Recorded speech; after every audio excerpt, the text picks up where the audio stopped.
Chapter 1090. When did you realize that they had escaped? Hu Xiaoheng calmly turned around and looked sharply at the staff of the Sea City branch of the Special Operations Forces. Didn't I tell you to come to the airport immediately to take over? The staff members lowered their heads in shame and said, "We rushed to the airport as soon as we received your order, but someone rear-ended our car on the way and was stopped for a while. They were only 10 minutes behind their estimated time." Hu Xiaoheng slammed his fist on the table and laughed coldly. "That's impressive. They set up a trap for us as well." He looked at the staff members and said expressionlessly, "Didn't you anticipate that someone would stop you at that time? After everything here is over, go back and report the situation to your superiors. You can deal with it however you want." The staff members quickly nodded, but their faces were full of anger. One of the staff members boldly said, "Chief, please allow us to redeem ourselves." "Yes. Hong Kong escaped from our hands. We want to capture him ourselves." "Agreed. We want to capture him ourselves." The crowd was very angry, and it seemed like they were going to win. Hu Xiaoheng nodded slightly, and a look of satisfaction appeared in his eyes. "Good. If you can redeem yourselves, I will explain the situation to your superiors." It didn't matter if there was a problem. What was important was that they had the ability to adapt to the situation and solve the problem. This was the principle that Hu Xiaoheng had always trained these people. Their missions couldn't be smooth sailing, and there would always be unexpected situations. The difference between them and ordinary soldiers was their ability to deal with unexpected situations. "Thank you, Chief." The staff members were excited and saluted Hu Xiaoheng together. Hu Xiaoheng waved his hand. "All right, enough nonsense. When did the airport find out that Hong Kong had escaped?" The leading staff member stepped forward and showed Hu Xiaoheng the surveillance video recorded at the airport. "It was about 5 minutes before we arrived. They discovered that Hong Kong, who was wearing a dress, had been lying motionlessly on the table in the small dark room. They went in and pushed him, only to discover that he was already dead. Then, they realized that this person wasn't Hong Kong at all, but one of their airport police officers." Hu Xiaoheng crossed his arms and stared sharply at the surveillance video at the entrance of the airport. He suddenly pointed at a car and said, "Stop. Zoom in on this car." The staff operated the computer and zoomed in on the video frame by frame. The car looked like a very ordinary black Passat. Unfortunately, the window glass seemed to be a very dark brown color, and it was also coated with a special coating. Even if he zoomed in, he couldn't see the people inside. However, since he had found the car, it would be much easier to find the surveillance camera. Soon, they found the tall, skinny man who looked like a lawyer at the gate in front of the airport and got into the car, although they could only see his back. Behind them was a slightly chubby man in an airport police uniform who followed them into the back seat. The slightly plump man in the airport police uniform had to be Hong Kong. The two of them were about the same size, so it was easy to replace him. Hong Kong and the fake lawyer had killed the airport police officer, changed clothes with him, and escaped the airport in the chaos. According to the license plate number, this car is wanted throughout the country. Hu Xiaoheng calmly ordered, "Inform the backup personnel in the department to turn on the surveillance cameras along the road. Search immediately to see where this car is going." As Hu Xiaoheng spoke, he walked out of the door. He took the people he had brought from the headquarters to get into 2 bulletproof SUVs and drove out of the airport. The staff of the Sea City Special Operations Forces branch took their own cars back to the branch to be on standby. Before they even got on the highway, the technical staff of the Special Operations Forces sent a message. "Chief, we found this car." The other side sent Hu Xiaoheng a screenshot of the surveillance cameras along the road. Hu Xiaoheng frowned as he looked at the route. Where is it going? It didn't look right. It seemed to be heading towards the embassy area. The other side quickly confirmed Hu Xiaoheng's guess. "Chief, if we are not mistaken, this car is heading towards the embassy area. To be precise, it is heading towards the Japanese Consulate General in C City." It seemed that this time, the Japanese spies had made their move. Hu Xiaoheng's face flashed with a hint of coldness and toughness. The shortest distance from the C City International Airport to the Japanese Consulate General in C City was 51.9 kilometers by car. If they took the Huaxia Highway and the Central Ring Road, it would take at least 57 minutes. Because the Japanese Consulate General in C City was located in a relatively prosperous city, it was not easy for them to drive fast. They had been traveling for about half an hour now. In other words, they were ahead by half an hour. Hu Xiaoheng narrowed his eyes and gave a final order. "I don't care what you do. Don't let them take one step closer to the embassy area." They wanted to hide in the Japanese Consulate General and enjoy diplomatic immunity. Stop daydreaming. As soon as Hu Xiaoheng gave the final order, the Special Operations Forces team was mobilized. After years of cruel training and missions abroad, the elites of the Special Operations Forces were more ruthless and decisive than the special forces in the country. Within 5 minutes, the consulates of Japan, the United States, Australia, and India in C City suddenly exploded at the same time. Thick smoke quickly rose into the air.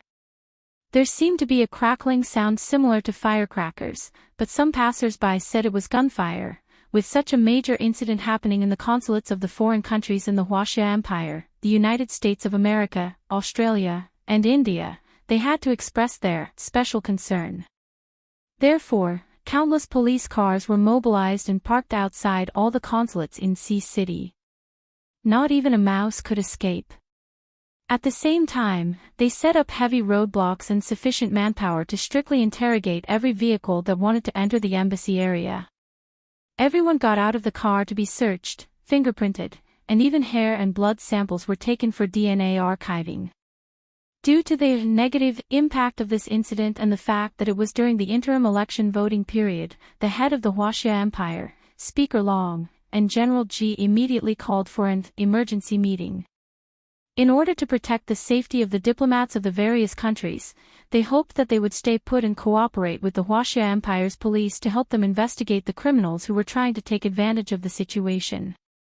Speaker Long even went on television to severely condemn the criminal attempt to use the embassies to destroy the diplomatic relations between the two countries. He demanded that the Huaxia Empire arrest all the criminals who were targeting the embassies at all costs. He also reiterated that the Huaxia Empire had always been a peace-loving and civilized country that was kind to its neighbors since ancient times. But we will never allow our neighbors to use our goodwill to subvert the normal diplomatic relations between our two countries.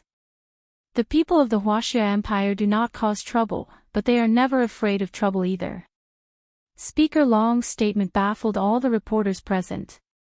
A CNN reporter cautiously asked, "Mr. Speaker Long, the information we received was that someone was targeting the consulates of Japan, the United States, Australia, and India. No one was targeting the Huaxia Empire." Speaker Long looked at him as if he was looking at an idiot and said contemptuously, "Targeting the consulates of other countries in our country is the same as targeting the Huaxia Empire. May I ask what misunderstanding you have? Do you really think that we can shamelessly declare neutrality when the United States and Japan are fighting on our soil?" This sentence was unusually harsh, and it made the CNN reporter sweat profusely. He stammered and squeezed his way outside to send a press release to the American media. On social media, the sudden incident at the C City Embassy area was also flooding the screen. Under the deliberate guidance of the Special Operations Forces Publicity Department, the public unknowingly followed the established pattern of the Special Operations Forces. They crazily criticized the local government for failing to protect the Consulate General, which frightened the noble foreign officials, lords, of foreign countries, since there was a wave of criticism on social media about the C City Police's incompetence. The chief superintendent of the C City Police immediately came out to apologize and said that the police force was insufficient. In order to provide the greatest security for the foreign embassies, they requested the local garrison for backup. Therefore, within 10 minutes, dozens of military vehicles responded to the public's request and drove to the embassy area, truly surrounding it. At this time, even a fly would not be able to fly into the embassy area, let alone a mouse. Hong Kong-Kwan and the fake lawyer sat in the Passat with pale faces and stared blankly at the rumbling military vehicles not far away. After they left the airport, they purposely took a detour on Central Road. They did not expect to shake off their pursuers, but delayed the opportunity in front. Now they could not even touch the borders of the embassy area, let alone enter the Japanese consulate in Sea City. The fake lawyer was in the front seat contacting the Japanese consulate. "Nakahara-kun, can you send someone to take us in? Ito-kun, the situation here is also very bad. After discussing with the ambassador, we have unanimously decided that you should not come in." The Japanese consulate general in Sea City hid nervously in the basement and used a secret device to communicate with the fake lawyer. "Then what should we do?" The fake lawyer flew into a rage. "The thing in my hands is more important than the entire Japanese consulate. You are going to let something happen to us. You should commit seppuku." This was the first watch. It was still the third watch. A reminder to everyone about the recommendation votes and monthly votes. The monthly votes were 7,200 plus updates at 1 p.m., and the third watch at 7 p.m. P.S. It's already the end of the month. You can vote for your monthly votes now. Mwah.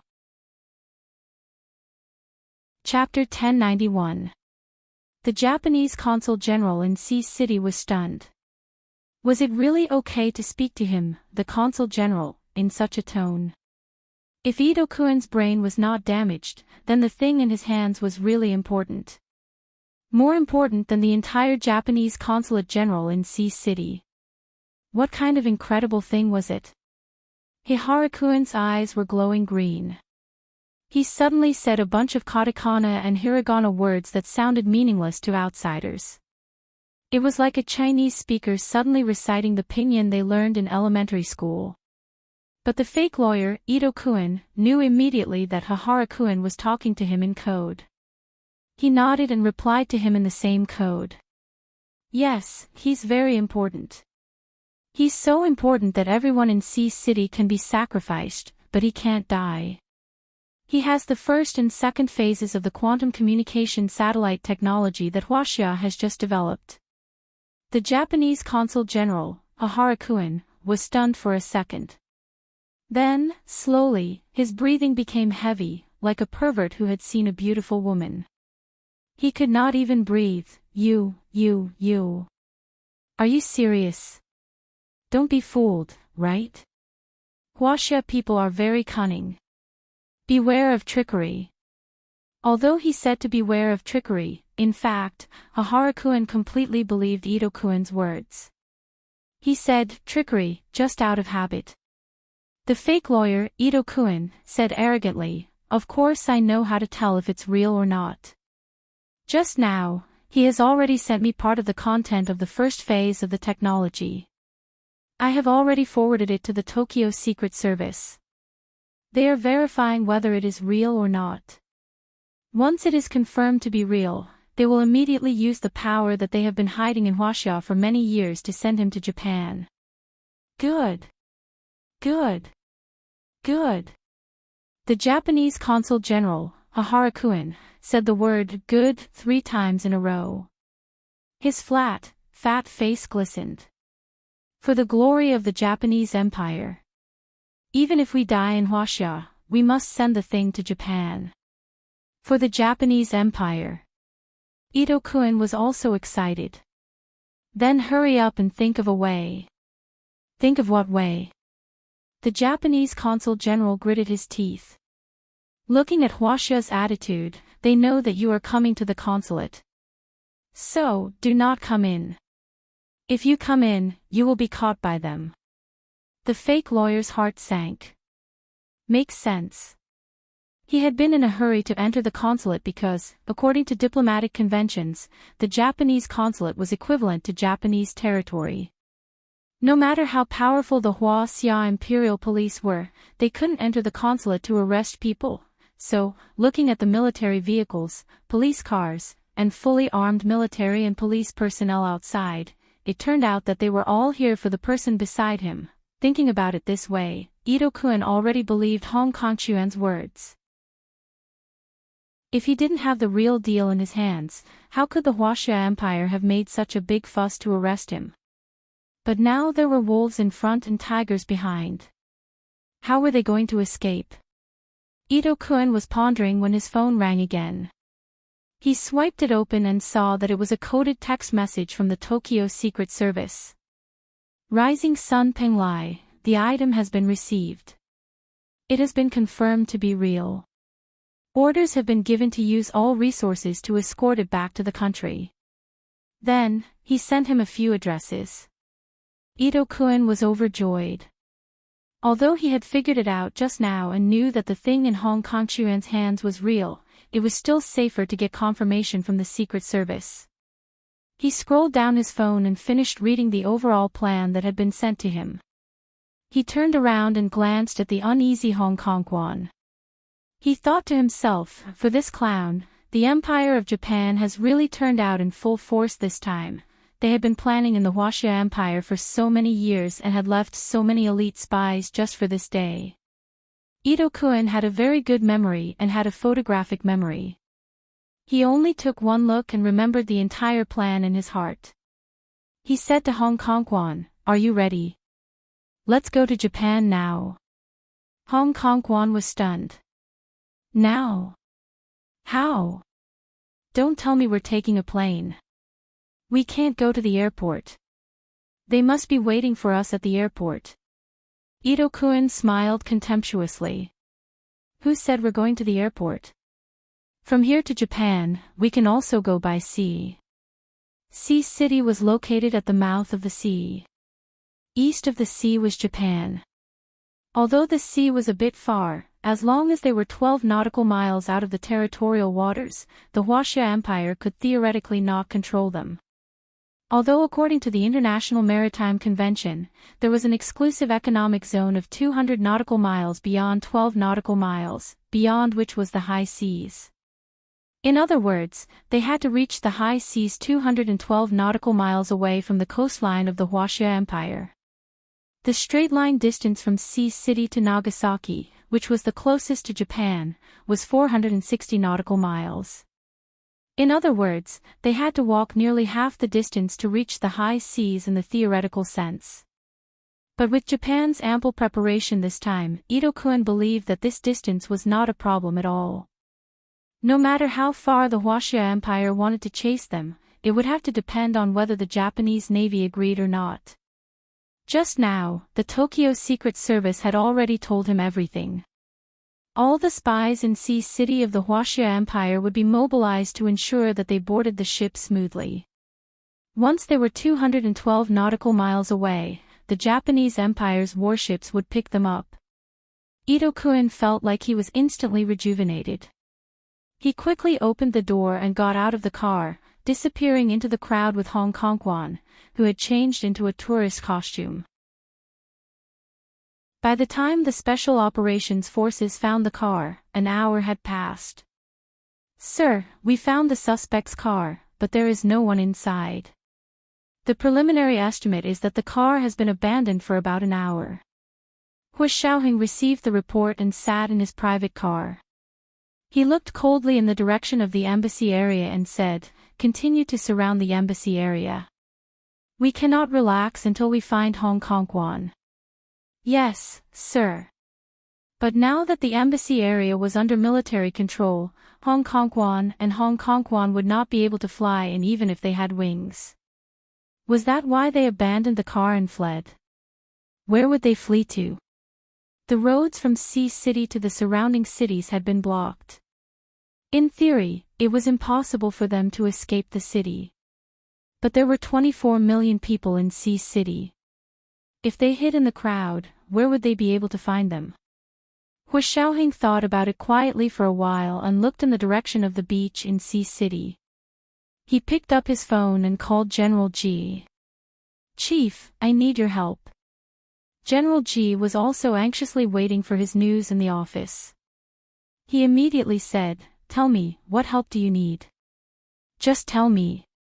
"I request for a special arrest warrant.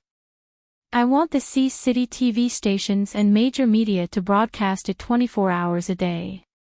Hu Xiaoheng paused. "Also, I request for the Navy support." Just as the Sea City TV station and all the major media outlets began broadcasting Hong Kong Chuan's front photo and the fake lawyers back 24 hours a day, in the German embassy in the imperial capital, an old man with rosy skin stood in Reinitz's room. He held a cane in one hand and a pipe in his mouth as he looked at Hong Kong Chuan's photo on the television with a smile on his face. He praised, "This photo is very good, isn't it, Reinitz?" Reinitz smiled and held a cigarette in his hand. He leaned against the window sill and stretched his long legs. He said calmly, "Mr. Lidishi, we sold Hong Kong Quan to the Japanese just like that." "Yes." Lidishi nodded and found a seat to sit down facing the TV. He took a puff of his pipe and said, "We are not interested in what he has, and the United States is even less interested. But Japan will definitely be interested. You also know that Hong Kong Quan is useless now. It's not worth it to save him. It's better to use him as bait to catch a bigger fish." This was the second monthly ticket, which had been delivered at 7,200 minutes. It was still the third night. A reminder for everyone, recommendation tickets and monthly tickets. 7:00 in the evening. P.S. It's already the end of the month. Dear friends, you can vote for your monthly tickets now. Mwah. Chapter 1092. Reinitz was silent for a moment, then said, "Where did you get this information? How did you know that Hong Kong Quan betrayed his country?" "The Americans told me, of course." "Son, don't forget that I have another identity." Lidishi winked at him. "You have one too," Reinitz said. "But where did the Americans get this information from? Do they really have that much advanced technology?" "The Americans have their mysterious ally." Lidishi sighed. "Otherwise, why would I cooperate with them?" Not only did he cooperate, but he also joined the CIA, Reinitz thought sarcastically and shrugged. "So the Americans still haven't revealed their source?" "No. But I believe them. If the Americans hadn't informed me to cooperate, why would I have asked you to tip Hu Xiaoheng?" Lidishi smiled very kindly. "You know, how many deals did he ruin with the United States?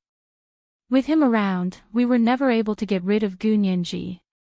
So, using the already useless Hong Kong Quan in exchange for the most powerful Hu Xiaoheng in the Huaxia Empire, whether it's us or the United States, it's a great deal."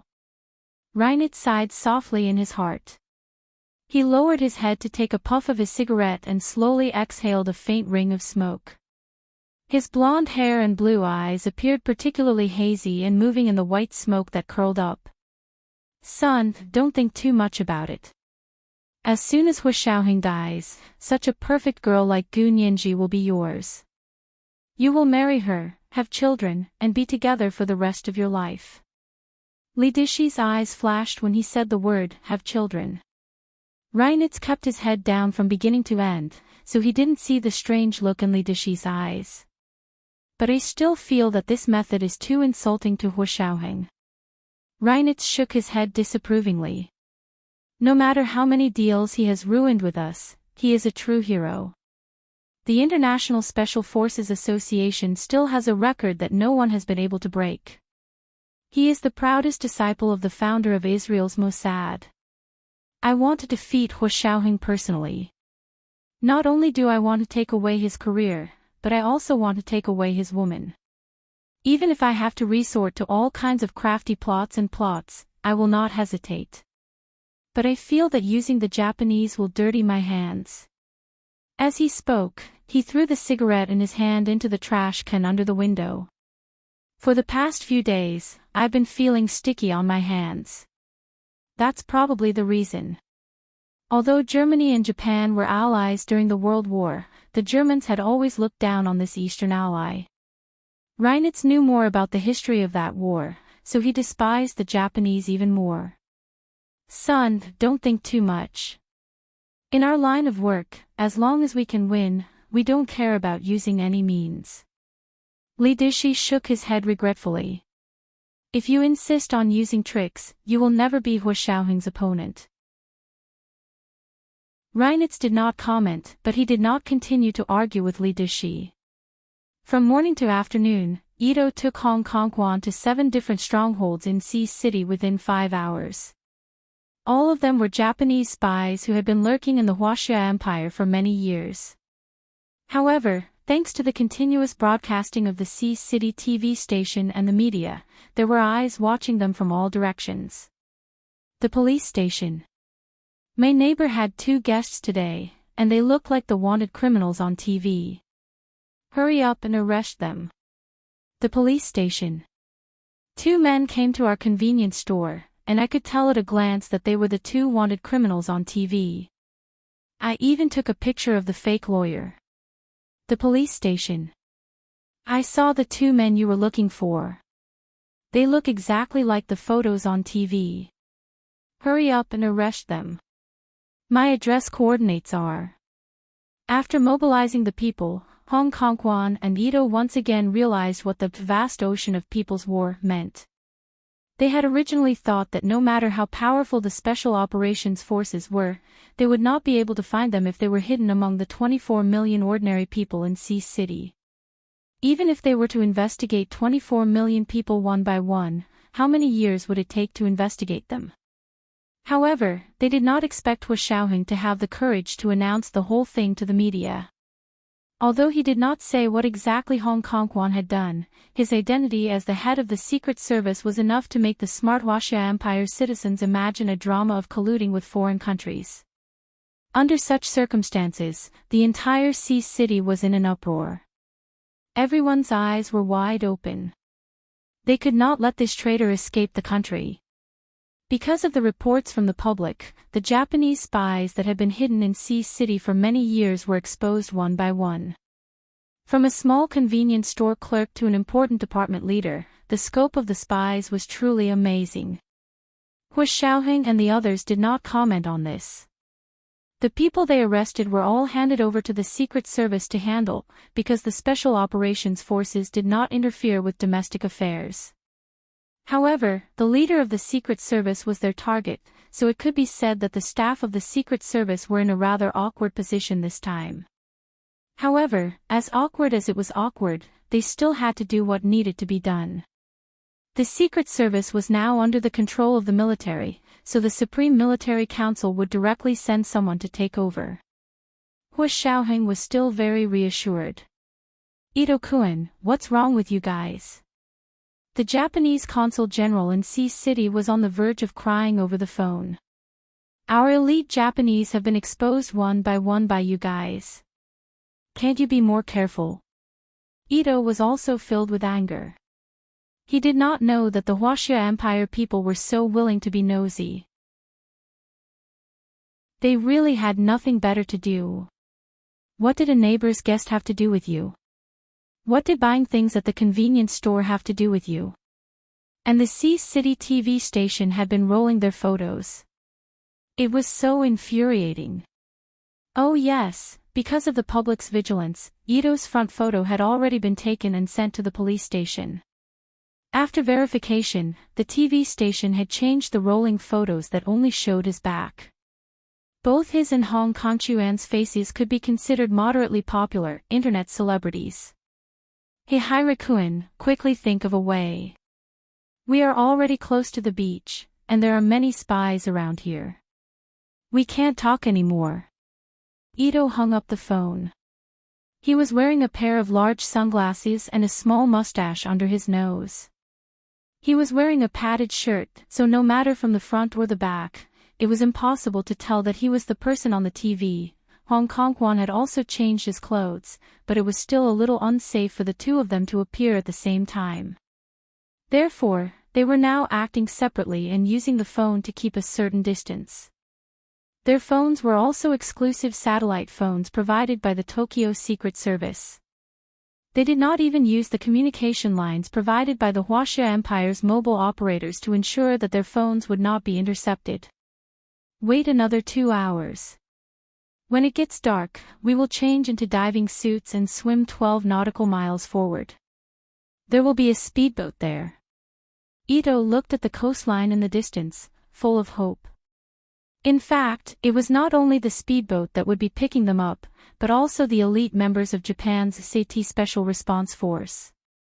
This time, they had sent 200 SAT Special Response Force members, which meant that most of the SAT members had come to pick them up this time.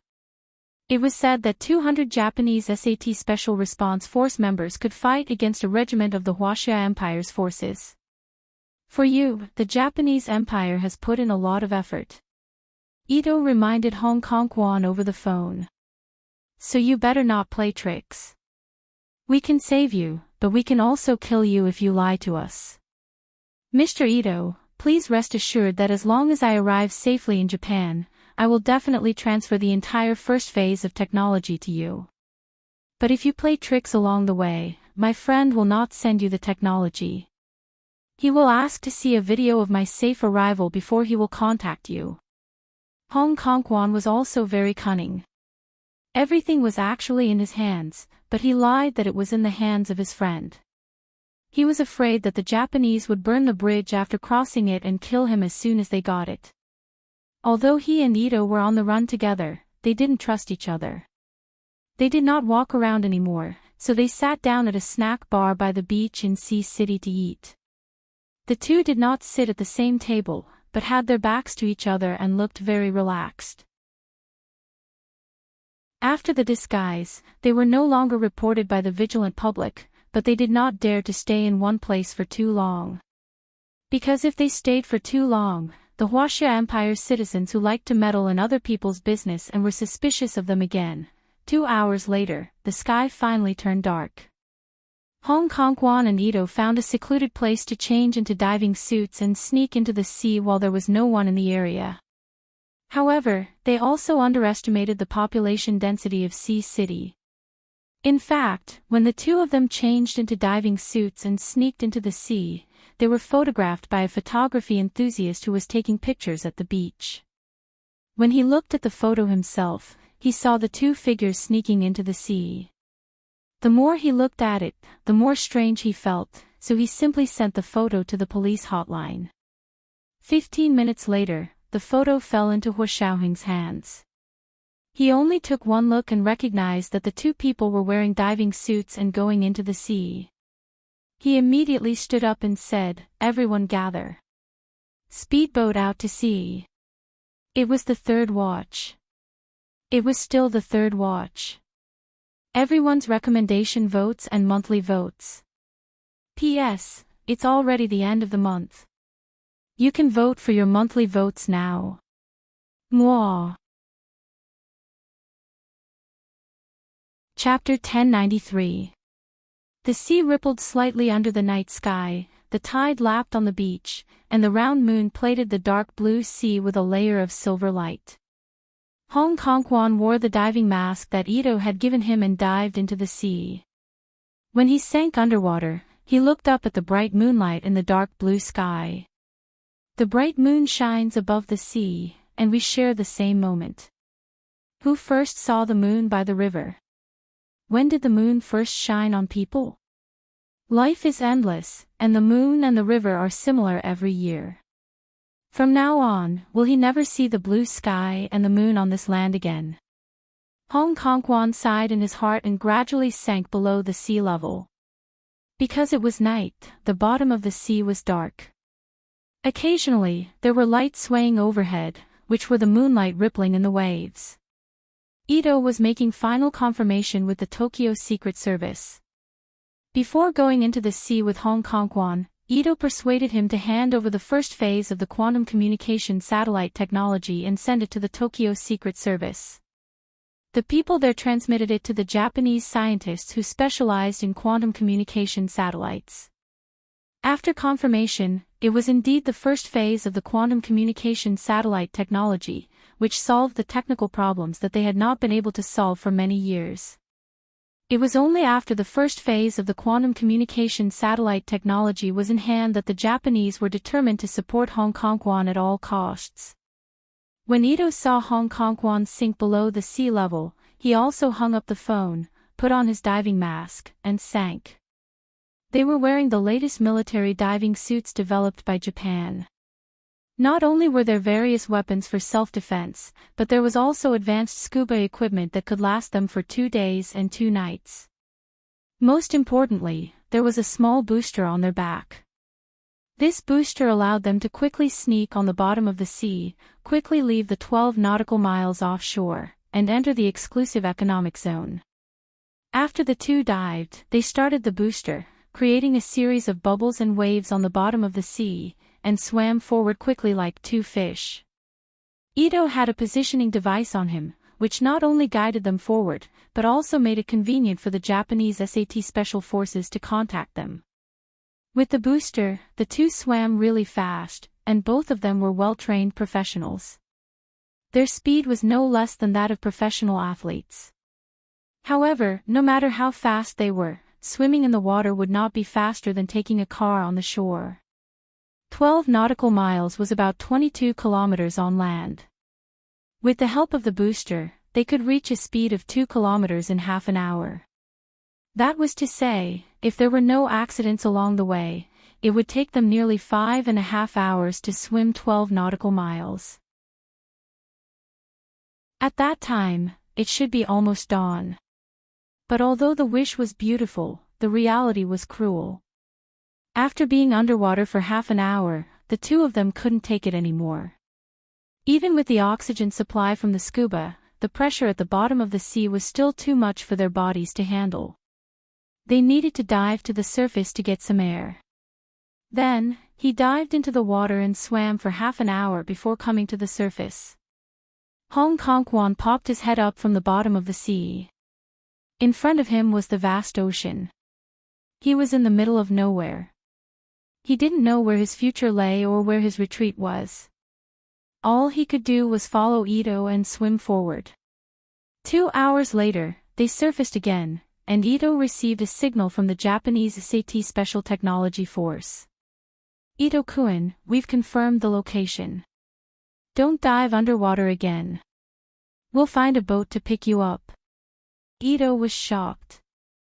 You drove the Japanese warship into China's territorial waters? You're all crazy.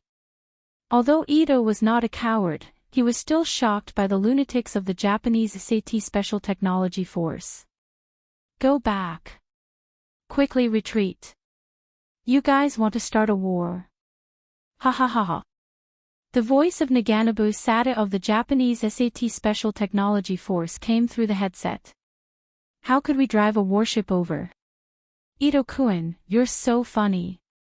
Knowing that it wasn't a Japanese warship, Ito breathed a sigh of relief. Well, where are you? I'll turn on the GPS. Ito turned on their GPS so that Naganobu Sada could find them. 15 minutes later, the rumbling sound of a motor came from afar. Ito squinted and saw a Huaxia Empire fishing boat coming over through the infrared night vision goggles. It was a very inconspicuous diesel-powered fishing boat, no different from the fishing boats that went in and out of the Sea City port every day, and the words, Fortune Star, were written on the side of the boat. On the fishing boat, Naganobu Sada confirmed Ito's position and slowly ordered the fishing boat to slow down. When they were near them, a rope ladder was thrown down. Ito and Hong Kong gradually approached the fishing boat with the rope ladder, then grabbed it and climbed up. As soon as they reached the boat, the two of them collapsed on the deck and couldn't get up for a long time. Hong Kong lay down for a while and felt that his strength was slowly returning, so he propped himself up to sit up. His head moved, and he saw several people tied up in the shadows under the side of the boat not far away. They were bundled into strange shapes and piled up in the corner. Ito sat up and also saw them. He frowned and asked Naganabu Sada in Japanese. Who are those people? Those people. They're the crew of this ship. Naganabu Sada curled his lips disdainfully. We were going to give them money to bring us to rescue you. We got a good deal, and they made a fortune. Unfortunately, these people didn't know what was good for them and actually wanted to secretly call the police. We found out and killed them. He made a gesture of cutting his neck with a knife. Ito nodded and said bitterly, they deserve to die for being nosy. You don't know, if it weren't for these Huaxia people being nosy, I wouldn't have had to take him to hide and finally dive into the sea. I heard all about it. Ito-kun, you've worked hard. Naganabu Sada of the SAT Special Forces patted Ito on the shoulder. But it's all in the past. You have returned to the embrace of the Empire of Japan. The Emperor will definitely give you the highest reward. Although Ito tried his best to restrain himself, he still showed a satisfied smile. Naganabu Sada walked to Hong Kongchuan's side, half squatted down, smiled, and said again in standard Mandarin. Welcome, Mr. Hong, to the embrace of the Empire of Japan. The Emperor will definitely give you the highest reward. Hong Kongquan finally sat up, and the expression on his face was a little ugly. He snorted softly and said, Sir, if I'm not mistaken, you are still in the territorial waters of the Huaxia Empire, right? Wrong. Naganabu Sada stood up with his head held high, his hands on his hips, and said proudly, wherever the Japanese SAT Special Forces are, it is the territory of Japan. With us by your side, you can be safe. Hong Kongquan raised his eyelids and looked Naganabu Sada up and down. He was wearing a military uniform unique to the Special Forces. The bulging chest and back showed that this was a special military uniform suitable for amphibious operations. The helmet on his head was like a scuba mask, and his face could not be seen at all. The MP-5SD submachine gun slung diagonally across his arm was a miniature submachine gun, but it was still very lethal. The Karlov PB silent pistol hung from his waist, and with the addition of a silencer, it was almost completely silent. The military boots on his feet were also unique. They were thick and long, and could be retracted into webbing when necessary. There were also several military daggers tied to his legs, which could cut through the steel plates of tanks as if they were mud. These were all the regular uniforms of the Special Forces, and it was obvious that they were all American equipment. Hong Kongquan looked at the soldiers standing behind Naganabu Sada. They were all in the same uniform, holding guns, and wearing a binocular-like device on their heads. They were on guard. Hong Kongquan looked away, but his heart was still in turmoil. He didn't know how strong the combat effectiveness of these Japanese people was, but he knew how strong Hu Xiaoheng's combat effectiveness was.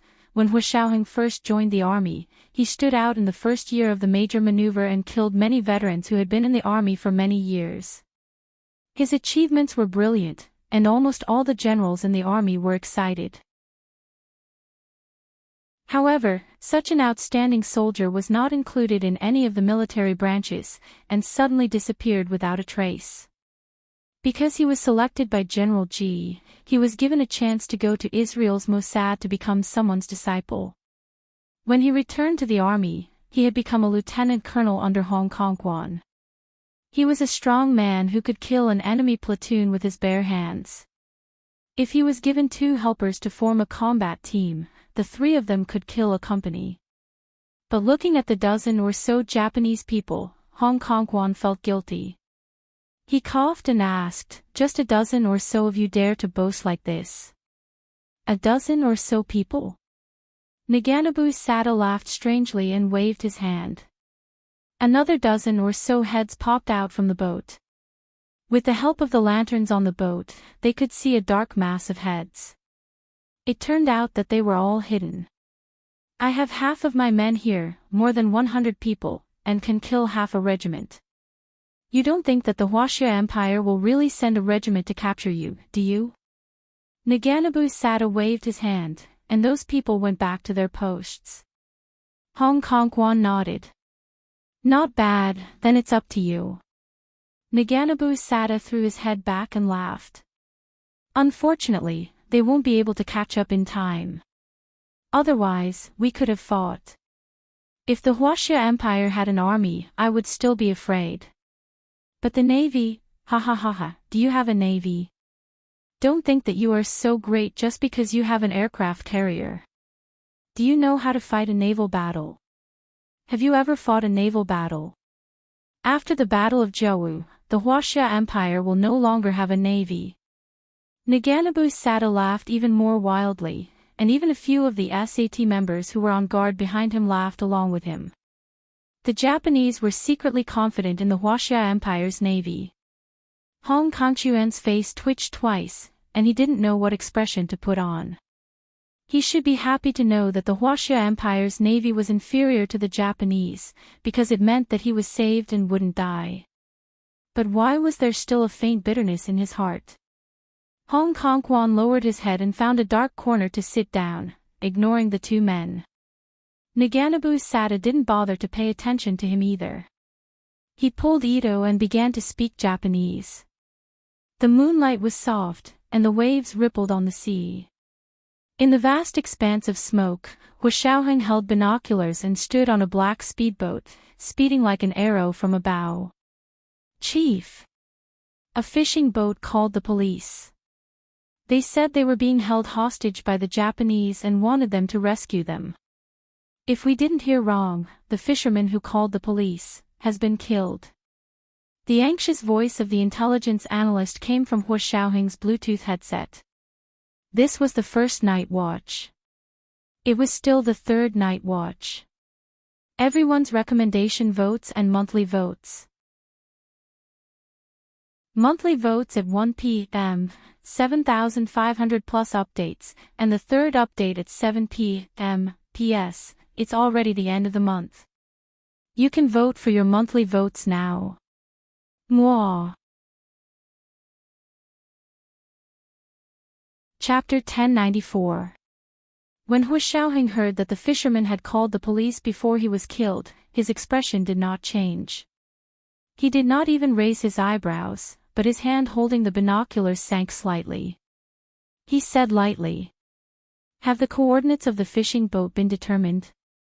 As long as the phone call from the fishing boat came in, the tracking ability of the Nandus satellite navigation system would be able to easily locate it. The intelligence analyst on the other end of the phone said quickly, "Yes, it has been sent to you." Hu Xiaoheng took out the dedicated navigation phone and looked at it, then compared it with their current position and ordered, "Full rudder on the right, 9 o'clock, 20 nautical miles, full speed ahead." But he also knew that it was not so easy to locate a fishing boat in the vast sea. Moreover, the situation at sea was ever-changing. Even if the other party's position was determined 1 second ago, the other party's position would definitely change after a while. In the end, the boat had been hijacked, and the other party should soon remove the positioning device on the fishing boat, so they would no longer be able to track it. But before that, they still had to work hard to track it down. General Ji had given a strict order that Hong Kongquan must be captured alive, otherwise, they could directly launch shore-based missiles from the naval base on the coast of Sea City and directly destroy the fishing boat. Anyway, the fishermen had been killed by them, and killing the Japanese on the boat would be avenging the fishermen.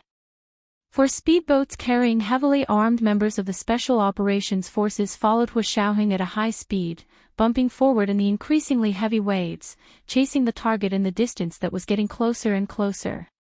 Unfortunately, their speedboats had chased in the wrong direction. Originally, they were only 7 or 8 nautical miles away, but now they were about 20 nautical miles away. Of course, it was not too late to turn around and chase, because the speed of the speedboat was much faster than the fishing boat. Even so, when they saw the white fishing boat in the moonlight, it had already sailed out of the 12 nautical mile territorial area of the Huaxia Empire. Colonel Sada Naganabu of the Japanese SAT Special Forces looked at the 4 speedboats speeding through the wind and waves. He laughed and waved at them, holding the big loudspeaker on the fishing boat and shouting, "Goodbye, everyone. We have already passed 12 nautical miles. You are one step too late." The members of the Special Operations Forces on the speedboat were furious. They raised their hands and fired at the small white boat not far away. Naganabu Sada also had some courage. Instead of hiding, he also raised his MP5 SD submachine gun and fired at them. "Let's go. Sayonara." As he spoke, he suddenly whistled in a direction not far away. Hua Xiaoheng's heart tightened as he looked up. Between the vast sea and sky, dozens of Japanese speedboats quickly sailed over to pick up the members of the Japanese Special Forces, Ito, and Hong Kongwan on the fishing boat. Looking at the equipment, these were not ordinary speedboats. They were military speedboats equipped with torpedoes. Naganabu Oda used the fishing boat as cover, disembarked from the back of the boat and jumped into the speedboat. Hua Xiaoheng and his team only had 4 speedboats. When they tried to outflank the enemy, they were suppressed by the overwhelming number of speedboats. A Japanese speedboat that was closer to them even fired a torpedo. A huge wave suddenly rose from the water and flipped the speedboat next to Hua Xiaoheng upside down. The 3 members of the Special Operations Forces on the speedboat were not injured. They had only fallen into the water. They quickly swam to the other 3 speedboats and climbed aboard. Naganabu Sada watched happily with binoculars on the speedboat, laughing so hard that he couldn't straighten his back. "I told you that the Huaxia Navy is trash, 12 nautical miles. Let's see how you beat me. If you have the guts, come over with your aircraft carrier." The members of the Japanese SAT Special Forces also laughed at the top of their lungs. "It's not that I want to say this, but in a naval battle, you are no match for us." Naganabu Sada pointed in the direction of Hua Xiaoheng and then pointed to himself. "Well, I won't accompany you anymore. You guys have fun. Sayonara." Hua Xiaoheng's speedboat was not equipped with torpedoes for the sake of speed. He didn't expect to be tricked by the other party. However, since they were here, how could they leave so easily? Hua Xiaoheng was prepared. He sneered and said, "Who wants to fight a naval battle with you? You came to my territory, and I will fight as I say until I kill you." As he spoke, he slowly raised his hand, picked up the walkie-talkie, and said in a deep voice, "Drone forces. Get ready. Listen to my coordinates." The dozens of Japanese speedboats in front of them had already turned around and were about to sail into Japanese waters. At this moment, they suddenly felt that the air seemed to be a little heavy, and something with a huge murderous aura was quietly approaching. Several sensitive people held their guns tightly in their hands and kept urging their companions, "Hurry up. Hurry." They looked up at the sky nervously and were instantly scared out of their wits. Drones. Drones from the Huaxia Empire. No matter how fast their speedboats were, how could they be faster than drones flying in the air? 10 minutes later, a dense group of drones appeared directly above them. Military drones had always been mainly used for high-altitude photography, target detection, and picture transmission, but they also had strike capabilities. At present, the most powerful military drone on the Blue Planet was the United States MQ-9 Reaper. This drone was equipped with electronic optics, infrared systems, low-light televisions, and synthetic aperture radar systems. It could carry a multispectral aiming system, as well as laser-guided laser rangefinders and indicators. It had 6 weapon racks and could also carry Hellfire missiles. It was currently the most powerful military drone. The Huaxia Empire's Flying Dragon drone did not have as many fancy reconnaissance and mapping functions as the American Reaper drone. It focused on strike and could carry light machine guns and ammunition, as well as various types of missiles. It was directly connected to the Nandi satellite navigation system and had a very accurate and precise strike capability. Hua Xiaoheng did not intend to use missiles to deal with these Japanese torpedo speedboats. Instead, he wanted to use the drone's precision guidance function to carry out fixed-point elimination of the SAT Special Forces members on the Japanese speedboats. Flying Dragon Number 1, get ready. Target direction at 11 o'clock. Coordinates. Flying Dragon Number 2, get ready. Target direction at 2 o'clock. Coordinates. The commander of the drone battle group sat in the command cabin of the drone in the rear. Based on the images sent back by the drone, he monitored, confirmed, and corrected the target, then decisively pressed the launch button. Precision guidance and fixed-point elimination could ensure that Hong Kong would not be killed, but it could also eliminate the enemy's effective forces as much as possible. This was the real purpose of Hu Xiaohing's drone. The drone's chirping sound continued to ring out on the sea, like the Grim Reaper waving its scythe and constantly harvesting lives. The SAT Special Forces members on the Japanese speedboats did not expect the Huaxia Empire to send drones to attack them. They were so angry that they kept cursing, but there was nothing they could do about it. The drone flashed a cold silver light and swept over their speedboats like a snow-white knife. Every time it turned, a burst of bullets hit the enemy's chest. The SAT Special Forces members on the Japanese speedboats could not lift their heads from the dense rain of bullets. Moreover, they had to protect Hong Kong from being killed, so the casualties were even heavier. However, they were desperate to get Hong Kong back to Japan. More than half of the 100 most elite Japanese SAT Special Forces had died in an instant, but they were still fearlessly running and driving the remaining speedboats. The drone chased after them like it was taking a leisurely stroll. From time to time, a Japanese Special Forces member would fall into the water after a burst of bullets. Hu Xiaohing's speedboat followed closely behind, carrying sniper rifles and drones to fight in tandem. For a moment, the sea was filled with murderous intent, and the sound of waves could be heard everywhere. The members of the Special Operations Forces would add a heavy sniper bullet to every Japanese Special Forces member who was shot into the water by the drone. They had to make sure that they died a worthy death. The Japanese SAT Special Forces were stunned by the drone at first, but after a while, they regained their senses and began to organize a powerful counterattack. They also had a good sniper, and with the cooperation of their teammates, they quickly shot down a drone. The remaining drones quickly took off, and Hu Xiaohing immediately directed his teammates to cast electromagnetic interference to help the drone get rid of the sniper rifle. After that, the drone swooped down from the clouds with a more fierce offensive. Intense gunfire once again enveloped the Japanese Special Forces speedboats. As they chased after the drone, everyone's eyes were bloodshot. "Chief! Ahead is the border of the 200 nautical mile exclusive economic zone, and beyond that is the Sea of Japan. Do you still want to continue chasing? To be precise, in another 10 nautical miles, it would be the exclusive economic zone of Japan.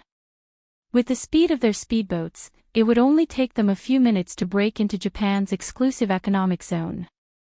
This was the second monthly ticket of 7,500 plus the second update. It was still the third update. Everyone's recommendation tickets and monthly tickets. At 7 p.m., the third update. P.S. It's already the end of the month.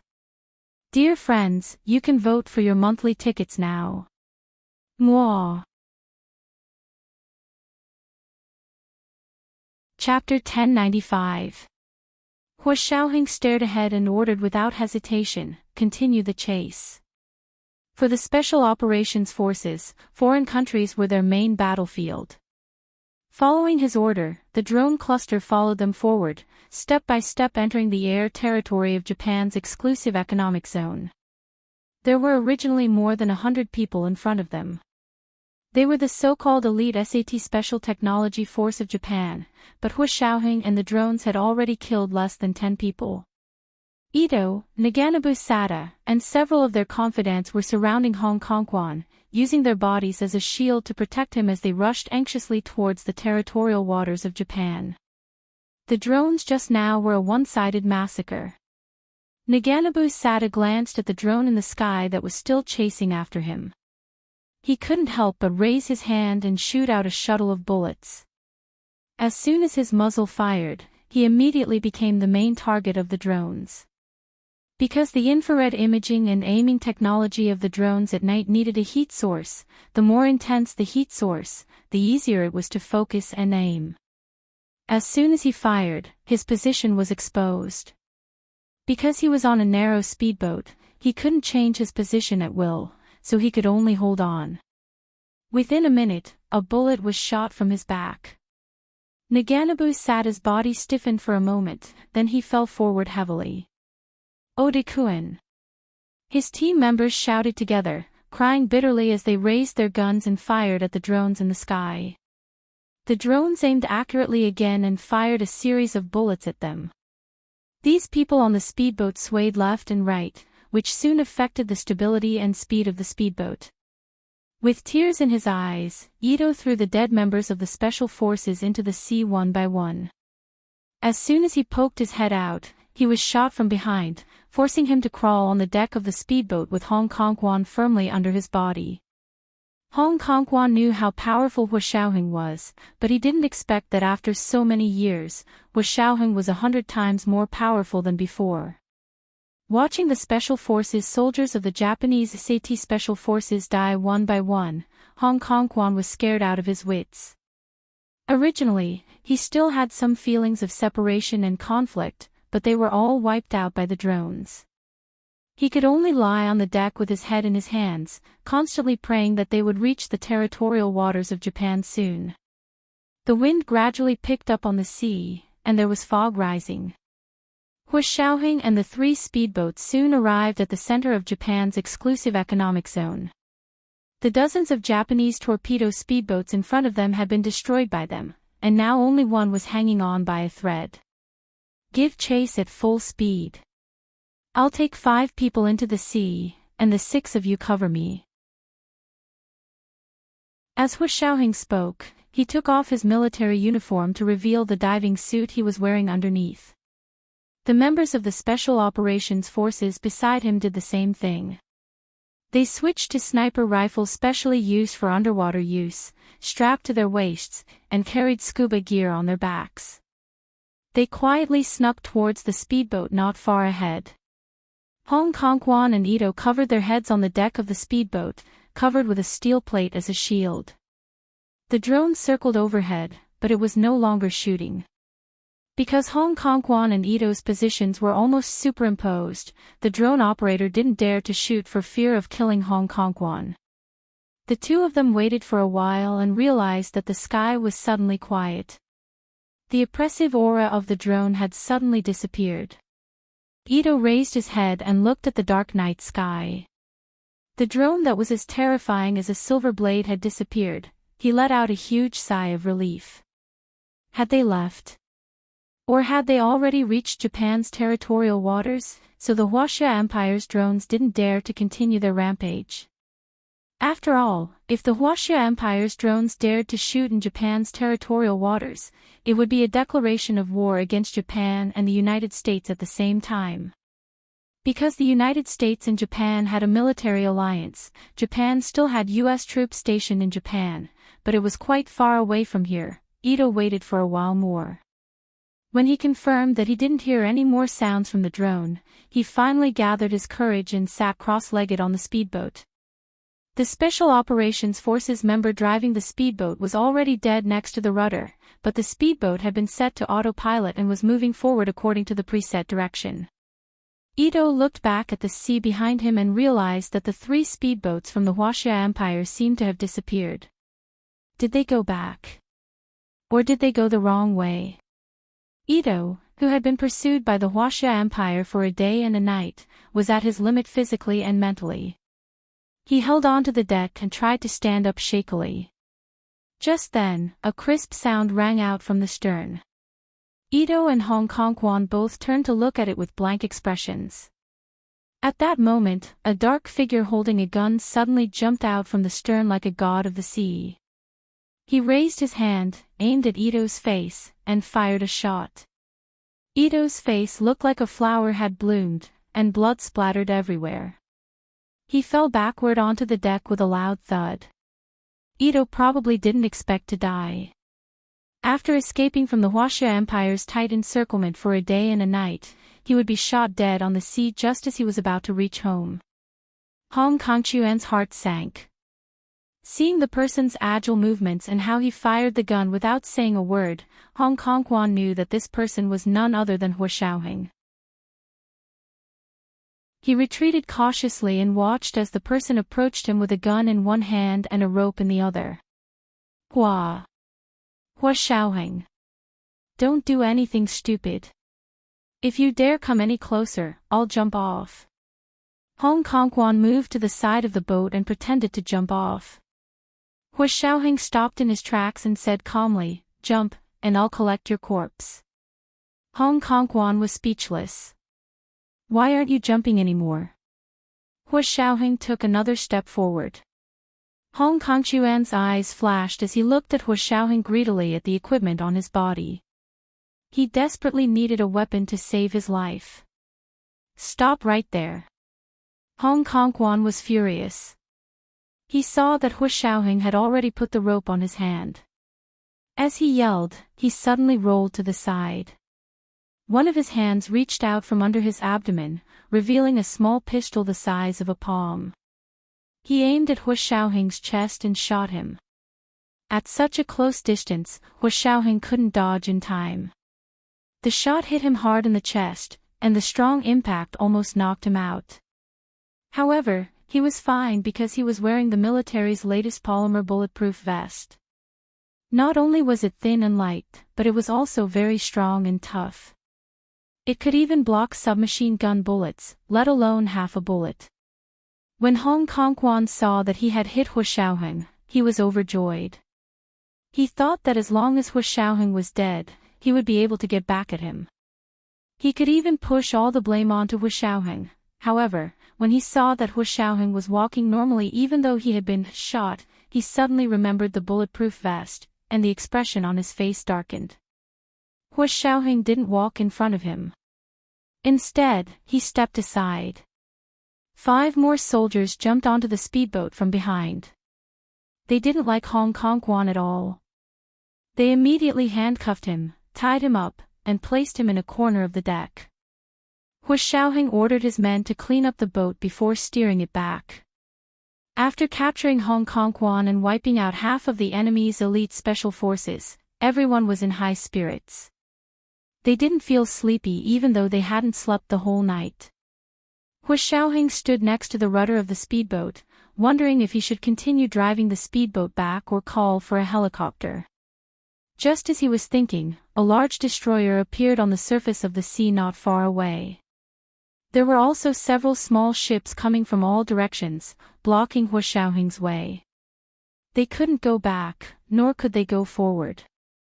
Seeing that they were surrounded, Hua Xiaoheng didn't think any further. He simply ordered, "Jump into the sea and swim back to our speedboat." The 6 Special Operations Forces members behind them didn't give them any warning, but Hua Xiaoheng knew that they were behind them. The Japanese destroyer was in front, and it was even later than Hua Xiaoheng's group. The 5 Special Operations Forces members he brought with him jumped into the sea without saying a word. Hua Xiaoheng grabbed Hong Kongquan's arm with one hand and jumped into the sea as well. Hong Kongquan opened his mouth to complain that he didn't have a diving suit, but Hua Xiaoheng blocked his mouth and put a scuba mask on his back. He said, "We won't dive. We'll only swim.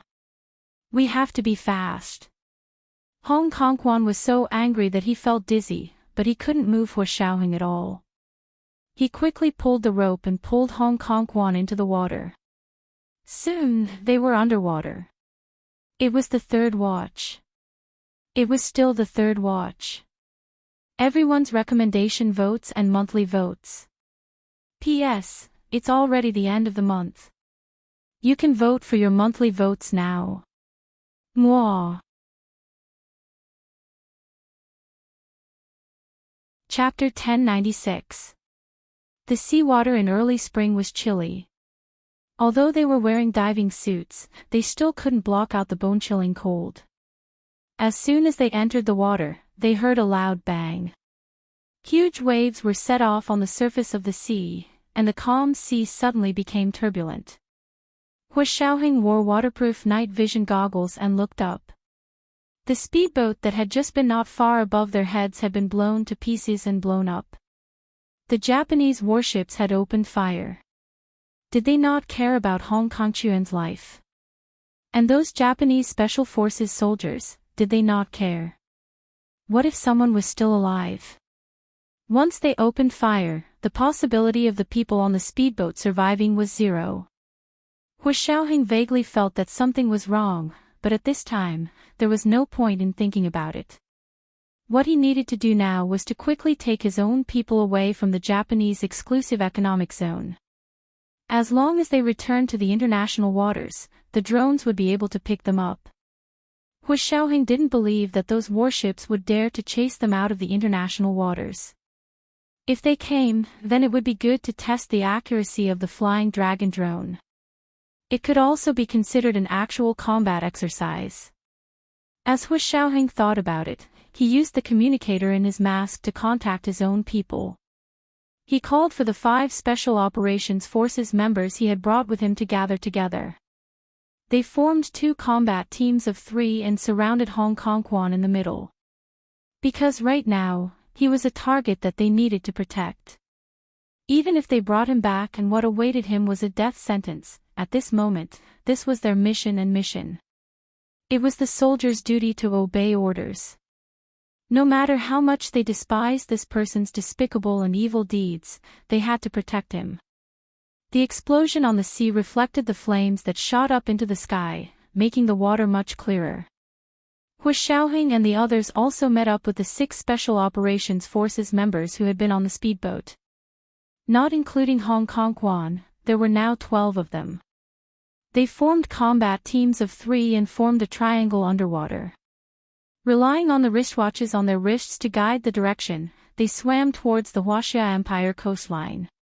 The waves were still swaying above their heads, and the flames shone through the water.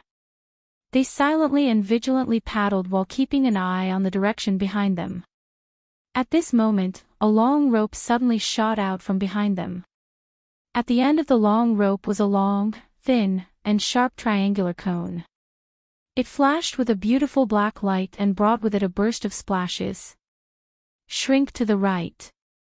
Hua Xiaoheng happened to be swimming on the left. From the corner of his eye, he saw the long rope and the sharp awl at the head of the rope. He immediately gave the order. At the same time, he quickly pulled out a double-edged dagger made of special materials from his waist and slashed at the long rope.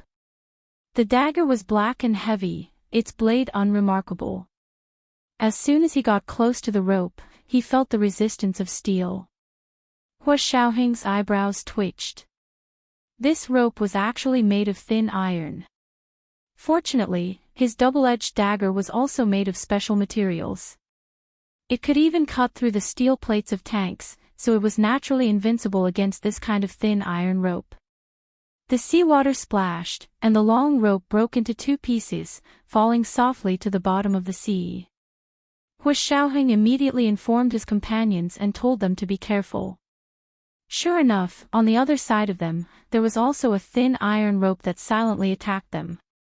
Because the aftershock of the explosion above their heads had not yet dissipated, the seawater was still turbulent. Therefore, these thin iron ropes swaying below the sea level were not easy to detect. However, Hua Xiaoheng was more sensitive than the average person, and they were not ordinary soldiers. The equipment they wore was all the best on the Blue Planet, so these thin iron ropes with sharp awls did not pose a threat to them. It was just that gradually, as they constantly dodged the thin iron ropes, they gradually deviated from their established route. By the time Hua Xiaoheng discovered it, they were already approaching the territorial waters of Japan. This meant that they were getting further and further away from the territorial waters of the Huaxia Empire. Hua Xiaoheng's heart sank, and he vaguely understood the intentions of the Japanese. They wanted to force them to the territorial waters of Japan and then capture them all in one fell swoop.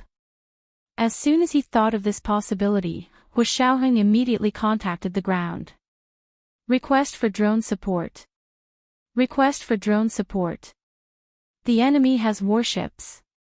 The news of his request for drone support was quickly reported to the Supreme Military Council in the imperial capital. General Ji immediately called for an emergency meeting and informed Speaker Long to attend. Speaker Long was called from the Senate building in the middle of the night, and only then did he know that Hu Xiaoheng and the others were in danger in Japan's maritime exclusive economic zone. The current situation is that they are already within the maritime exclusive economic zone of Japan. If we send drones, will the Japanese think that we are invading their territorial waters? A general of the Supreme Military Council said worriedly. We have often seen and often protested against the United States doing this. We cannot become the kind of people that we protest against. Out of the 7 members of the Supreme Military Council, 3 of them had the same opinion as this general. They believed that drones should not be sent into the maritime exclusive economic zone of another country. General Ji was seething with anger when he heard this. He rolled up his sleeves and yelled at them, "What nonsense are you talking about? They are our soldiers now. Our soldiers. They are risking their lives for our country's secrets. Who cares how the Japanese protest? Anyway, if they send out warships, I will send out drones. It's just an exclusive economic zone, not a territorial sea. I'm not afraid of them." General Ji felt like his heart was being stabbed by a knife when he thought about how Hu Xiaoheng was in danger because he wanted to catch the traitor Hong Kongquan. If the military talents that he had painstakingly trained were to be defeated in the Sea of Japan just like that, he would not be able to rest in peace. Speaker Long's face paled when he heard this, but he still stood on General Ji's side. He said in a low voice, "I agree with General Ji. At a time like this, who cares what others think? What do you say? Saving people is more important. In any case, you can leave the verbal sparring to me in the future. You don't have to worry about it. Feel free to send out the drones to save people." He knew Hu Xiaoheng's position in the military and his contributions to the country. No matter what, even if he were to be criticized internationally for being a hooligan and having double standards, it was better than losing his most precious talent. General Ji saw that Speaker Long agreed with him and let out a long sigh of relief. In this vote, Speaker Long counted for 2 votes per person, and 1 vote belonged to the elected Prime Minister who was still counting the votes. Therefore, they had 5 votes on their side, for more than the other side. After voting, they decided to send drones over Japan's maritime exclusive economic zone to save people. After the decision was made, they immediately called the garrison base in Sea City. By this time, almost half an hour had passed since Hu Xiaoheng had requested for drone reinforcements. The thin iron ropes that had been pulled from all angles had been replaced with thin iron ropes with barbs, which were extraordinarily tough underwater. The crisscross thin iron ropes at the bottom of the sea almost formed a maze. Including Hong Kongquan, they had 13 people at the bottom of the sea, and 3 of them had already been scratched by the barbs of the thin iron ropes. Their wounds were bloody, and the smell of blood at the bottom of the sea attracted bloodthirsty fish. Fortunately, there were no sharks here. Otherwise, it would have been even worse for them.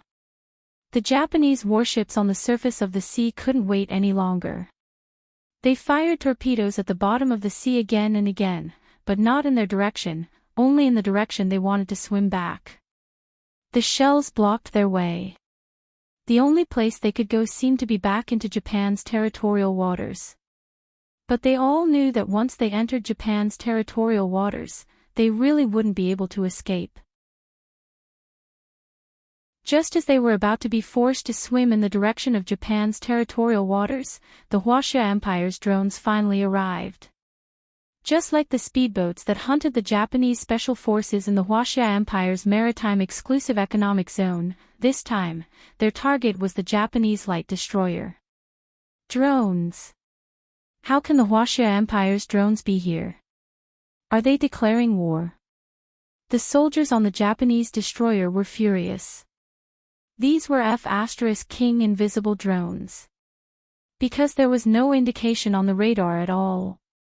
Even when it was visible to the naked eye, the radar was still silent. Da-da-da-da. The drones poured ammunition. This time, because they were going to deal with the Japanese warships, the Flying Dragon drones also carried small air-to-ground cruise missiles with dual laser guidance mode. The error was less than 0.1 meters. A series of small air-to-ground cruise missiles were aimed at the largest destroyer, whistling through the air. Boom! Boom! Boom! The command cabin of the Japanese destroyer, which was the overall commander this time, was instantly blown into a boiling sea of fire. The supreme commander of the battle, the rear admiral of the Japanese Special Forces, was killed on the spot. There were also a few colonels who died with him under the drone's cruise missiles. A drone could only carry 6 cruise missiles, so they immediately returned after one round, and the ones behind them followed. After a few rounds of bombing, all the targets that could be seen on the surface of the sea were destroyed before they successfully returned. New drones came up to escort Hu Shaoheng and the others back. The pressure on Hu Shaoheng and the others was instantly relieved. Everyone floated up and looked at the destroyed warships and speedboats in the sea not far away. There were also many Japanese Marines who jumped into the sea to survive. They all felt especially relieved. If it weren't for the fact that they were in a hurry to go back, they would have shot a few more times. With the drone's escort, Hu Shaoheng and the others could swim back to their ships with Hong Kong. While waiting, Hong Kong tried to escape during the chaos in the water, but Hu Shaoheng knocked him out with the butt of his gun. He was still unconscious. It was more convenient to bring him along this way, and they didn't need to dive anymore. They only needed to swim a short distance to leave Japan's maritime exclusive economic zone. At that moment, a member of the Special Operations Forces who was swimming at the front suddenly screamed. Blood rose from the surface of the sea, and then his body floated silently on the surface of the sea. However, the drones didn't find any targets attacking them at sea. What was going on? When the second member of the Special Operations Forces also screamed, Hu Shaoheng immediately ordered, "Dive underwater." When they dove from the surface of the sea into the water, they discovered where the danger was. The Frogman troops. Because the sea was blocked by the Huaxia Empire's drones, the Japanese simply sent out their most elite underwater frogman troops. This was the first night watch. It was still the third night watch.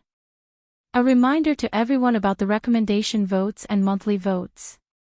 At 1 p.m., the monthly vote was 7,800 plus the third night watch at 7 p.m. P.S. Today is the last day of August, right?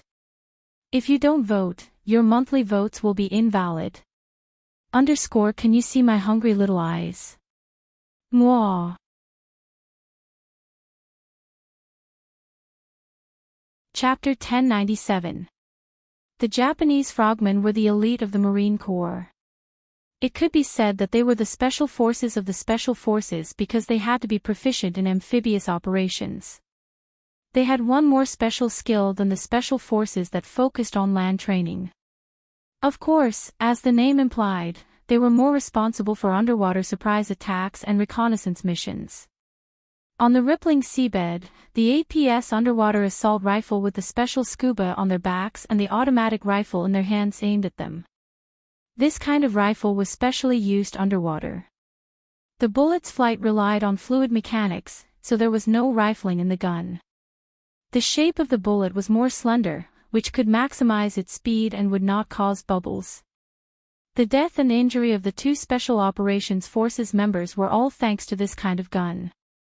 Hu Shaoheng turned around in the water and saw the situation around him clearly.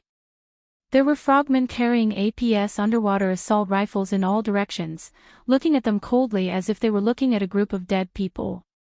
Hu Shaoheng was calm in the face of danger and immediately ordered, "Spread out and get water. Make as big a splash as possible." The members of the Special Operations Forces were also trained in underwater combat. Upon hearing this, they immediately spread out and waved their guns in the sea. They used their hands and feet and flopped on the bottom of the sea. Their sudden movement caused the sea to suddenly become turbulent.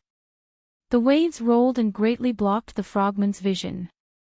Being unable to see clearly underwater meant that they couldn't aim accurately. And underwater was different from land.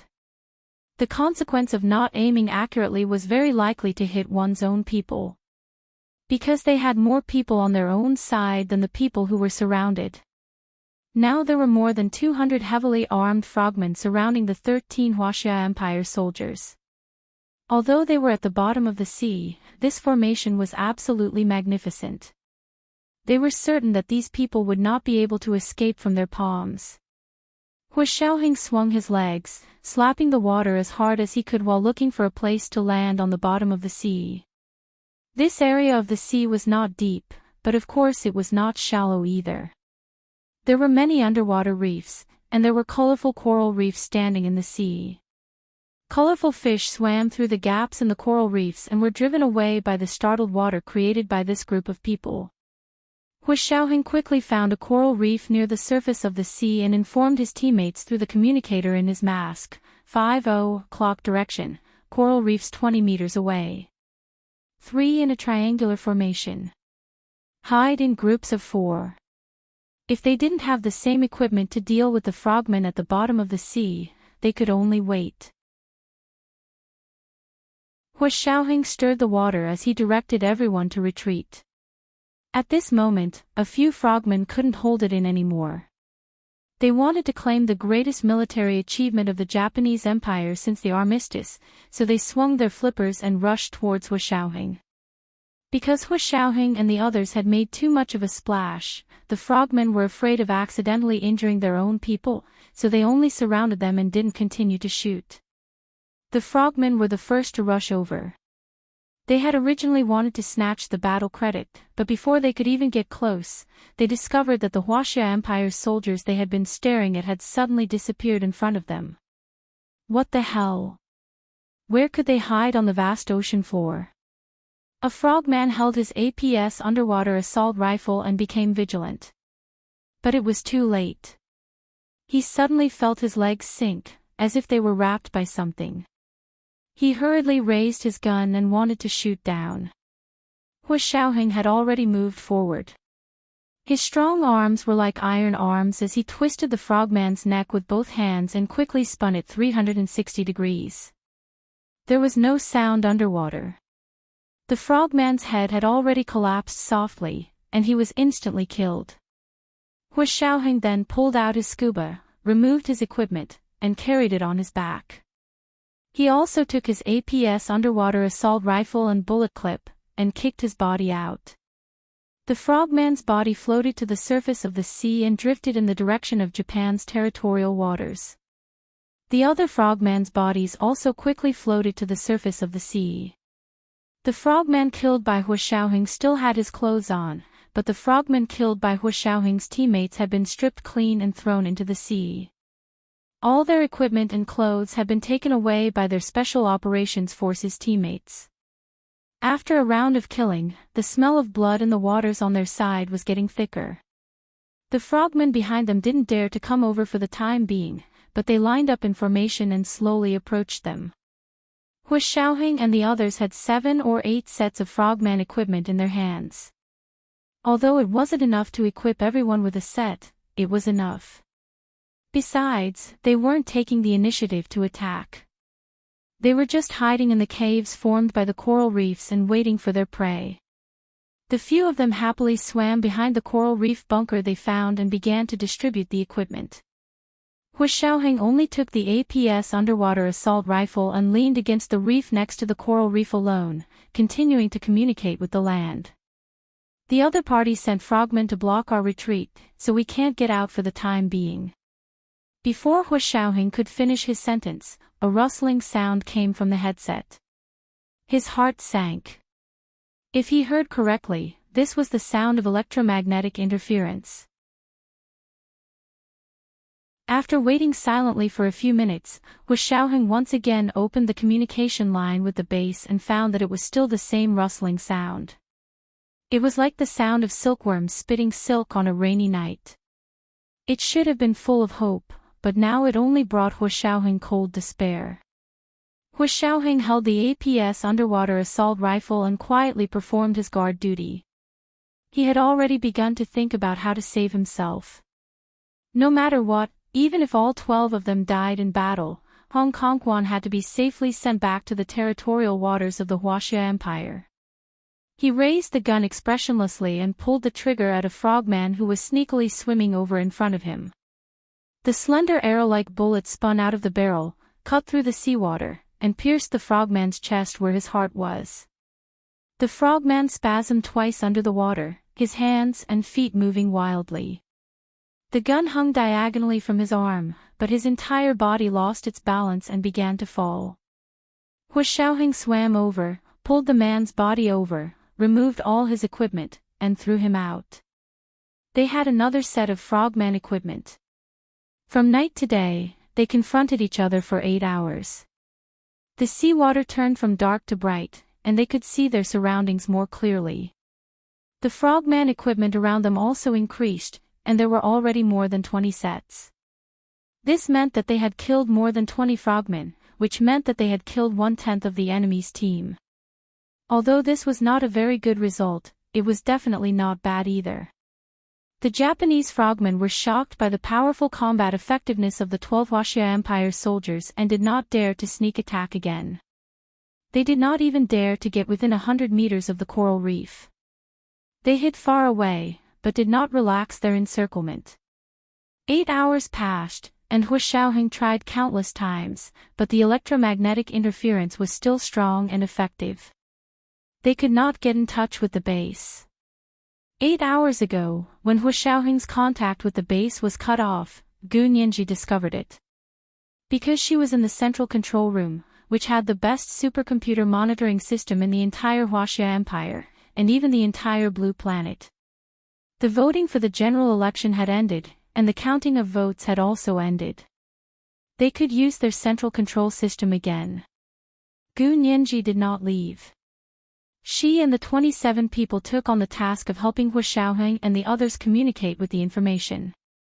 Hu Xiaoheng and the others' tracking of Hong Kongquan this time and calling for drones out to sea were all coordinated and arranged by Gu Nianji behind the scenes. She even optimized and modified the drone's precision strike program, so that the error of shooting and dropping bombs at an altitude of 5,000 meters was accurate to 0.01 meters. This kind of error was completely negligible in actual combat. It was just like a full critical hit in a game, where a fatal punch could be delivered at any time and anywhere. Just as she was nervously watching, she suddenly found that Hu Xiaoheng's contact with the base had been cut off. This had never happened before. Because Gu Nianji was checking the fixed connection signal between Hu Xiaoheng's equipment and the Nandis satellite system, it was not necessary for him to contact the base for the signal to be smooth.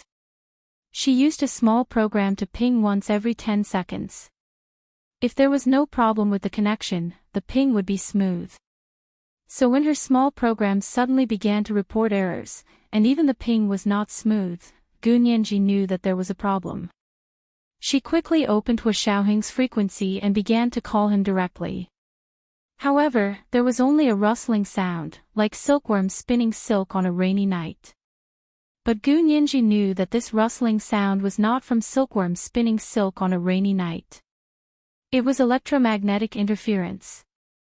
Hu Xiaoheng and the others' communication was blocked by the Japanese. Gu Nianji stood up quickly and went outside to call General Ji. This was the second monthly vote of 7,800 plus the next update. Today was still the third update. Everyone's recommendation votes and monthly votes. 7 p.m., the third update. P.S. Today is the last day of August, right? Our monthly votes will be invalid if we don't vote. Aww. Underscore, do you see my hungry little eyes? Mwah.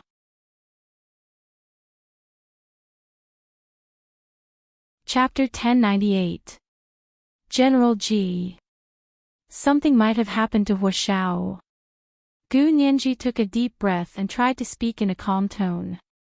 However, the increased speed of her speech still exposed the worry and fear in her heart. General G had just walked into his office when he received the call. Thinking of the emergency meeting last night to use the drones, General G's heart sank. Was there a problem more difficult to deal with than drones? Nianji, speak slowly. What do you think happened? General G asked kindly as he sat down and took a sip of tea. Gu Nianji composed herself and whispered, I just discovered that Huashao's communication may have been interfered with by electromagnetic interference. Communication is not smooth, so it naturally means that the enemy is causing trouble. General G, so it was a guess. He really lost to her. General G's mood improved. He smiled and said, there are many reasons why communication is not smooth. Besides, they are now at sea. Gu Nianji quickly asked, they are still at sea. Are there no ships to pick them up? It's fine, it's fine. General G laughed and picked up the military briefing on his desk to glance at it. At the top was the situation of Hu Shaoheng and his team. This was what he had requested to be reported to him in time. Encountered the Japanese frogmen at the bottom of the sea. It was only a simple line of words, but General G's back suddenly broke out in sweat. He immediately interrupted Gu Nianji, who was still arguing on the other side of the phone, and said, Nianji, you guessed right. Something might have happened to Shaoheng and his team. At that moment, Gu Nianji only felt that she could not breathe normally. Her little face was flushed, and after a while, she said in a trembling voice. It's just electromagnetic interference. Something might not have happened, right? Just now, she was worried that something had happened to Hu Shaoheng, but General G felt that she was worrying too much. Now that General G felt that something must have happened to Hu Shaoheng, Gu Nianji was unwilling. Nothing happened, nothing happened. Nothing must have happened. Nothing must have happened. Don't worry, I'll find out what exactly happened. General G said as he dialed another line's internal number. This time, he called the local Special Operations Forces branch in Sea City. What's going on with your chief? Is there any news? The operator on the other side quickly connected the call to the head of the branch. Reporting to Chief. Just now, Major General Hu's call with the base was suddenly cut off. After analysis, we concluded that there was electromagnetic interference on the sea. The call was suddenly cut off. What did he say? General G asked sternly. Did you take any follow-up measures? I'm working on it. We've already sent ships out to sea for anti-interference. The person in charge on the other side was also very nervous. Major General Hu's last words were that the other party had sent frogmen to block our way out, so we can't get out for the time being. General G only knew that Hu Shaoheng had encountered frogmen, but he didn't expect there to be follow-up reports. Connecting the dots, Gu Nianji's worries were very reasonable. All right, report to me every half an hour. Even if there's nothing, you have to report to me. Yes, Chief. The person in charge of the Sea City base agreed readily. Of course, they knew how important Hu Shaoheng was. He was their chief. If something happened, the Special Operations Forces would not be as powerful as they were now. No matter what, she couldn't let anything happen to him. General G put down the intercom and discovered that Gu Nianji was still holding her breath and waiting on the other line. He couldn't help feeling a little sad. Nianji, don't worry. It's like this. General G didn't choose to hide it and told Gu Nianji everything. He knew that Gu Nianji was already Hu Shaoheng's wife, a military wife. As a military wife, they had to bear more than ordinary women.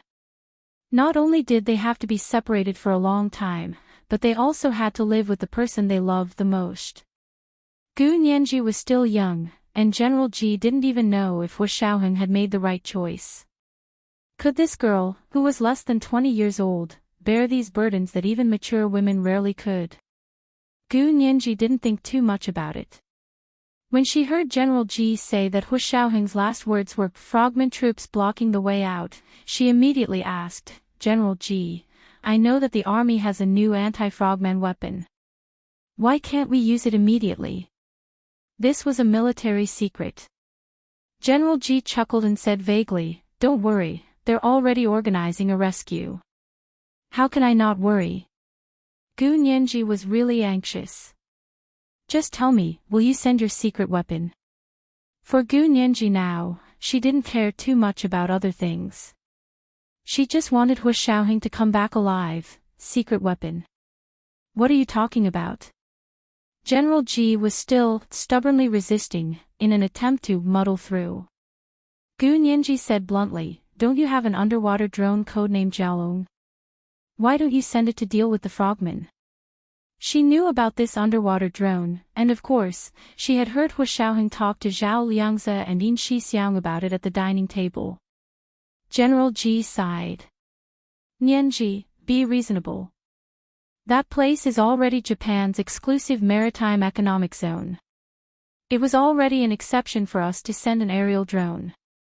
If we were to send an underwater drone, it would be very difficult to control the scale. I'll be honest with you, underwater drone technology is not mature yet. The situation underwater is ever-changing, and it's much more difficult than controlling an aerial drone.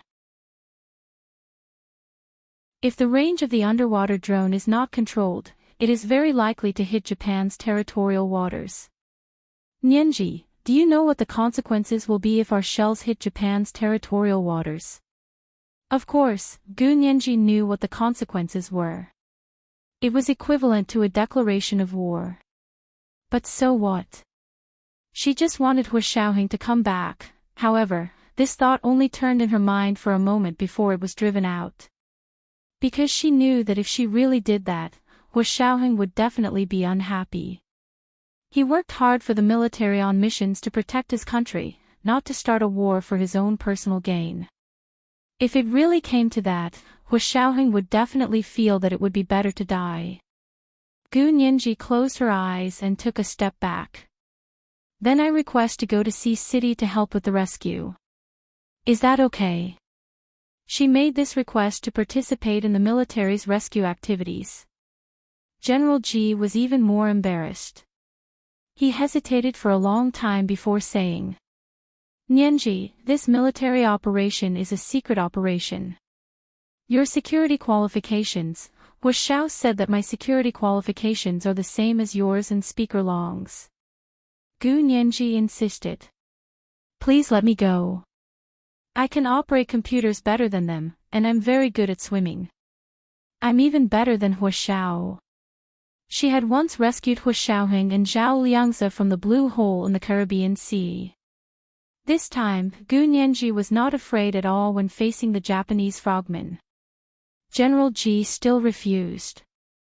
"Nianji, when it comes to swimming, we have many good swimmers in the military. You just wait quietly." Gu Nianji still refused. "General Ji, if you don't agree, I will keep begging and begging until you agree. Let's talk about it later. I'm going to a meeting." General Ji put down the phone and ignored Gu Nianji's unreasonable request. Gu Nianji did not give up. She returned to the central control room and looked at the situation regarding the Japanese frogmen. She was busy for 2 hours. 2 hours later, she received news that the military's first rescue attempt had failed. There were no casualties, but the strong electromagnetic interference in the Japanese sea caused any ship to deviate from the established course. Since they couldn't even find where the people were, how could they rescue them? Therefore, they had to withdraw all of them. After General Ji received the news, he immediately informed Gu Nianji and said, "Don't worry, we will think of another way." "What else are you thinking about?" "It's been 2 hours." Gu Nianji was anxious. "They are at the bottom of the sea. They are surrounded by frogmen. They will be trapped to death. General G's eyes dimmed. They speculated that this was the Japanese's intention. They didn't know what went wrong in the middle, but these Japanese did not even care about Hong Kongchuan's life and only focused on dealing with Hu Xiaoheng. Nianji, you have to believe in Xiaoheng, believe. Before General Ji could finish, Gu Nianji interrupted him and said, General Ji, I remember now.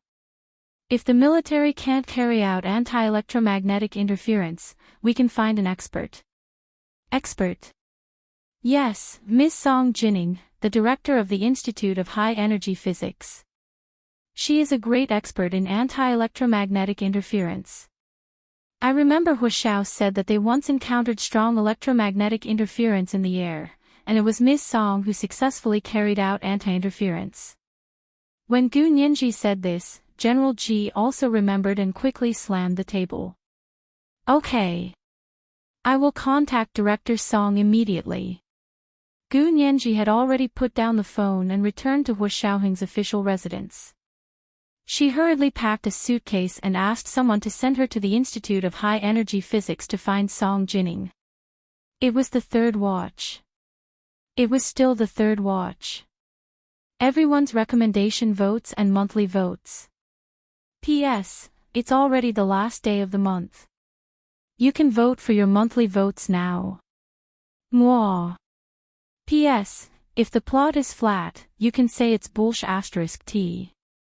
If the plot is full of ups and downs, you can say it's unbearable.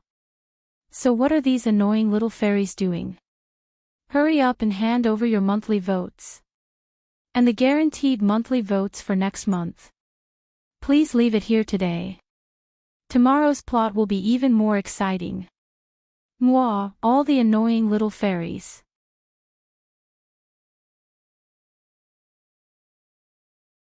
Chapter 1099. It was 5:00 in the morning, and the spring morning in the imperial capital still carried a slight chill. The sky nearby was as blue as a thick jelly that wouldn't melt. In the distance, it was like a palette of an oil painting, full of strong colors. Orange, bright blue, bright purple, bright red, all kinds of rich colors collided together. It was an abstract painting by Monet, just waiting for the morning sun in the east to spray out thousands of rays of golden light. Gu Nianji wore a pair of Louis Vuitton black army boots, tailored black, slim leg wool cropped pants, and a white Egyptian cotton iron-free shirt with a large lapel. She also wore an old dark army green flight jacket. She looked very heroic and outstanding. Her long hair was tied into a bun at the back of her head, revealing her smooth forehead. She wore a pair of large aviator sunglasses on her face, making her small face seem even more palm-sized.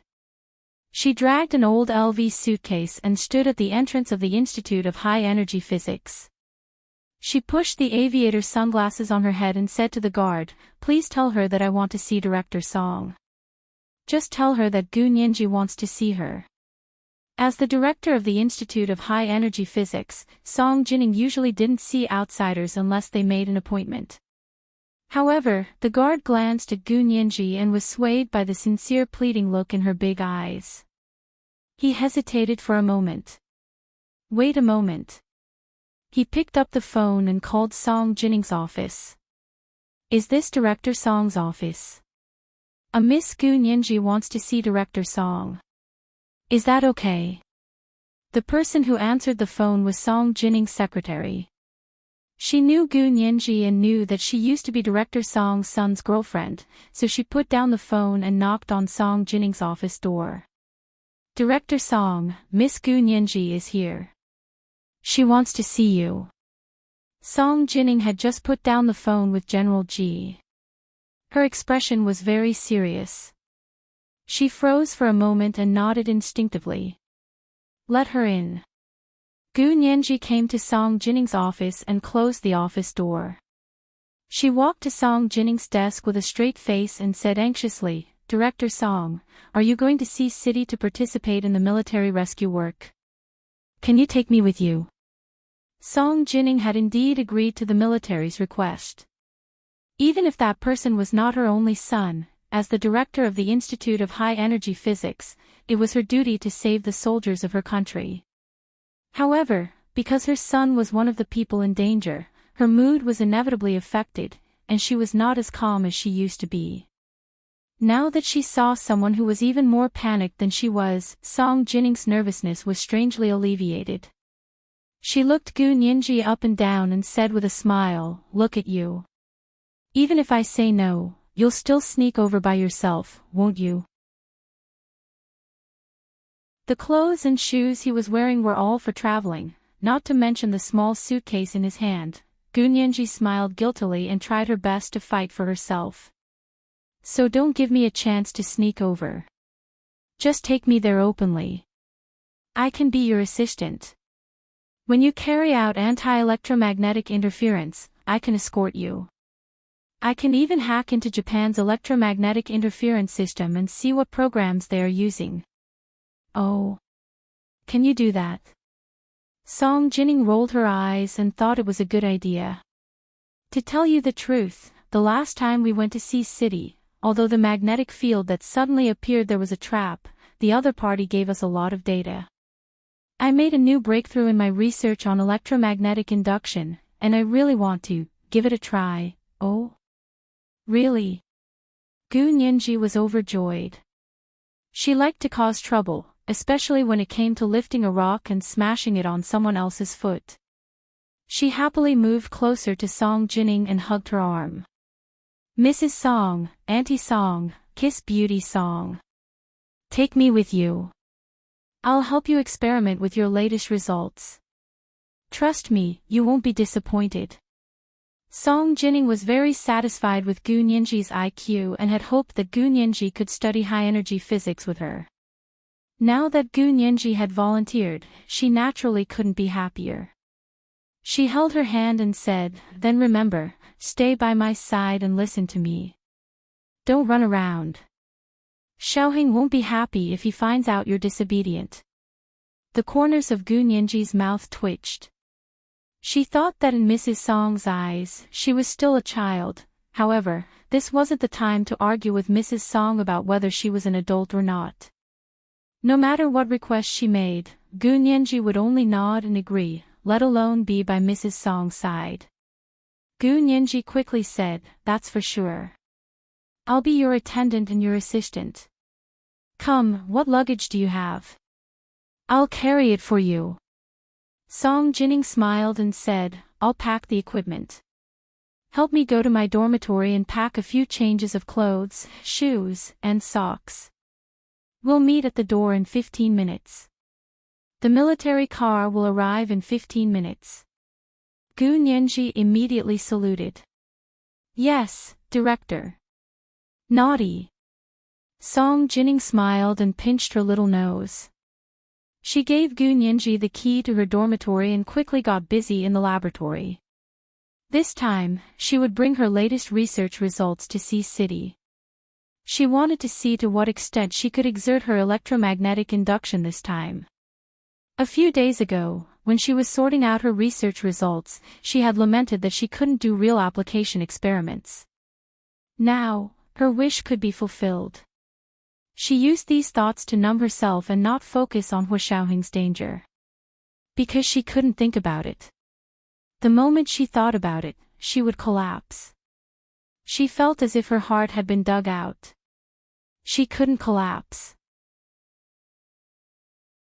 There were still many people waiting for her to rescue.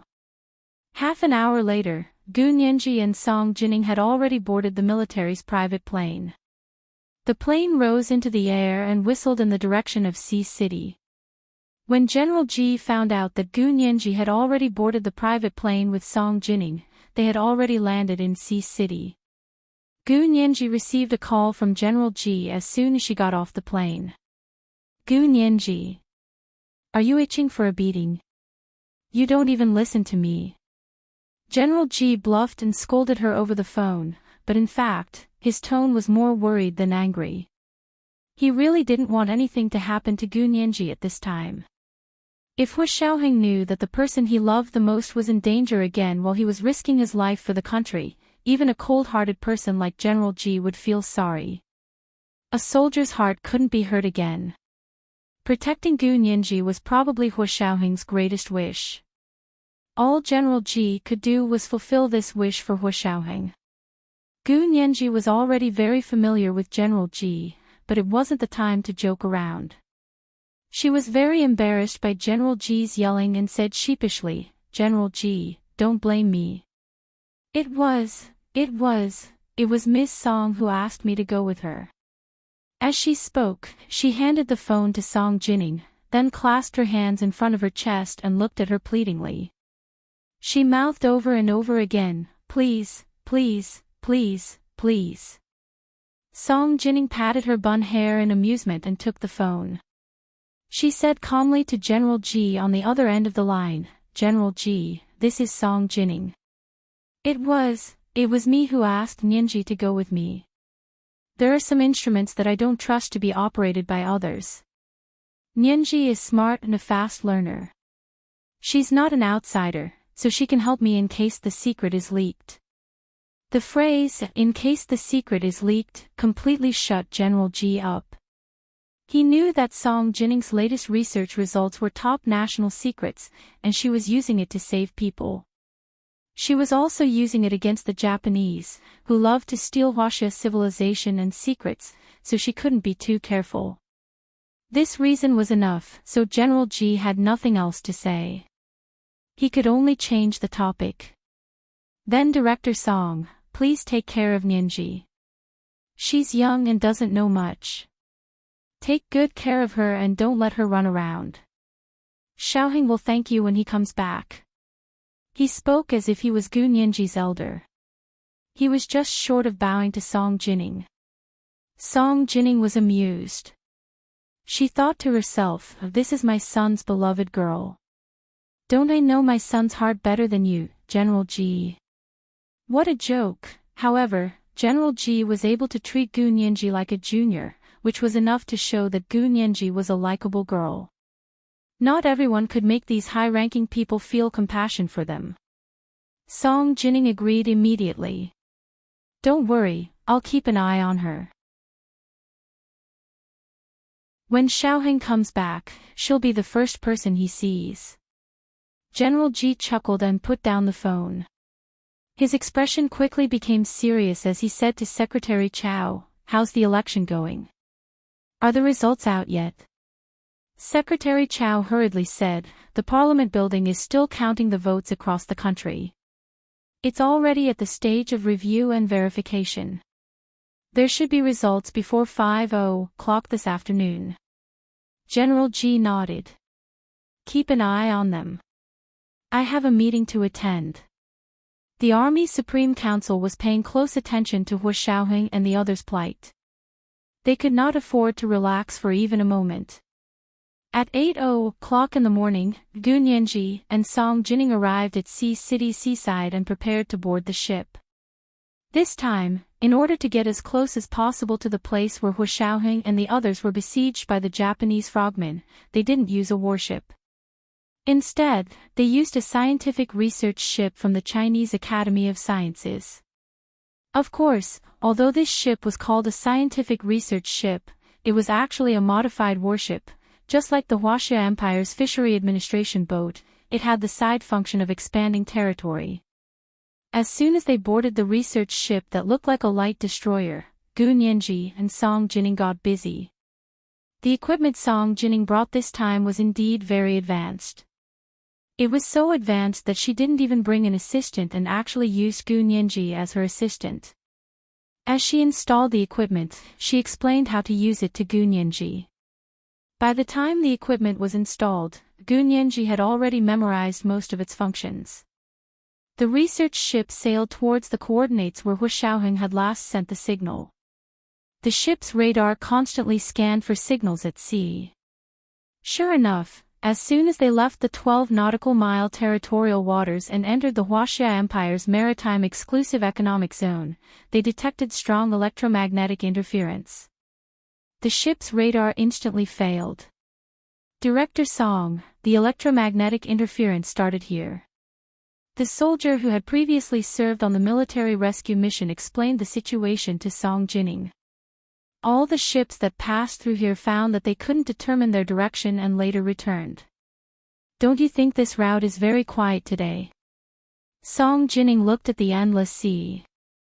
Indeed, this was originally the busiest sea route. The port of Sea City was the largest container port on the entire blue planet, but there were pitifully few ships here today. Gu Nianji listened from the side and smiled as she flicked her finger on the computer screen. The Japanese really know how to kill two birds with one stone. It seems that in addition to coveting our country's sophisticated technology, they are also envious of our country's largest container port. Because their electromagnetic interference not only trapped our soldiers, but also obstructed our sea route. Even if it was only for a day, it would cause astronomical losses. This was the first night watch. Today was the third night watch. Today was the first day of September. Everyone, hurry up and cast your guaranteed monthly votes. The second night watch at 1 p.m., the third night watch at 7 p.m. P.S. Thank you, Beth1211, for tipping 30,000 Chidian coins yesterday. Congratulations to Beth1211 for becoming the 23rd leader of Hello Major General. Mwah. P.S. This month, everyone, feel free to cast your monthly votes. I will definitely do the third night watch every day. When I add the second night watch, it will be the fourth night watch, okay?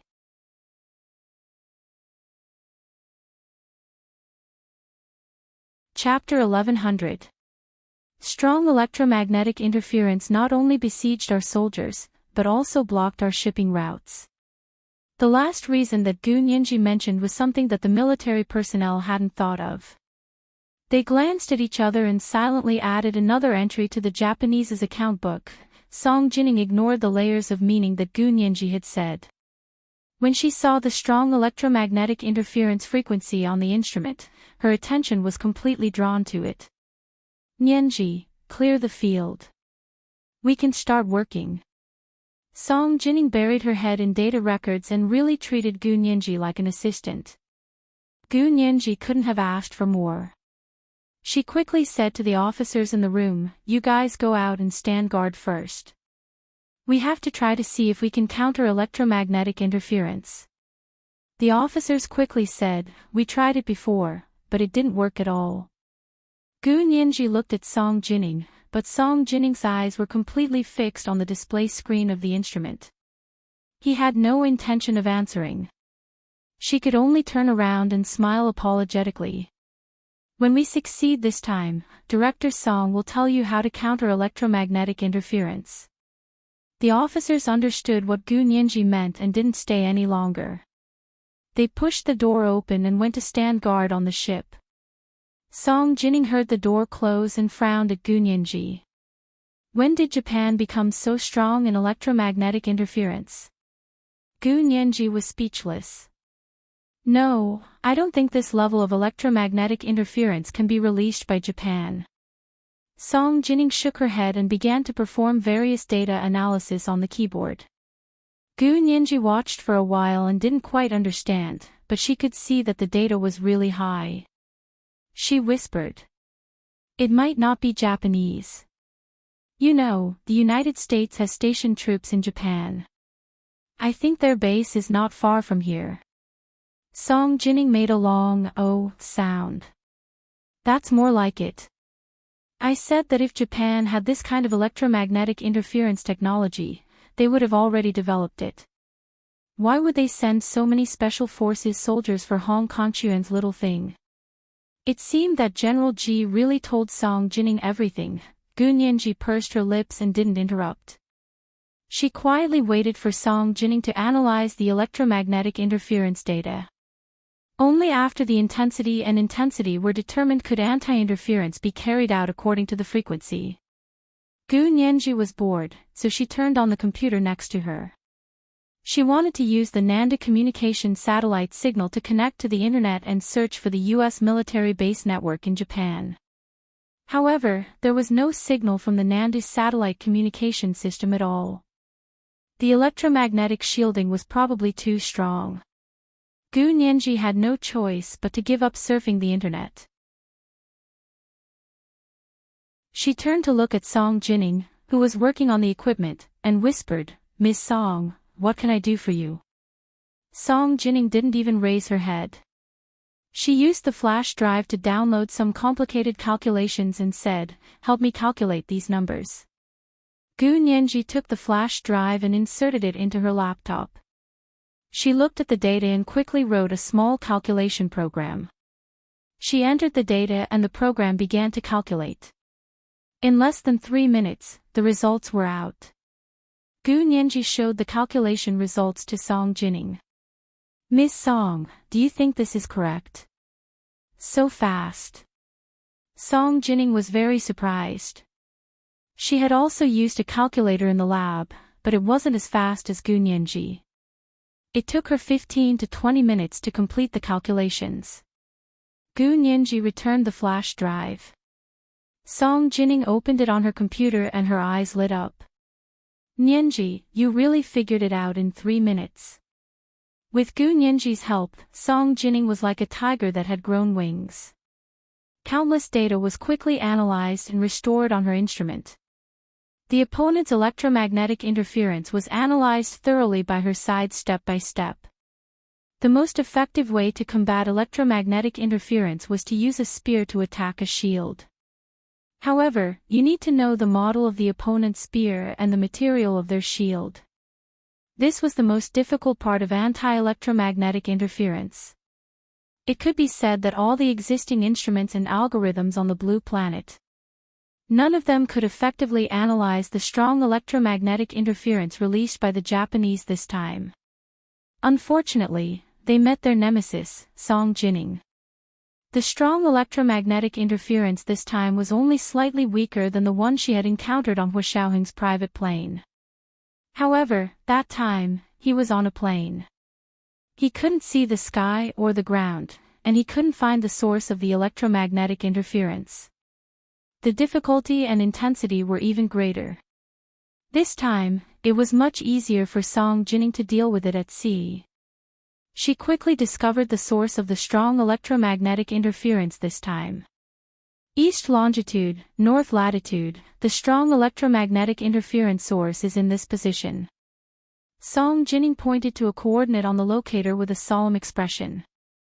"Give this data to the Navy and let them clear it at a fixed point." As soon as the opponent's strong electromagnetic interference source was cleared, Song Jining would quickly release her own strong electromagnetic interference to catch the opponent off guard. Gu Nianji happily agreed and took the data out to find the officers from just now. The officers were scattered on the deck and several important hiding spots in the rear cabin, responsible for invisible security. Gu Nianji remembered that one of them had the highest military rank, a colonel. She found that person and said, "This is the coordinate location of the strong electromagnetic interference source that Director Song found. Can you clear it at a fixed point?" The colonel looked at the data and frowned. "This data is a bit familiar, Gu Nianji, so they had found a strong electromagnetic interference source. Then how could the rescue mission fail?" The colonel took out his electronic notepad, tapped a few times on it, pulled up the data, and said, "Look, I remember now. This is the place where Major General Huo last sent a message." Gu Nianji's heart tightened. The Japanese were too cunning. They were deliberately making things difficult for them. First, they were sure that they couldn't analyze this strong electromagnetic interference, so they openly installed it not far from Hua Xiaoheng and the others.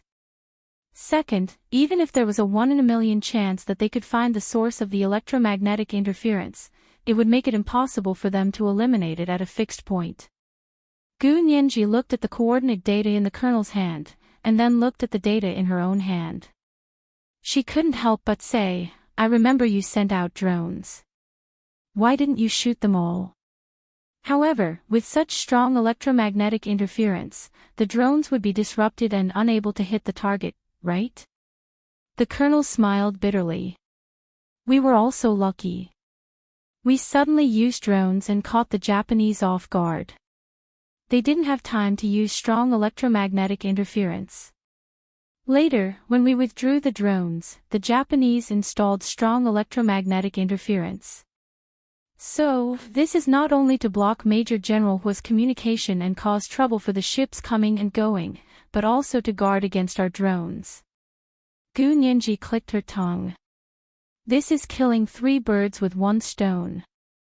I underestimated them. The colonel smiled awkwardly. He only wanted to resist the electromagnetic interference, then get in touch with Hua Xiaoheng and the others to rescue them. He didn't think about anything else. Gu Nianji was just saying it.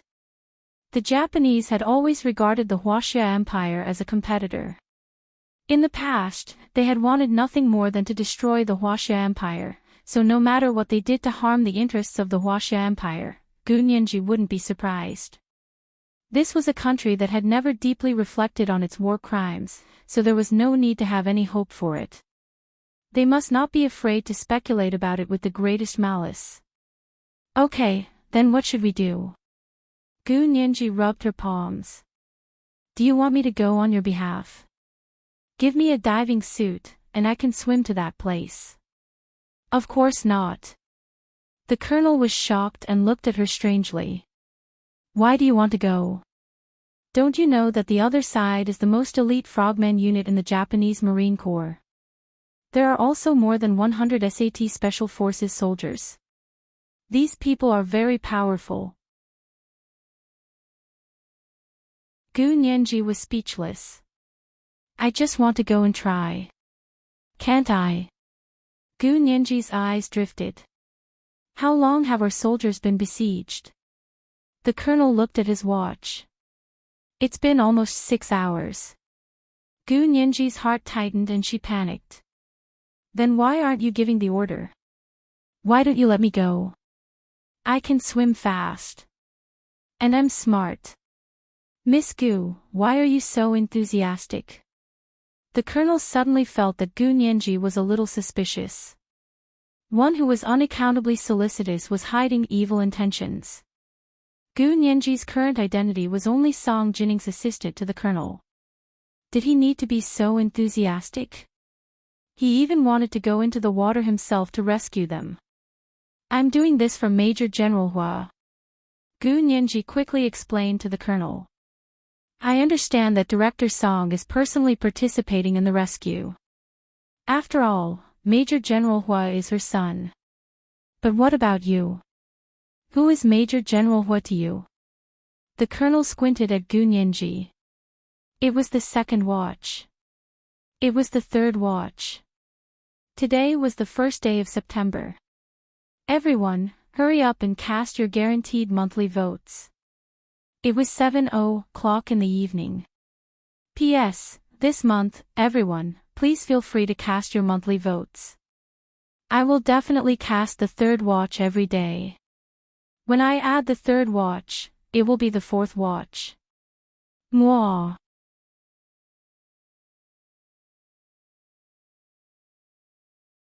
Chapter 11:01. Who is Major General Hua to you? This sentence flashed through Gu Nianji's mind, and countless thoughts flashed through her mind in an instant. She opened her mouth and blurted out, he's my hero. Hua Xiaoheng was indeed a hero in her heart, in the past, present, and future. The Navy colonel was unmoved. The corners of his mouth twitched, and he shook his head with a chuckle. Little girl, are you acting in an idle drama? Don't cause trouble. Go and be Superintendent Song's assistant. We'll be responsible for the rescue. We don't need a little girl like you. Many of our soldiers are good at swimming, and we also have our own frogman troops. As he spoke, he went out to discuss countermeasures with several other naval officers. Gu Nianji looked at his receding figure and couldn't help feeling annoyed. However, she found it even more difficult to say that she was Hua Xiaoheng's wife. Gu Nianji shrugged. Although she knew the other party wouldn't agree, she couldn't help but mention it. People always had to have dreams. What if he agreed? She returned to the place where Song Jining was debugging the equipment and told her what the Navy colonel had just said. In the end, she said regretfully, "But I really want to try it myself. That place is where Major General Hua and the others are besieged." Song Jining was slightly taken aback. "Xiaoheng and the others are besieged there?" "Oh no, if that's the case, it's very dangerous to eliminate them." "It's very dangerous, so the colonel said to send people there. He also said that we also have frogman troops." Gu Nianji leaned back on a sofa in the room, looked up at the ceiling of the cabin, and muttered, "But I really want to go there myself." Song Jining heard that they were also going to send frogman troops and breathed a sigh of relief. "Okay, let's use anti-electromagnetic interference so they won't get lost again." The last rescue failed because of the other party's strong electromagnetic interference, which caused the search ships and frogmen to get lost in the ocean. Gu Nianji perked up. "Okay. What do you need help with, Miss Song?" "You operate this instrument." Song Jining demonstrated it to her. "I'll operate that one." "Actually, one is enough, but this time I want to try operating two at the same time. One uses the other party's electromagnetic frequency for anti-interference, and the other releases our own strong electromagnetic interference. Remember, we should be twice as strong as them, and we can cover a larger area. If it succeeds, I'll gradually expand it. I want to test the maximum value this instrument can reach." Gu Nianji nodded. "Got it. When do we start?" Song Jining looked at her watch. "In 5 minutes. According to the test results just now, I found that the opponent's strong electromagnetic interference will change frequency every 5 minutes.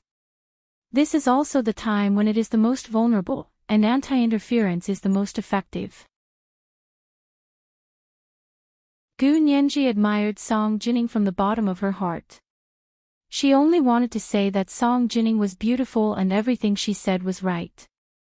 5 minutes later, the Navy's 3-man frogman team quietly went underwater. At the same time, Song Jining's strong electromagnetic interference and Gu Nianji's anti-electromagnetic interference began to be cast. Invisible electromagnetic waves converged in the air, collided, cancelled each other out, and regenerated each other. This kind of destruction and freshmen fighting on an invisible battlefield was very difficult to determine victory and defeat in an instant. But with Song Jining and Gu Nianji fighting side by side, the opponent's strong electromagnetic interference finally began to die down and slowly weakened after a while. The frogman soldiers who went into the sea found that their GPS could be used again and were ecstatic. They quickly swam in the direction where Hu Xiaoheng had sent the last message. That was also where the opponent had released the strong electromagnetic interference source. The 3-man combat team swam quickly for half an hour and gradually approached the coordinates given to them by Song Jining. It was quiet here, with strange rocks and many corals and coral reefs. Colorful sea fish swam in the middle, and it looked beautiful. It was as leisurely as an aquarium. The 3 frogman soldiers were not in the mood to enjoy the beautiful scenery here. Instead, they took the detector and began to look for the strong electromagnetic interference source. The 3 of them wandered around the bottom of the sea for half an hour before they determined the location of the strong electromagnetic interference source. They were particularly excited and immediately sent a message to the scientific research ship. "Target confirmed. Clear it immediately. Target confirmed. Clear it immediately." The 3 frogman soldiers happily swam towards the strong electromagnetic interference source.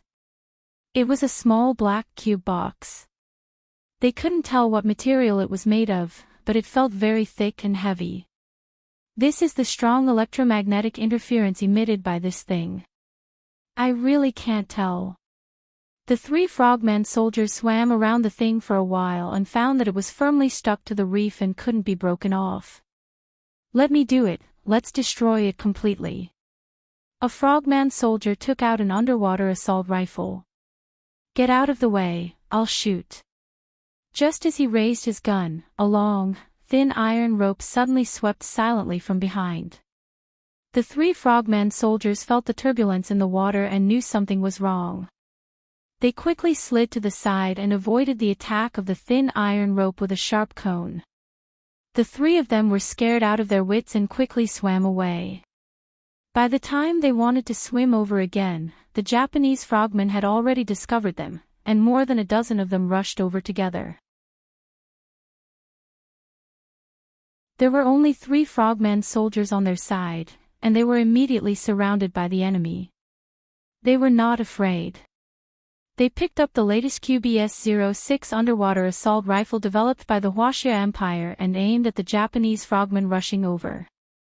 Compared with the Russian-made APS underwater assault rifle used by the Japanese frogmen, the newly developed QBS-06 underwater assault rifle of the Huaxia Empire was faster, more accurate, and more ruthless. The lethality of its special bullets was not on the same order of magnitude as that of the APS. Although there were only 3 people on their side, with the QBS-06 underwater assault rifle, it was only a matter of time before they could face more than a dozen enemies. Before the enemy's bullets could reach them, their bullets had already penetrated their diving suits and masks. More than a dozen Japanese frogmen died in the hands of the Huaxia Empire's frogmen soldiers. The 3 of them killed the invading Japanese frogmen, made a victory sign to each other, and went to continue to study the strong electromagnetic interference source. Again, before they could get rid of the interference source, the Japanese frogmen rushed over aggressively again. This time there were more than 30 people, double the number of people last time. Let's disperse. The 3 frogmen on their side communicated with each other through the intercom in their masks.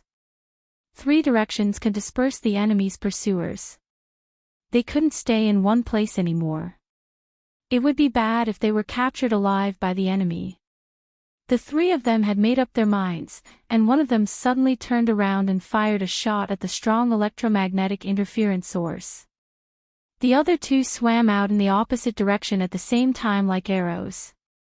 As expected, the Japanese frogmen surrounding them were shocked and were about to chase after them when they suddenly heard a loud rumbling sound above their heads. They saw more and more Japanese ships appear on the sea level above their heads. At the same time, buoys that looked like thin iron pipes were thrown down from the ship, circling the place where Hu Shaoheng and the others were. Such a circular strong electromagnetic interference simply magnified the interference source countless times. After the other party dropped the buoys with strong electromagnetic interference, 3 of their frogmen took advantage of the chaos to escape, and one of them was injured. An hour later, they returned to the scientific research ship, all exhausted and panting. They said to Song Jining, who was waiting for them anxiously, "Director Song, the other party's big ship came over and threw a lot of buoys. Our GPS lost its direction almost instantly, and we swam back in the direction determined by the naked eye." They swam for a full hour from a distance of half an hour. In the process, they were chased by the Japanese frogmen and fired countless shots. One of their frogman soldiers was unfortunately shot and has now been sent back to shore by speedboat for surgery. Just below sea level, the coordinates calculated by Song Jining showed that there were coral reefs. Hu Shaoheng and the others had been hiding in a reef cave next to a coral reef for 8 hours. The communication had been restored for a while, and Hu Shaoheng hurriedly contacted the base, then was transferred to the scientific research ship. Knowing that Song Jining and Gu Nianji were both there, he felt a strange excitement in his heart. Although he had always been very calm, this time, when he was talking to the other side, his low, magnetic voice trembled slightly, and it was even more exciting. But before long, their communication was cut off again, and they didn't have time to go out to meet the 3 frogmen soldiers who had come to destroy the strong electromagnetic interference source. Because Song Jining's plan was to first destroy the strong electromagnetic interference source, and then deal with the Japanese frogmen that surrounded Hu Shaoheng and the others, so that they could be rescued. Unfortunately, because of the sudden arrival of the Japanese warships, this plan completely failed. looking at the huge shadow that suddenly appeared on the sea level above their heads and the thousands of thin iron ropes hanging down from the sea buoys, Xiaoheng clenched the gun in his hand. The oxygen in their scuba tanks could last at most 3 hours. If they couldn't be rescued within 3 hours, then they would fight to the death with those Japanese. Gu Nianji was restless after listening to the three frogmen's recollections on the scientific research ship. Especially when she heard them say that the Japanese warships had dropped a lot of buoys, which floated on the sea like huge mosquito coils, and that there were many long tendrils under the buoys, all the way to the bottom of the sea. She was even more frightened. They were all made of high-quality iron, and each one was like an electromagnetic magnifier. Could Song Jining cope with this level of electromagnetic interference? Gu Nianji stood at the bow of the ship with her arms crossed and looked in Xiaoheng's direction. On the boundless sea, the clouds and water were vast and misty, and even the Japanese warships could be vaguely seen. But so what if she could see it? You're just a scientific research ship.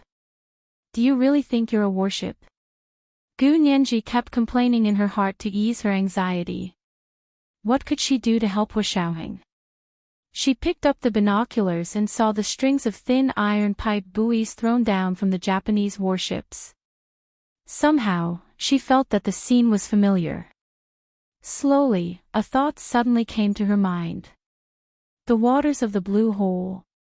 Didn't this scene look like the waters of the Blue Hole that she had experienced before? This was the third watch. Today was the third watch. Today was the first day of September. Everyone, hurry up and cast your guaranteed monthly votes. P.S. This month, everyone, feel free to cast your monthly votes. I will definitely cast it at the third watch every day. When I add the second watch, it will be at the fourth watch. Today, it will be about 10,000 words. Mwah.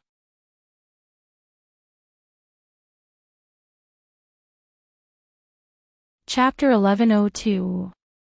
Thinking of the blue hole, Gu Nianji's mind was filled with a vast expanse of bluish-purple electric light. Under the blue sky, the electric light was like a golden snake dancing wildly, baring its fangs and brandishing its claws. The sky and the sea seemed to be reversed. The sea flashing with bluish-purple electric light was the sky flashing with electric light, and the blue sky was like a calm ocean. Gu Nianji felt dizzy. She blinked her eyes, and all she could see was a calm blue sky. The sky was still clear, and the sea was blue. The bluish-purple electric light that had just appeared in her mind seemed to have never existed. The bluish-purple electric light in the blue hole was an extreme form of the electric fence. Song Jining had told her that the buoys in front of her were used to generate electromagnetic interference. Was there any connection between the two? Gu Nianji narrowed her eyes and turned to walk into the cabin where Song Jining was. She stood quietly beside her for a while and saw that Song Jining's forehead was covered in sweat. She knew that she was having a hard time coping. Gu Nianji asked softly, "Miss Song, is the electromagnetic interference stronger this time?" Song Jining smiled bitterly and didn't look up. She said sullenly, "The Japanese are really putting in a lot of effort this time. Do you see the pattern formed by those buoys?" Gu Nianji nodded. "It's like a circle of mosquito coils, but also a closed ring." "Yes, this shape can amplify electromagnetic interference to the maximum." Song Jining's face was gloomy.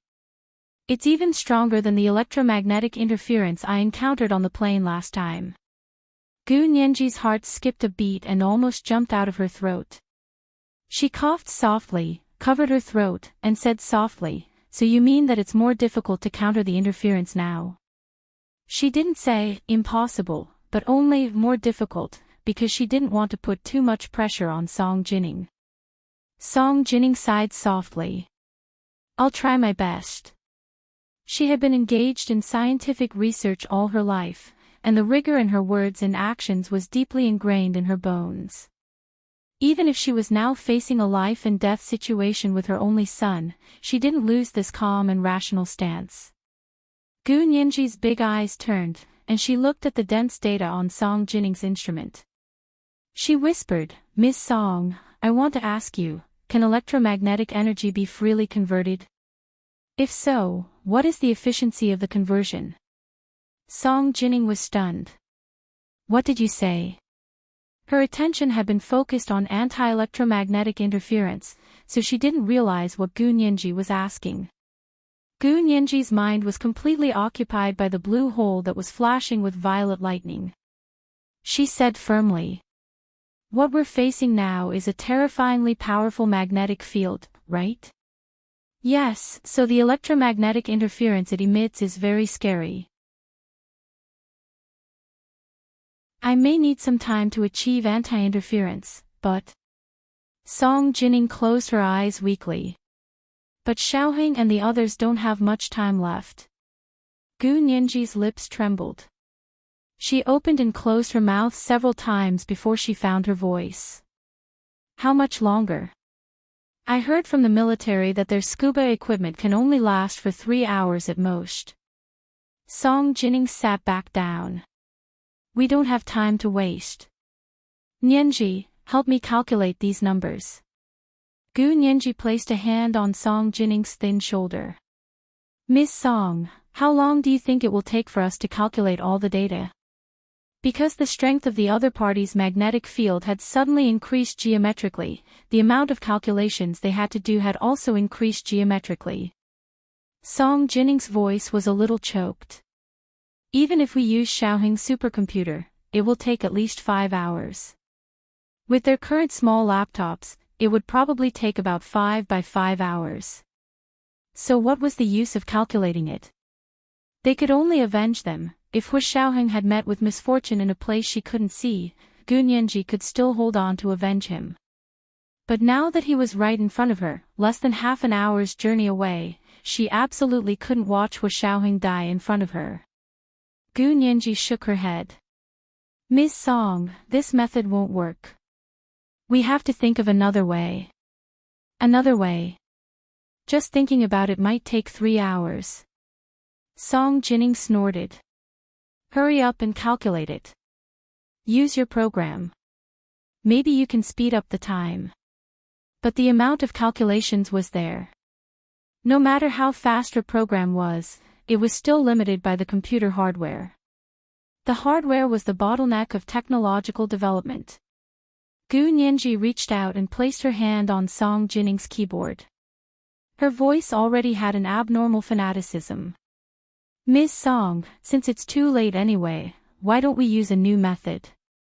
Song Jinning turned around to look at her. She wanted to reprimand her for being so whimsical at this time, but when she saw that Gu Nianji's eyes were red and full of tears, she didn't realize it and still looked at her hopefully. Her heart softened. She stood up and placed her hands on Gu Nianji's round and small shoulders. She said softly, "Nianji, I know you feel bad, but..." Gu Nianji grabbed Song Jinning's hand and said loudly, "Miss Song, we have a way." "Really?" The blue hole that flashed with bluish-purple lightning had been hovering in Gu Nianji's mind, and she finally found an opportunity to pour it out. Gu Nianji asked Song Jinning loudly, "Miss Song, tell me, can electric and magnetic fields be converted into each other?" What she had been thinking about just now was the bluish-purple lightning in the blue hole's waters. It was an extreme form of electric fence. The electric current had almost no resistance and was shockingly powerful. Song Jinning also said that the buoy in front of her could produce powerful and intimidating electromagnetic interference. In other words, this buoy produced a powerful magnetic field. Electromagnetism, electricity, and magnetism were originally two kinds of energy that were related to each other. Song Jinning was also stunned by Gu Nianji's question. She nodded affirmatively and said, "Of course.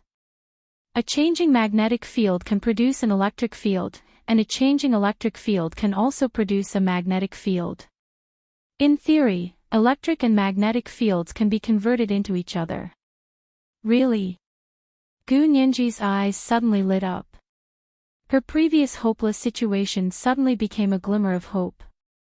do you mean that magnetic and electric fields can be converted into each other? Then, can we convert this magnetic field into an electric field?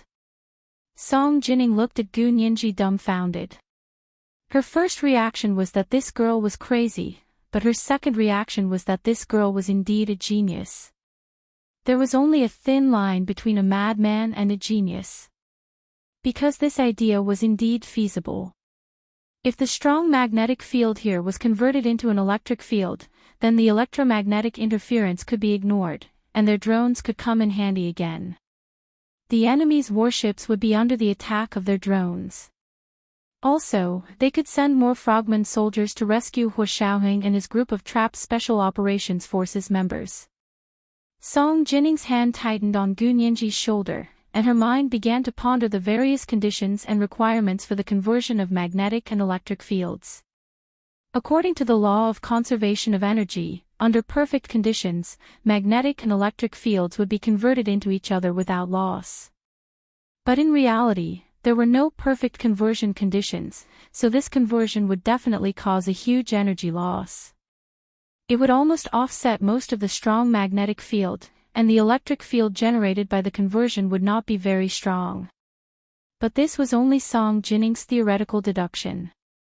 If the situation here was more special, and the conversion of a strong magnetic field to an electric field did not have the energy loss they imagined, then the resulting electric field would be an absolutely terrifying existence. Nianji, do you know what the consequences will be? Even if there is only a 1 in a million possibility, I have to tell you. Song Jining told Gu Nianji the worst consequences. Gu Nianji didn't care. She nodded firmly. I know, I've seen it. As she spoke, she told Song Jining about the scene she had seen in the Caribbean Blue Hole. Of course, she didn't say that she and Hu Shaoheng were in danger there.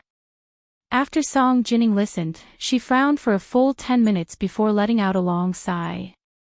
So that's how it is. I really don't know who set up the electric fence there. I must go see it when I have the chance in the future. However, she touched Gu Nianji's head. What you said makes sense. It is indeed feasible. Maybe it will be faster than us recalculating the data. However, to achieve the conversion, we need to go to the buoy to make various changes, which requires more cumbersome technical means. There are no technical soldiers here, and I'm afraid no one can do it. Gu Nianji immediately puffed out her chest. Ms. Song, I am your technical soldier. Let me go.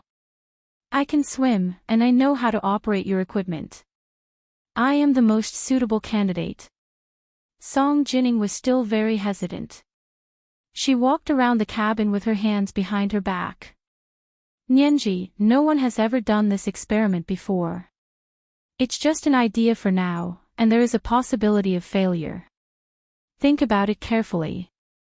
If you go, you may not come back. No. It will definitely succeed. I've seen people succeed before. I know what it should look like here. Gu Nianji pointed to her head. Her eyes were sparkling, as if there were torches burning in them. They were shockingly bright, and her whole person was full of enthusiasm and vitality. At this moment, her beauty was vivid and lively, and there was no words to describe it.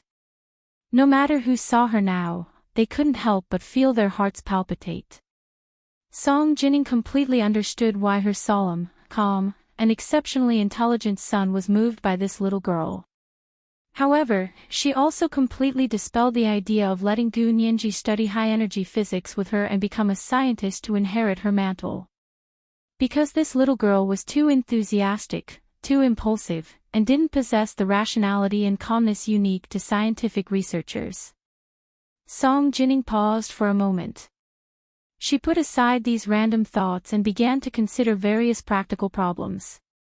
However, even if you go and achieve the transformation, how are you going to get out once you enter the range of those buoys?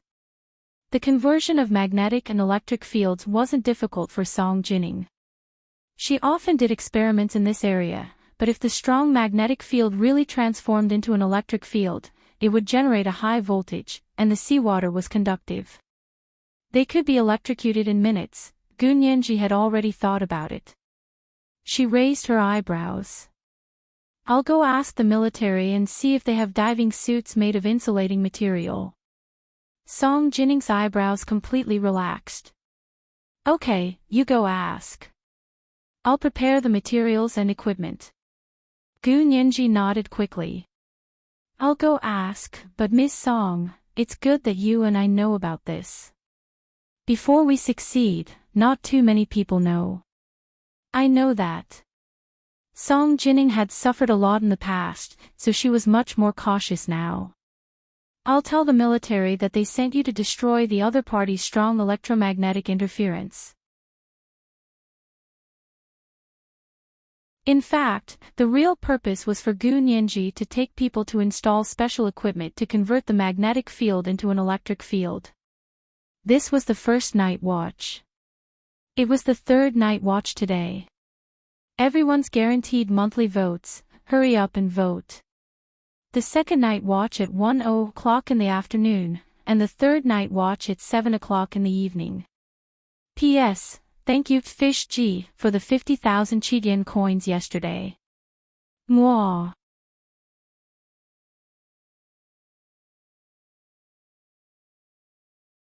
Chapter 1103. After Gu Nianji left Song Jinning's cabin, she went straight to the highest-ranking naval colonel on the research ship. Colonel Liu, Director Song wants to ask if you have any diving suits made of special materials, especially insulating materials. Gu Nianji asked carefully, trying not to reveal any strange expressions. Colonel Liu glanced at her and frowned.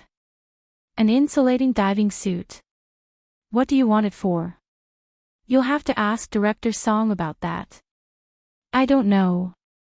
Gu Nianji pushed all the blame to Song Jinning and didn't want to overstep her boundaries. She could see that the Navy colonel was very cautious and did not trust easily. Gu Nianji was now Song Jinning's assistant, so Song Jinning should be in charge of such matters. Gu Nianji was just a messenger. She knew her position very well. Colonel Liu was from the Navy and wasn't familiar with the people in Hu Xiaoheng's division. He didn't even know that Hu Xiaoheng used to be Gu Nianji's guardian. Therefore, he had always been wary of Gu Nianji and felt that she didn't act like an assistant. Gu Nianji also knew that she had been too impatient. Since she didn't want to reveal her marriage to Hu Xiaoheng, she could only act like an assistant. Colonel Liu nodded and went to talk to Song Jinning. Gu Nianji stood alone at the bow of the boat, lost in thought as she stared at the distant sea. The Japanese light destroyer and their research ship looked at each other across the sea. Gu Nianji didn't know if it was an illusion, but she felt that the warship was arrogantly looking down on her. Gu Nianji gave the warship a disdainful thumbs-down gesture. She thought to herself, I'll let you be cocky for a while longer. When I get my diving suit, I'll teach you a lesson. Colonel Liu came out of Song Jinning's cabin just in time to see Gu Nianji's childish behavior. His wariness immediately dissipated. This was a hot-blooded child. He was too cautious. When he spoke to Gu Nianji again, Colonel Liu's tone was much more amiable. Comrade Gu. Colonel Liu smiled as he stood behind Gu Nianji. Gu Nianji smiled and turned to Colonel Liu. Colonel Liu, just call me Comrade Gu. You don't have to add the word little. In my eyes, you're just a child, Colonel Liu said emotionally. How old are you? Are you 18? Gu Nianji's eyes widened. I'm 19. I'll be 20 this October. Colonel Liu. It's only March. Gu Nianji, all right. She didn't want to discuss this age issue with Colonel Liu. She smoothed her bun hair that was messed up by the sea breeze and hurriedly said, Director Song told you, right? Do you have an insulating wetsuit? Colonel Liu nodded. Director Song has already said that we need to send people over there to destroy the strong electromagnetic interference. We are worried that the equipment will leak, so we need insulating diving suits. Yes, do you have them? Gu Nianji was anxious. At least 17 sets. I'll take one, and the other 4 will come with me. The other 12 are for the people trapped at the bottom of the sea. The 4 soldiers who went with her had to place magnetic field converters in the 4 directions of north, south, east, and west. Gu Nianji went to the center of the magnetic field to place the converter. Hu Xiaoheng's team originally had 13 people, but one member had already been sacrificed. Hu Xiaoheng had reported this to the base. Colonel Liu looked her up and down with some pity. Although she wasn't short, she was thin. Can you do it? Diving requires physical strength, and performing a mission requires even more strength. I'm fine. Don't look at me because I'm thin. I'm actually very healthy. Gu Nianji bent her small arm and wanted nothing more than to show Colonel Liu the little muscles on her arm. Although Colonel Liu had been worried, he was amused by Gu Nianji at this time. He said calmly, "Okay then, I'll send you 4 frogman soldiers. They will listen to your orders." Then he patted Gu Nianji's shoulder. "Keep it up, and be careful. We will wait for your triumphant return." "Thank you, Chief." Gu Nianji was so excited that she snapped her feet together and gave Colonel Liu a very standard military salute. Although she wasn't a soldier, she had grown up with soldiers in the Special Operations Forces, so many of her mannerisms had the temperament of a soldier. Colonel Liu smiled. "My daughter is only 2 years younger than you, and she still acts like a spoiled child to me at home. I should let her learn from you." Gu Nianji shrugged indifferently and smiled. "A child with parents is a treasure. You should take good care of your daughter. Don't mention other children in front of her. She will hate you." Colonel Liu laughed. "I'll go prepare an insulating diving suit for you. Gather here in 5 minutes." "Okay." Gu Nianji answered loudly, then returned to Song Jinning's cabin and said, "Director Song, we will set off in 5 minutes. We will arrive at our destination in half an hour. You can start debugging the synchronization equipment in half an hour." After they installed the magnetic field converter on the buoys, Song Jinning had to send a synchronized magnetic field signal to start the converter and start the magnetic field conversion. This process depended on the strength of the magnetic field that needed to be converted, as well as the energy loss during the conversion. Therefore, they didn't know how much time it would take. They could only observe while operating, so Gu Nianji was irreplaceable. Colonel Liu had argued with Song Jinning earlier because he also thought that Gu Nianji was too young and had not undergone systematic military training. He couldn't bear to let her go into the water to carry out such a difficult mission and face the Japanese's vicious frogman troops. Song Jinning had also tried to persuade Gu Nianji, but Gu Nianji was even more fanatical than she was. If they didn't agree, she would secretly go into the water herself, so Song Jinning had to give in. She only said one thing to Colonel Liu. "Nianji grew up with Xiaoheng in the Special Operations Forces. She knows what she's doing." Colonel Liu finally understood the relationship between the two, so he didn't continue to object. Although he was still worried, this was the only way, so he agreed to Song Jinning's proposal. Song Jinning saw Gu Nianji's excited expression and went over to straighten her collar. "Remember to be careful. If there's a problem, you'd rather give up than lose yourself. Nianji, I'm very grateful that you're willing to save Xiaoheng, but I absolutely don't want you to die because of this. Do you understand what I mean?" Scientists were always straightforward. Gu Nianji liked this mode of communication very much. She promised Song Jinning, "I will definitely bring Hu Xiao back. Don't worry, Ms. Song." Song Jinning closed her eyes and took Gu Nianji's hand. "When you come back, you can call me Mom, okay?" Gu Nianji was speechless. "Or you can call me Mom right now. No matter what happens between you and Xiaoheng in the future, I will recognize you as my daughter." Song Jinning hugged Gu Nianji. "I'm not a good mother. Xiaoheng was raised by his grandmother when he was a child. But I can learn to be a good mother now. No matter who you marry in the future, I will treat you as my daughter. Even if she married Hu Xiaoheng and became Song Jinning's daughter-in-law, she would still have to call her mom. Gu Nianji was so touched that she couldn't control herself. She hugged Song Jinning back and whispered in her ear, "Mom." The word came out of her lips and sounded a little strange.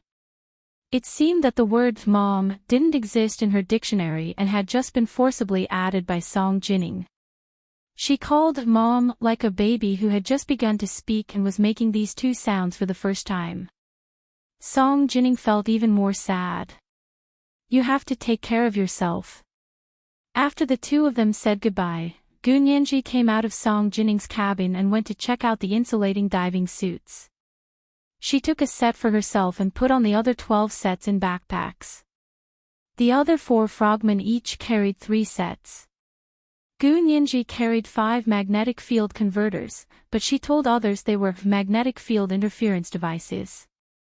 There was also a real high-power magnetic field interference device that Song Jinning had made in a hurry to help them explore the way. After checking everything, they went into the sea from the back of the ship.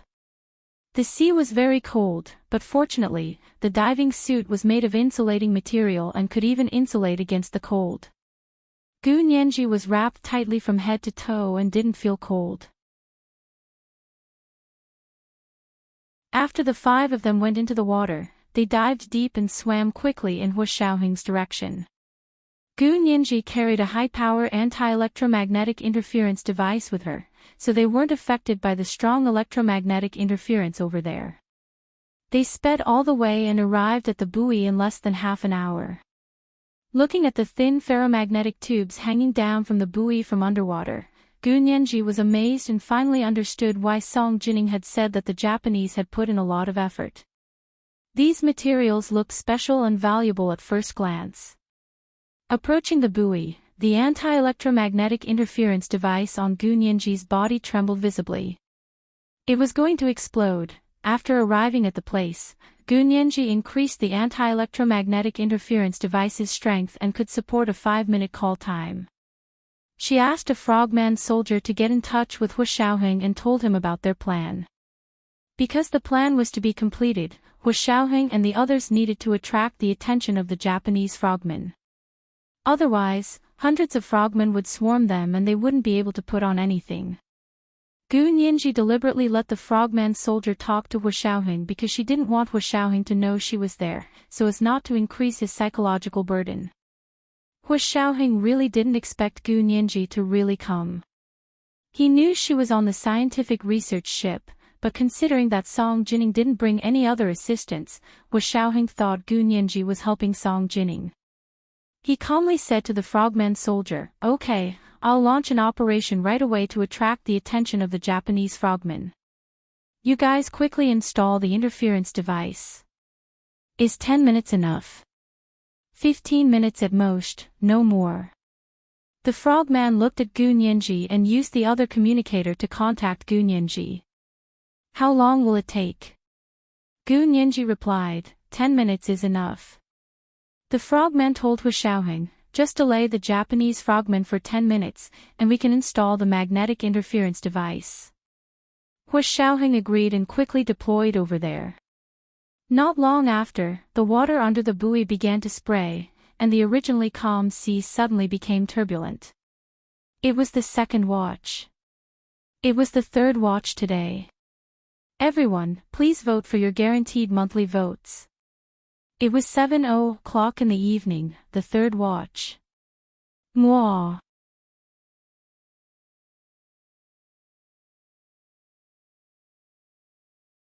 Chapter 11:04. The buoy swayed, and the thin iron pipes hanging down rippled with the sea, and the magnetic field suddenly became much stronger. The high-power magnetic field jammer that Gu Nianji carried with her was no longer working. She and 4 frogman soldiers hid in a reef cave next to a cluster of gorgeous corals and observed the situation through a periscope. She didn't know what Hu Xiaoheng and the others had launched, but the Japanese frogmen obviously couldn't wait any longer and swam towards the turbulent area. Their defense immediately relaxed a lot. Gu Nianji immediately commanded the other 4 frogman soldiers through the intercom in her diving suit, "We have 10 minutes to prepare." She gestured at the circle of buoys above her head and said to the 4 frogmen, "The diameter of the circle formed by the buoys here should be about 500 meters. We are staying in the east, so with this as the starting point, you go north and swim around the buoys. You go south and swim around the buoys, and you swim directly to the west, which is 500 meters in diameter." There were people installing magnetic field converters at the 4 points of such a circle. Gu Nianji took the most powerful magnetic field converter to the center where the magnetic field interference source was installed to maximize its effectiveness. This was easy to say, but not easy to do. Fortunately, Hu Xiaoheng and the others had attracted the attention of the Japanese frogmen, otherwise it would have been an impossible task. However, Gu Nianji had a lot on her mind.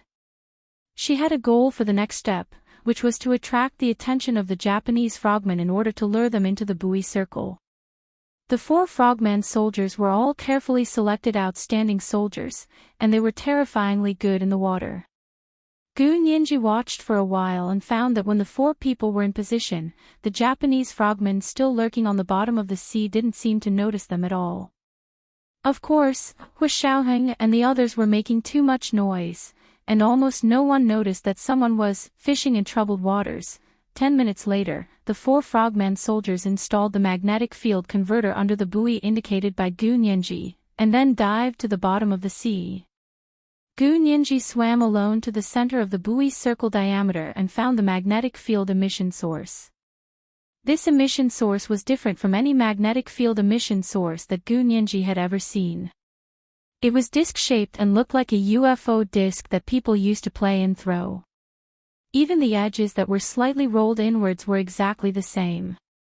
However, the magnetic field emitted by this thing was amplified by the buoy circle, and its strength was terrifying to an astonishing degree.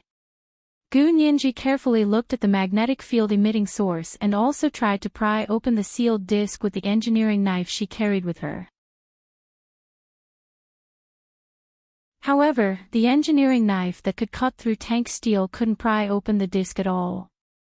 Therefore, her previous idea was correct. It was impossible to destroy the magnetic field emitting source here. Only energy conversion was the correct way to destroy the strong electromagnetic interference here. Gu Nianji put away the engineering knife and took out the maximum power magnetic field converter. She turned it on and began frequency modulation processing until it was synchronized with the magnetic field frequency there. Then, she carefully buckled it to the bottom of the disc and sealed it tightly with black insulating tape. Only the inside was attached to the magnetic field emitting source. At the synchronized frequency of the magnetic field, the energy conversion began. If he only relied on this magnetic field converter, it would probably take a few hundred years to convert such a strong magnetic field into an electric field. Therefore, they couldn't just rely on these instruments.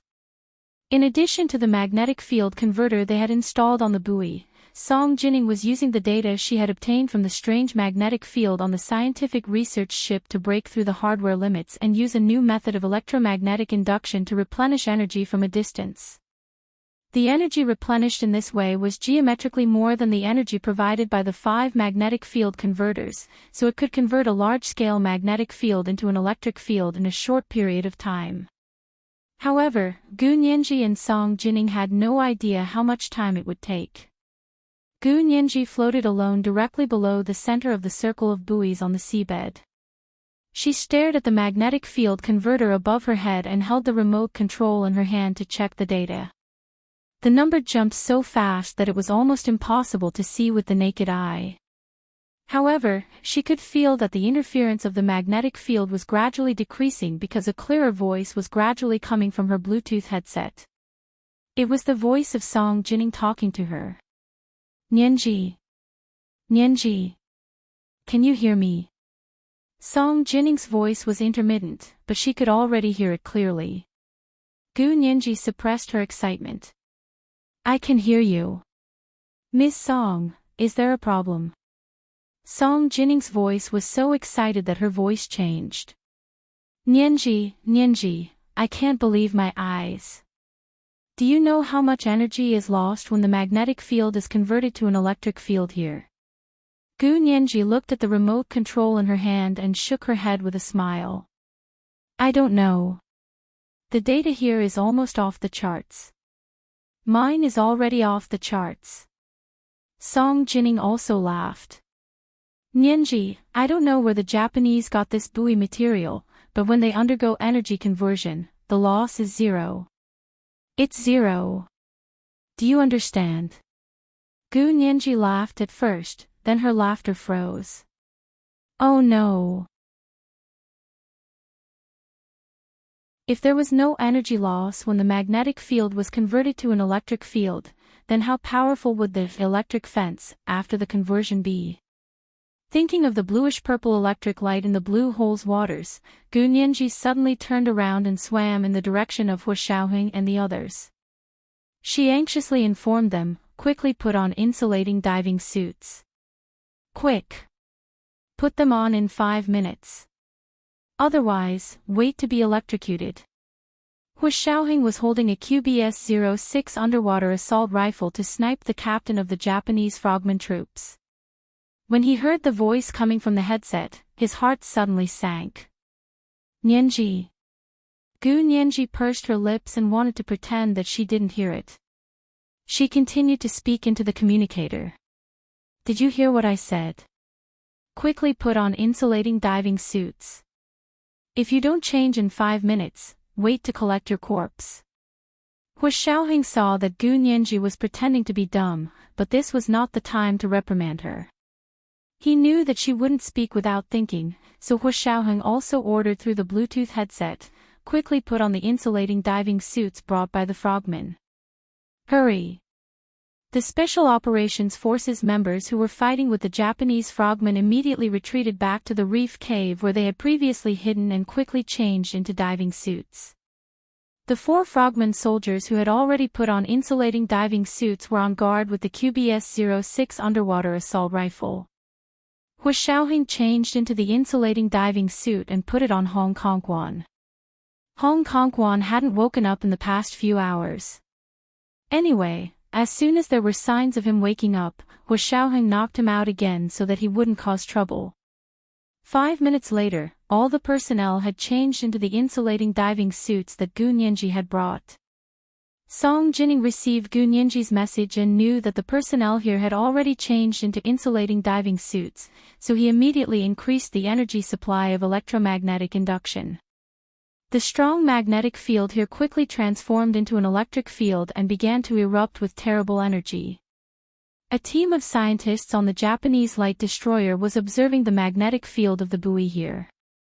They suddenly found that such a strong magnetic interference signal had suddenly disappeared from the monitoring equipment, and they were anxious. What on earth was the problem? They checked all the equipment on the ship and confirmed that there was no problem, which meant that there was a problem with the magnetic field emitting source on the sea. The chief scientist of the team of Japanese scientists put on a diving suit. I'll go down and take a look. He was a very important high-energy physicist in Japan, and the Japanese military valued him very much. They even sent 2 of the most powerful frogmen in the Marine Corps to accompany him to the sea. The 3 of them swam to the magnetic field emitting source in the center of the buoy and found the magnetic field converter that Gu Nianji had installed there. However, they didn't know what kind of instrument it was. They only knew that the existence of this instrument had greatly affected their magnetic field emitting source. What is this? The chief scientist curiously pulled it with his hand. It's sealed with tape. At this time, no one thought that this thing was used to conduct magnetic field conversion, so he didn't hesitate to tear the edge of the tape with his hand. As soon as he tore a small hole, a high-voltage current no less than high-altitude lightning suddenly poured out. The chief scientist didn't even have time to say a word before he instantly turned into coke. The 2 frogmen in the Japanese Marine Corps who were following him were shocked and quickly slid back, then urgently notified the warship. There's a problem with the emitting source. It should be the Huaxia people. The chief scientist has died in the line of duty. The commander on the warship was furious when he heard the news and immediately ordered, "Don't wait any longer. Wipe out all the Huaxia soldiers. Leave no one alive." The Japanese frogmen received the news of the attack and immediately rushed into the circle of buoys. At this moment, Song Jining turned on the replenishment energy of the electromagnetic induction to the maximum, and the value almost reached the threshold of the strange magnetic field that appeared in Sea City. It was a critical data that was about to break through the sky, and in an instant, all the remaining magnetic field energy was activated and converted into an electric field. After Gu Nianji checked the data on the remote control and confirmed that the conversion was complete, she went to the reef cave in the circle of buoys where Hu Shaoheng and the others were hiding and calmly commanded everyone to evacuate. "You guys go out first. There are no Japanese there. You guys go out from here. The buoys here are all electrified, so never take off your diving suits because our diving suits are insulators. The electromagnetic interference is gone. After you get out, you can contact the scientific research ship and ask them to send a speedboat to pick you up." Now the electromagnetic interference outside was gone, but the electric field in the circle of buoys was too strong and formed a built-in electromagnetic field that blocked communication signals. Therefore, Gu Nianji couldn't contact Song Jining. But it should be fine once they got out. When Gu Nianji ordered them to evacuate, Hu Shaoheng had been standing guard at the entrance of the cave outside. Everyone made an evacuation plan, and after checking, they began to rush out. Hong Kongwan, who had fainted, was the first to be taken out. The Special Operations Forces members behind him rushed out in groups of 3. The body of the Special Operations Forces member who had died was also carried on their backs to be taken back for burial. The people on this side rushed out in 2s and 3s, and they were finally discovered by some Japanese frogmen. They rushed over with guns, but Hu Shaoheng carried a QBS-06 underwater sniper rifle and hid in a hidden place at the entrance of the cave. Like a god of death harvesting lives, he took out a Japanese frogman with 1 bullet. The other party was so terrified that they didn't dare to take another step forward. It was the third watch. It was the third watch today. Everyone, please vote for your guaranteed monthly votes. Mwah.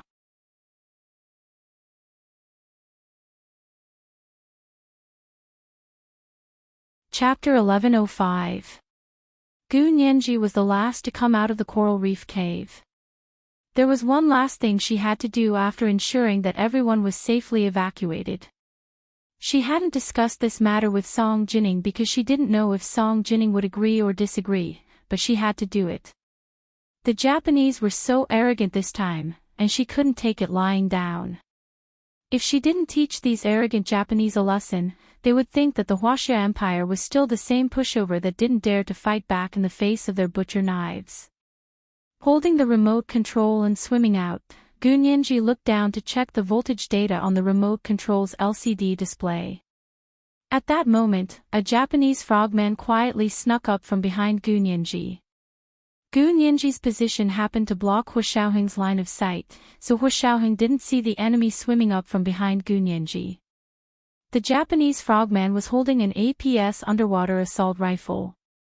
He leaned against the colorful coral and raised the gun to aim at Gu Nianji. Gu Nianji caught a glimpse of a cold flash from the corner of her eye. It was the black light of the underwater sniper rifle's scope. Her mind raced, and her legs quickly paddled backward, but she wasn't a truly well-trained elite soldier. Although her movements were already very fast, she still couldn't completely avoid it in time. A slender underwater bullet with a pointed cone whizzed past her side, creating a series of white waves. It didn't injure her, but the insulating diving suit was sliced open by the underwater bullet, which was as thin as an arrow with a pointed tip. Cold seawater immediately poured in. At this time, it had become a huge electric field. Although the energy had not yet fully erupted, the electric shock was already like fine needles, pricking her side. Gu Nianji was in so much pain that she blacked out. She quickly hid behind a nearby reef and lay on it to catch her breath. Hu Xiaoheng noticed that something was wrong with Gu Nianji, so he quickly adjusted the muzzle and raised the gun to aim. The whizzing underwater bullet suppressed the opponent's firepower. The Huaxia Empire's latest self-created QBS-06 underwater sniper rifle was indeed the frogman's nemesis. It had an overwhelming advantage against the APS underwater assault rifle used by the Japanese frogmen. Previously, Hu Xiaoheng had been very careful to use his bullets sparingly. One bullet for each enemy, he would not waste it. But when he saw Gu Nianji's body sway in the water after the enemy fired the shot, his eyes instantly turned red. He completely forgot about saving bullets and pulled the trigger with both hands, turning the sniper rifle into a semi-automatic submachine gun. His QBS-06 underwater sniper rifle instantly turned the opponent into a sieve. Bullets flew out in all directions, and the seawater was dyed red by a cloud of blood mist with a boom. The gurgling seawater flowed in front of the Japanese frogman and out from behind him. The powerful water pressure penetrated his body, tearing him apart in an instant, as if he had self-destructed. Before the man could self-destruct, Hu Xiaoheng had already swum to Gu Nianji's side. He hugged her and pressed her head against his chest. "Don't look." Gu Nianji struggled. "I'm fine. Don't interfere with my work." She panicked and was about to press the remote control when she didn't expect Hu Xiaoheng to do this. Hu Xiaoheng loosened his arms, and Gu Nianji turned around in his arms to find that more and more Japanese frogmen were rushing out of the buoy circle. It seemed that they finally realized that something was wrong. The electric field in this buoy circle was getting stronger and stronger, and the electric shock underwater was becoming more and more unbearable.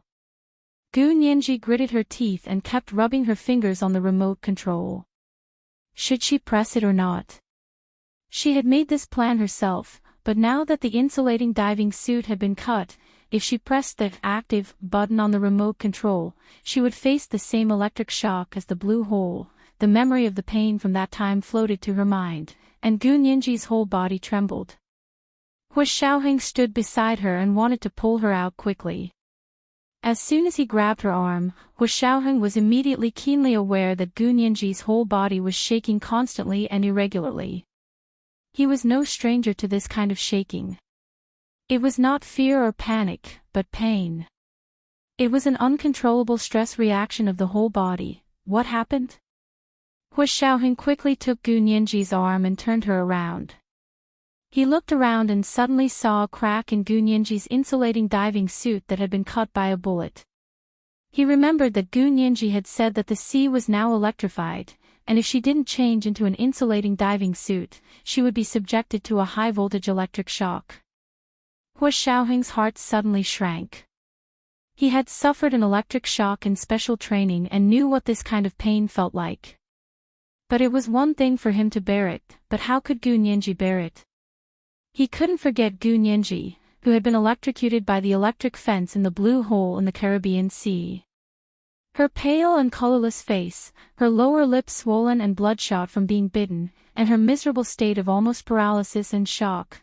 Thousands of thoughts flashed through his mind, and Hu Xiaoheng's movements were faster than his thoughts. He had already unfastened his insulating diving suit and quickly took it off, revealing the normal diving suit inside. Gu Nianji was shocked and kept saying through the communicator in the mask, "You're crazy. Put it on. This is already an electric field. Do you know how much voltage there is? Do you want to die? Miss Song and I tried our best to save you, not to let you die." Hu Xiaoheng's heart was in turmoil, but he didn't say a word. He clamped both of her hands with one hand, pulled off her broken insulating diving suit, and put on his insulating diving suit for her. He then tightly zipped up all the zippers to isolate all the seawater.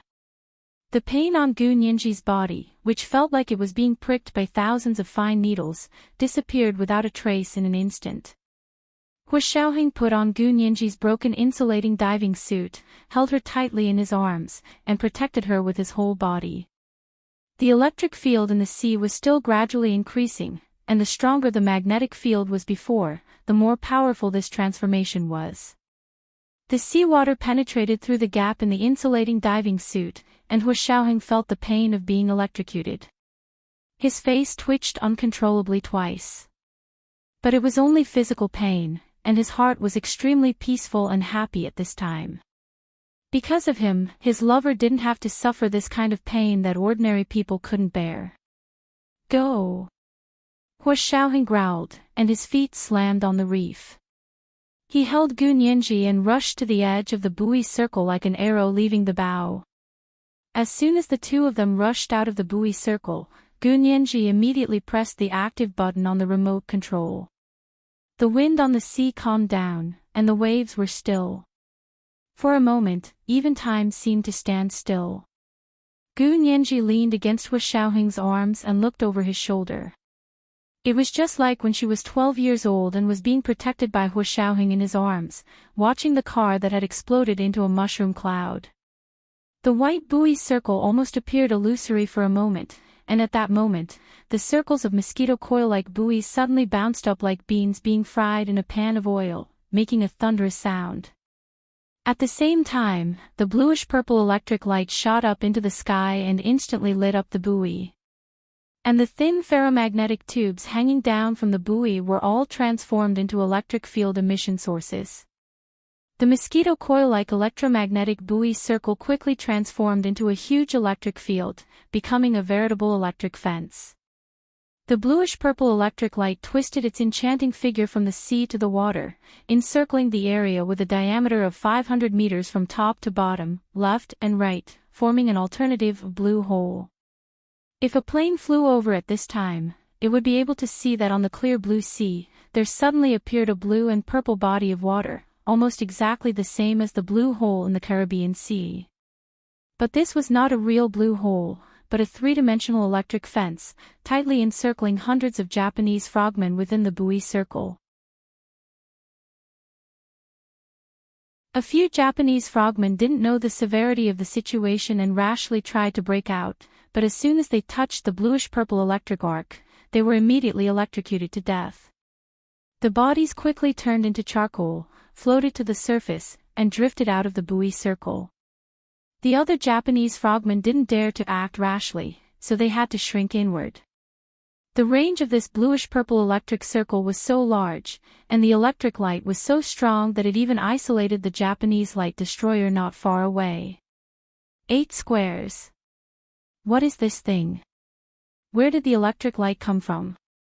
This was clearly a strong magnetic field that they had arranged with the help of their chief scientist. The Japanese Marines on the warship were furious and desperately ordered to kill the escaping Huaxia Empire soldiers even if the shells hit the territorial waters of the Huaxia Empire. They had invested so much manpower, material resources, and the various spies that had been lurking in the Huaxia Empire for so many years, but almost all of them had been wiped out in one fell swoop. As a result, not only was Hong Kong gone, but even their biggest target, Hu Xiaoheng, had escaped unscathed. The Major General of the Japanese Marines who commanded the battle had decided to commit suicide, but before that, he wanted to die with them. Fire! Under his order, the warship fired torpedoes in the direction of Gu Nianji and the others, which was the maritime exclusive economic zone of the Huaxia Empire. But the torpedoes needed to pass through the electric fence shining with bluish-purple electric light in front of them. As a result, as soon as the torpedo broke in, it detonated prematurely because of the strong high-voltage electricity in the buoy circle. The loud rumbling sound set off huge waves, almost triggering a Category 2 hurricane. Almost all the Japanese warships were engulfed in the bluish-purple electric light. Song Jining discovered the strangeness on the scientific research ship. She didn't know what had caused the bluish-purple electric light to appear, but now that the Japanese were desperate and wanted to go to all-out war with them, how could she stand by and watch? Song Jining immediately cast strong electromagnetic interference on the Japanese warships. Seeing that launching torpedoes didn't work, the Japanese warship simply fired missiles into the air. However, the navigation of the cruise missiles was also confused by the strong electromagnetic interference. They turned 180 degrees in the air and accurately hit their own frigate, in a situation where the radar and navigation were completely out of order. It was a problem whether they could leave the sea flashing with bluish-purple electric light alive, let alone attack the other party. Postmodern warfare was no longer the era of human wave tactics. Song Jining's strong electromagnetic interference was the data she learned from the strange magnetic field in Sea City. No one on the blue planet could match it. It was so powerful that one person could completely paralyze the Japanese radar system and make it impossible to accurately track the target. In the past, she was limited by the power of the hardware and couldn't achieve such extreme results.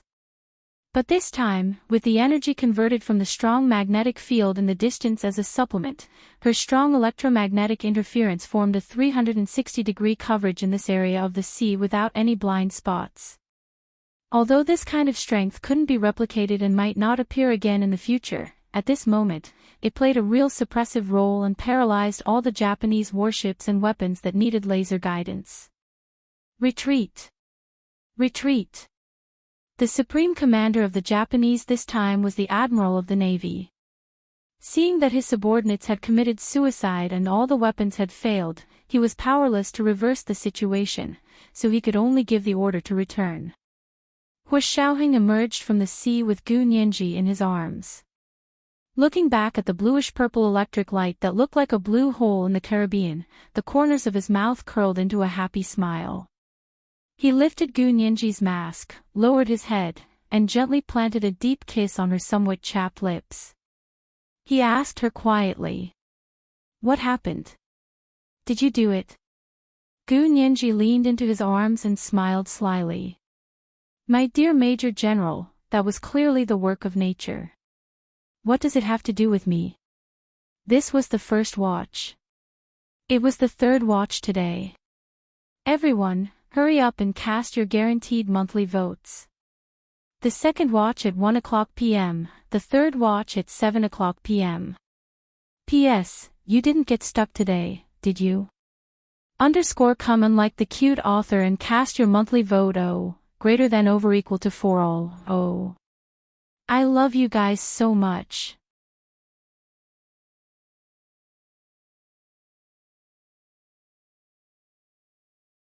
Chapter 1106. The weather was fine, the sea was clear blue, and the sky was blue.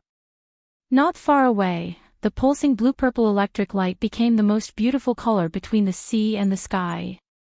After the smoke, this rare piece was even more precious. Hua Xiaoheng lowered his head and kissed Gu Nianji again before continuing to swim to the research ship with her in his arms. Gu Nianji remembered the electric shock Hua Xiaoheng had received in the sea.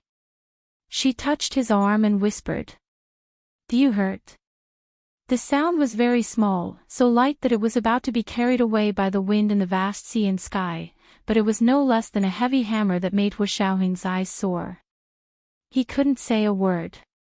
He just hugged Gu Nianji tighter and swam faster. Gu Nianji didn't ask any more. She thought that a strong man like Hua Xiaoheng would probably not admit his pain in front of others. No matter how painful it was, they would only hide it in their hearts. Hua Xiaoheng swam in the sea with Gu Nianji in his arms for a while. Not long after, they met the speedboat from the research ship. "Major General Hua. We finally found you." The person on the speedboat was a member of the Special Operations Forces who had come with Hua Xiaoheng. He looked like he was really about to cry. Hua Xiaoheng grabbed the side of the boat and pushed Gu Nianji up first. He asked calmly, "Where are the others? Did they all go back?" "They all went back. Only you and Miss Gu are left. We saw that there was suddenly a fire over there." The blue-purple electric light was so scary. They were afraid that Major General Hua and Miss Gu would be buried in the buoy circle. When they saw the blue-purple electric light, several members of the Special Operations Forces jumped off the research ship and wanted to go back to the buoy circle to save Hua Xiaoheng and Gu Nianji. The man wiped the tears from the corners of his eyes with the back of his hand and reached out to drag Hua Xiaoheng up. He then contacted the research ship and said that Major General Hua and Miss Gu had been found. Through the communicator, they could also hear the cheers from the research ship. Hua Xiaoheng calmly picked up the communicator and said to Colonel Liu on the research ship, "Thank you for your hard work. We will return immediately." The speedboat quickly took them back to the research ship. Song Jining hurried over to them. She held Hua Xiaoheng with one hand and Gu Nianji with the other. She looked them over and asked worriedly, "Are you hurt?" The people who had returned earlier all had varying degrees of injuries. Gu Nianji and Hua Xiaoheng were the last to return, so Song Jining was worried that their injuries were even more serious. Gu Nianji quickly said, "I'm not injured, not at all. Major General Hua protected me very well. However, Major General Hua was electrocuted over there, so we have to send him back to the base hospital for a thorough examination." Is it inside the buoy circle? Song Jining's heart suddenly sank. That was where the high-voltage electric field was concentrated. Gu Nianji nodded.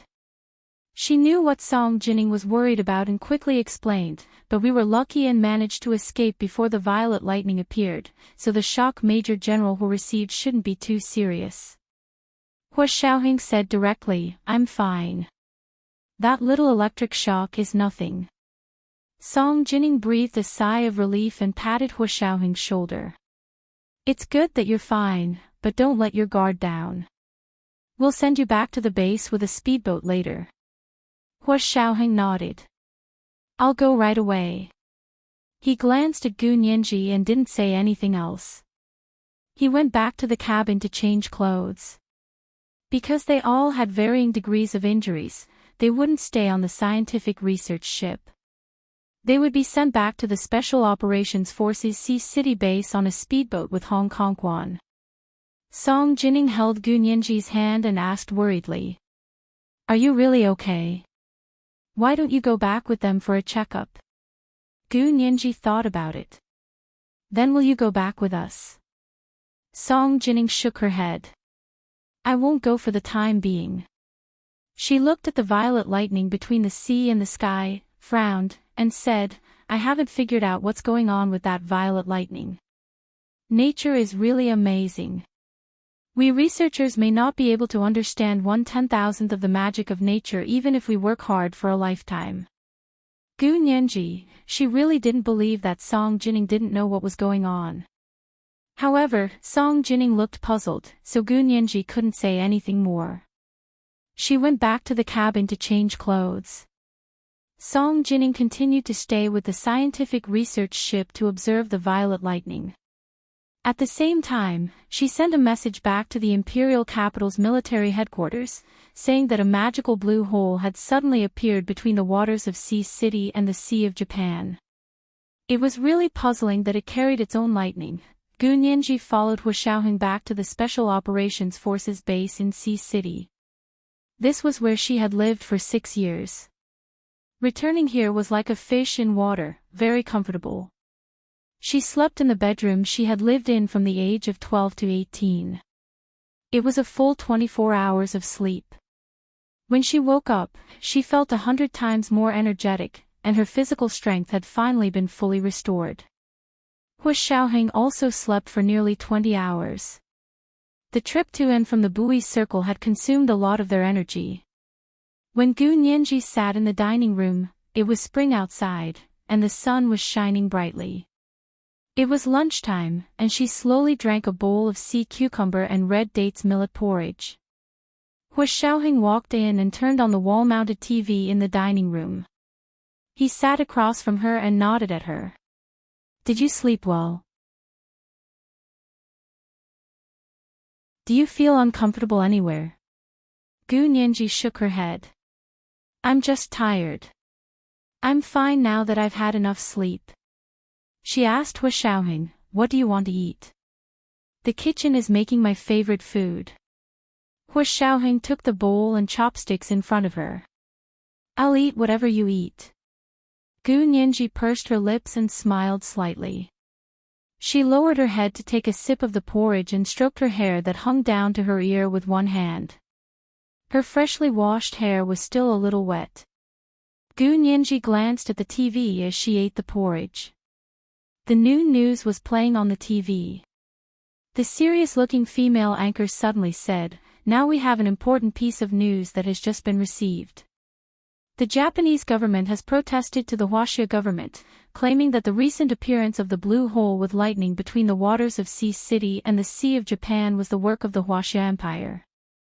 The purpose is to frame the 200 elite frogmen of the Japanese Marine Corps trapped in the blue hole." Gu Nianji glanced at Hu Xiaoheng.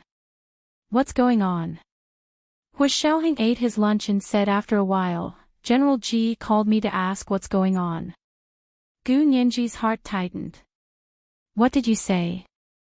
Hu Xiaoheng didn't look at her and said calmly, "Of course I told the truth." Gu Nianji felt even more bitter. She silently put down the soup and stood up to leave. When she walked past Hu Xiaoheng, he grabbed her wrist. "Where are you going?" "Pack your things and turn yourself in," Gu Nianji said angrily. "I've caused a diplomatic dispute. Turn myself in for what?" Hu Xiaoheng pulled her over and sat her on his lap. "This is obviously the work of nature. What does it have to do with you?" Gu Nianji felt like she was alive again. She asked in surprise, "Did you really tell General Ji that?" "Yes. I said it very clearly. I don't know what happened. I almost died in there. If I hadn't run fast enough, would General Ji have also gone to Japan to protest?" Hu Xiaoheng took Gu Nianji's bowl of porridge and scooped a spoonful of porridge to her mouth. "Open your mouth."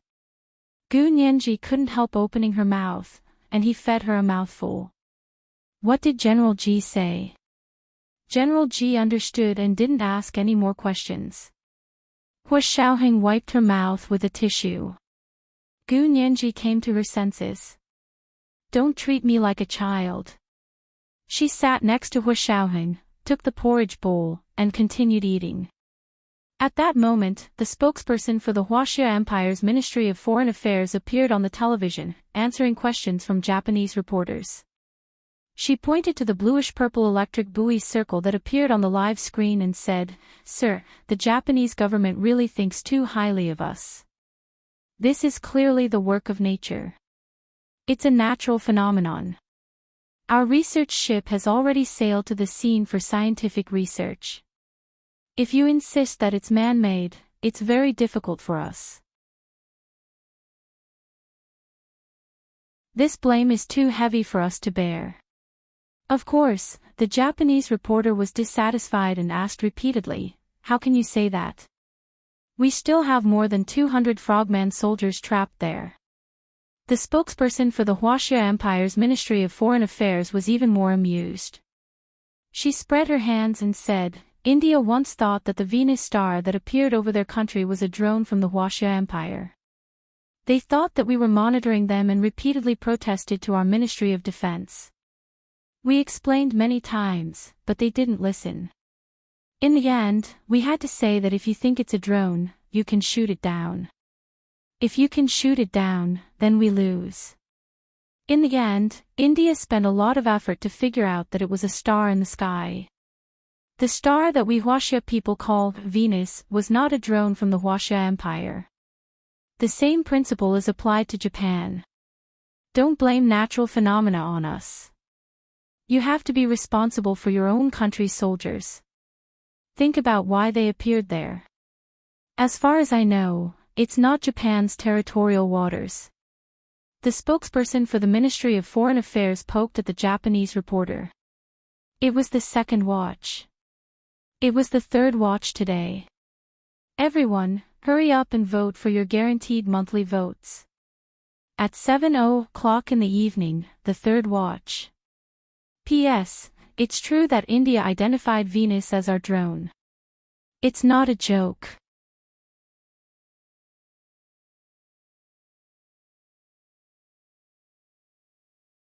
Chapter 1107. The Japanese reporter wanted to ask more questions, but the spokesperson of the Ministry of Foreign Affairs had already looked past him and directly at the other reporters. Next. Gu Nianji propped her head on her hand and sat in the dining room of Hu Xiaoheng's official residence in Sea City. She smiled as she watched the spokesperson of the Ministry of Foreign Affairs answer the reporter's questions. She said slowly, "It's a pity that Bai Shuang was also the spokesperson of the Ministry of Foreign Affairs back then. I don't know where she is now." Hu Xiaoheng thought of Zhao Liangzi, who had been exiled by him. His hands paused and he said, "I heard she went abroad." Gu Nianji nodded. She was just casually sighing. She wasn't familiar with Bai Shuang, but she remembered that the two of them had some interaction in the past. Bai Shuang's words were sharper than the current spokesperson of the Ministry of Foreign Affairs.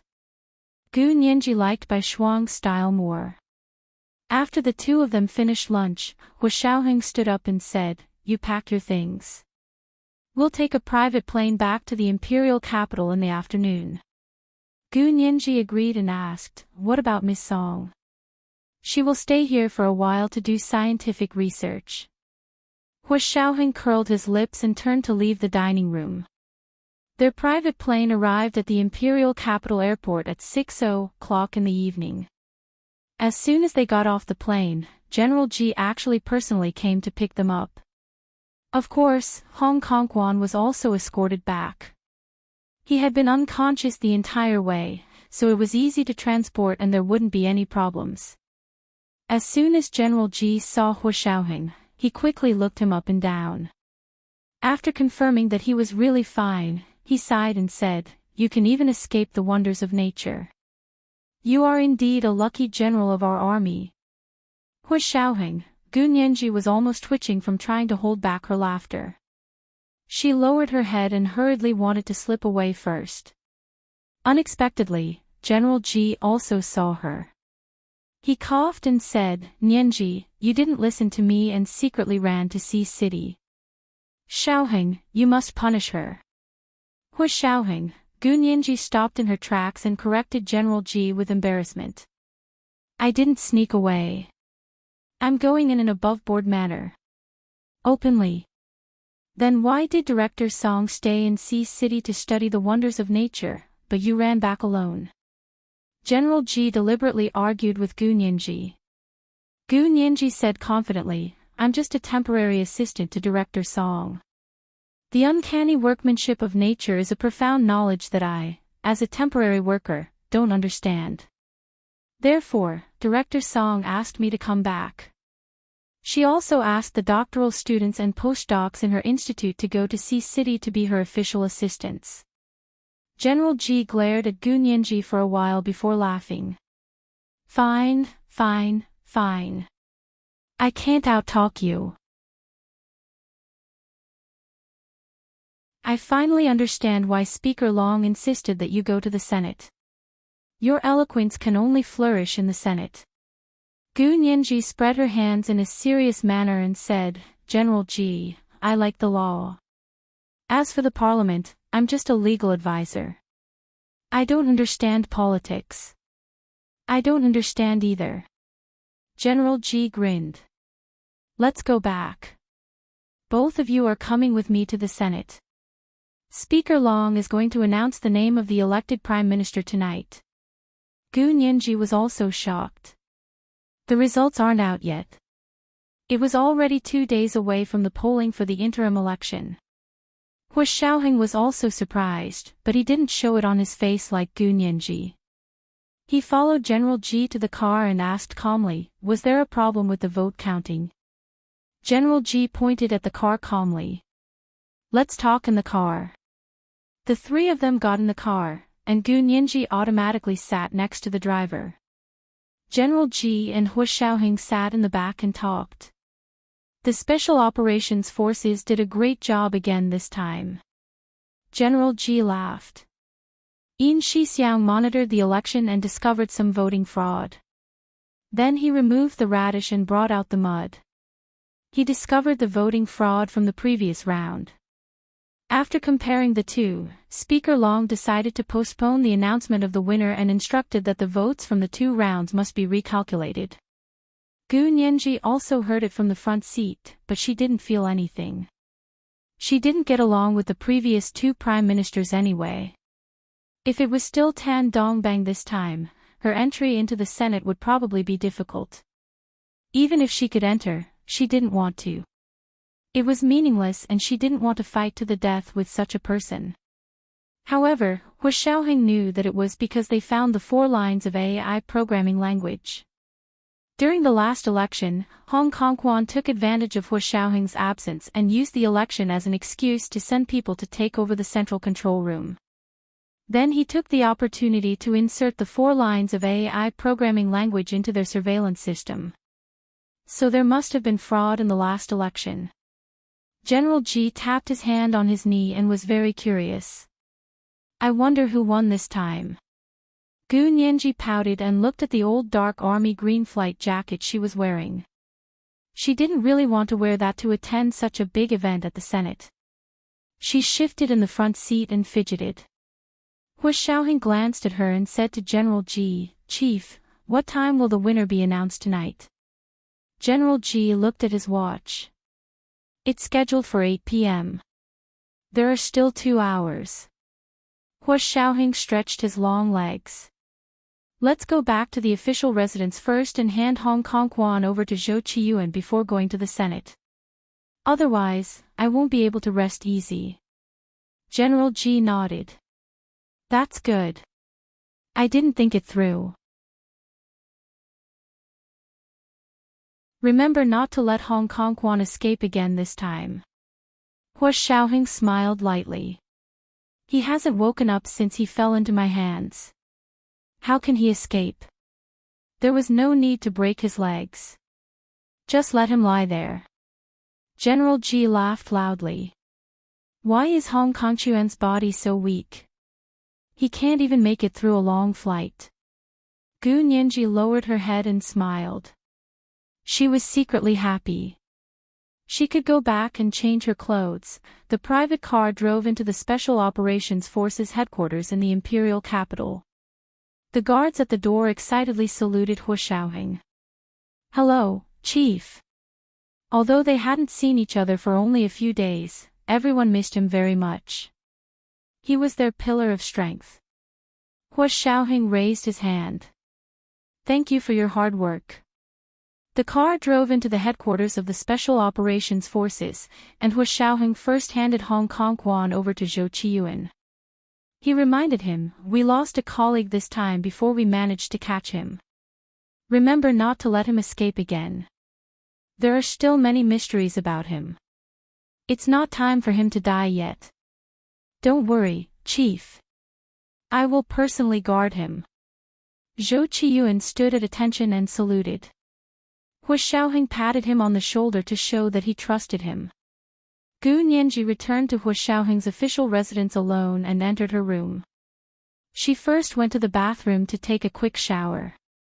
When she came out, she dried her hair with a hairdryer and went to the closet to find suitable clothes. Considering that today was the day the Senate would announce the election of the Prime Minister, Gu Nianji chose a more mature Chanel suit that didn't make her look too delicate. She wore a light cherry blossom pink fleece jacket with a ruffled collar and a thin wool skirt of the same color. Inside the jacket, she chose a white silk blouse with a straight collar and a pair of Christian Louboutin black calfskin high heels with red soles. She was mature, dignified, and passionate. It was very suitable for her status. After her hair was dried, she didn't comb it into a bun. Instead, she let it fall down her back and secured it with a diamond headpiece. She lightly brushed a layer of rouge on her face and put on some light makeup with a touch of lipstick. Hu Xiaoheng changed into his Major General uniform and picked her up to go to the Senate building. However, once they arrived at the Senate building, the two of them split up. Hu Xiaoheng spoke with General Ji outside while Gu Nianji first went in alone to find Special Assistant Zhuang and sit with the Senate staff. Gu Nianji's gaze swept across the large, scallop-shaped conference hall and saw that Tan Guiren was dressed like a little princess and sitting between Kai Songyin and Tan Dongbang. Meanwhile, Bai Jianqing and Bai Yueran sat on the other side of the Tans. There was only a narrow hallway between the two families. Tan Dongbang had a smug smile on his face the entire time and only changed color when he saw Hua Xiaoheng and General Ji walk in together. It was the third watch. It was the third watch today. Everyone, hurry up and vote for your guaranteed monthly votes. Moi, everyone.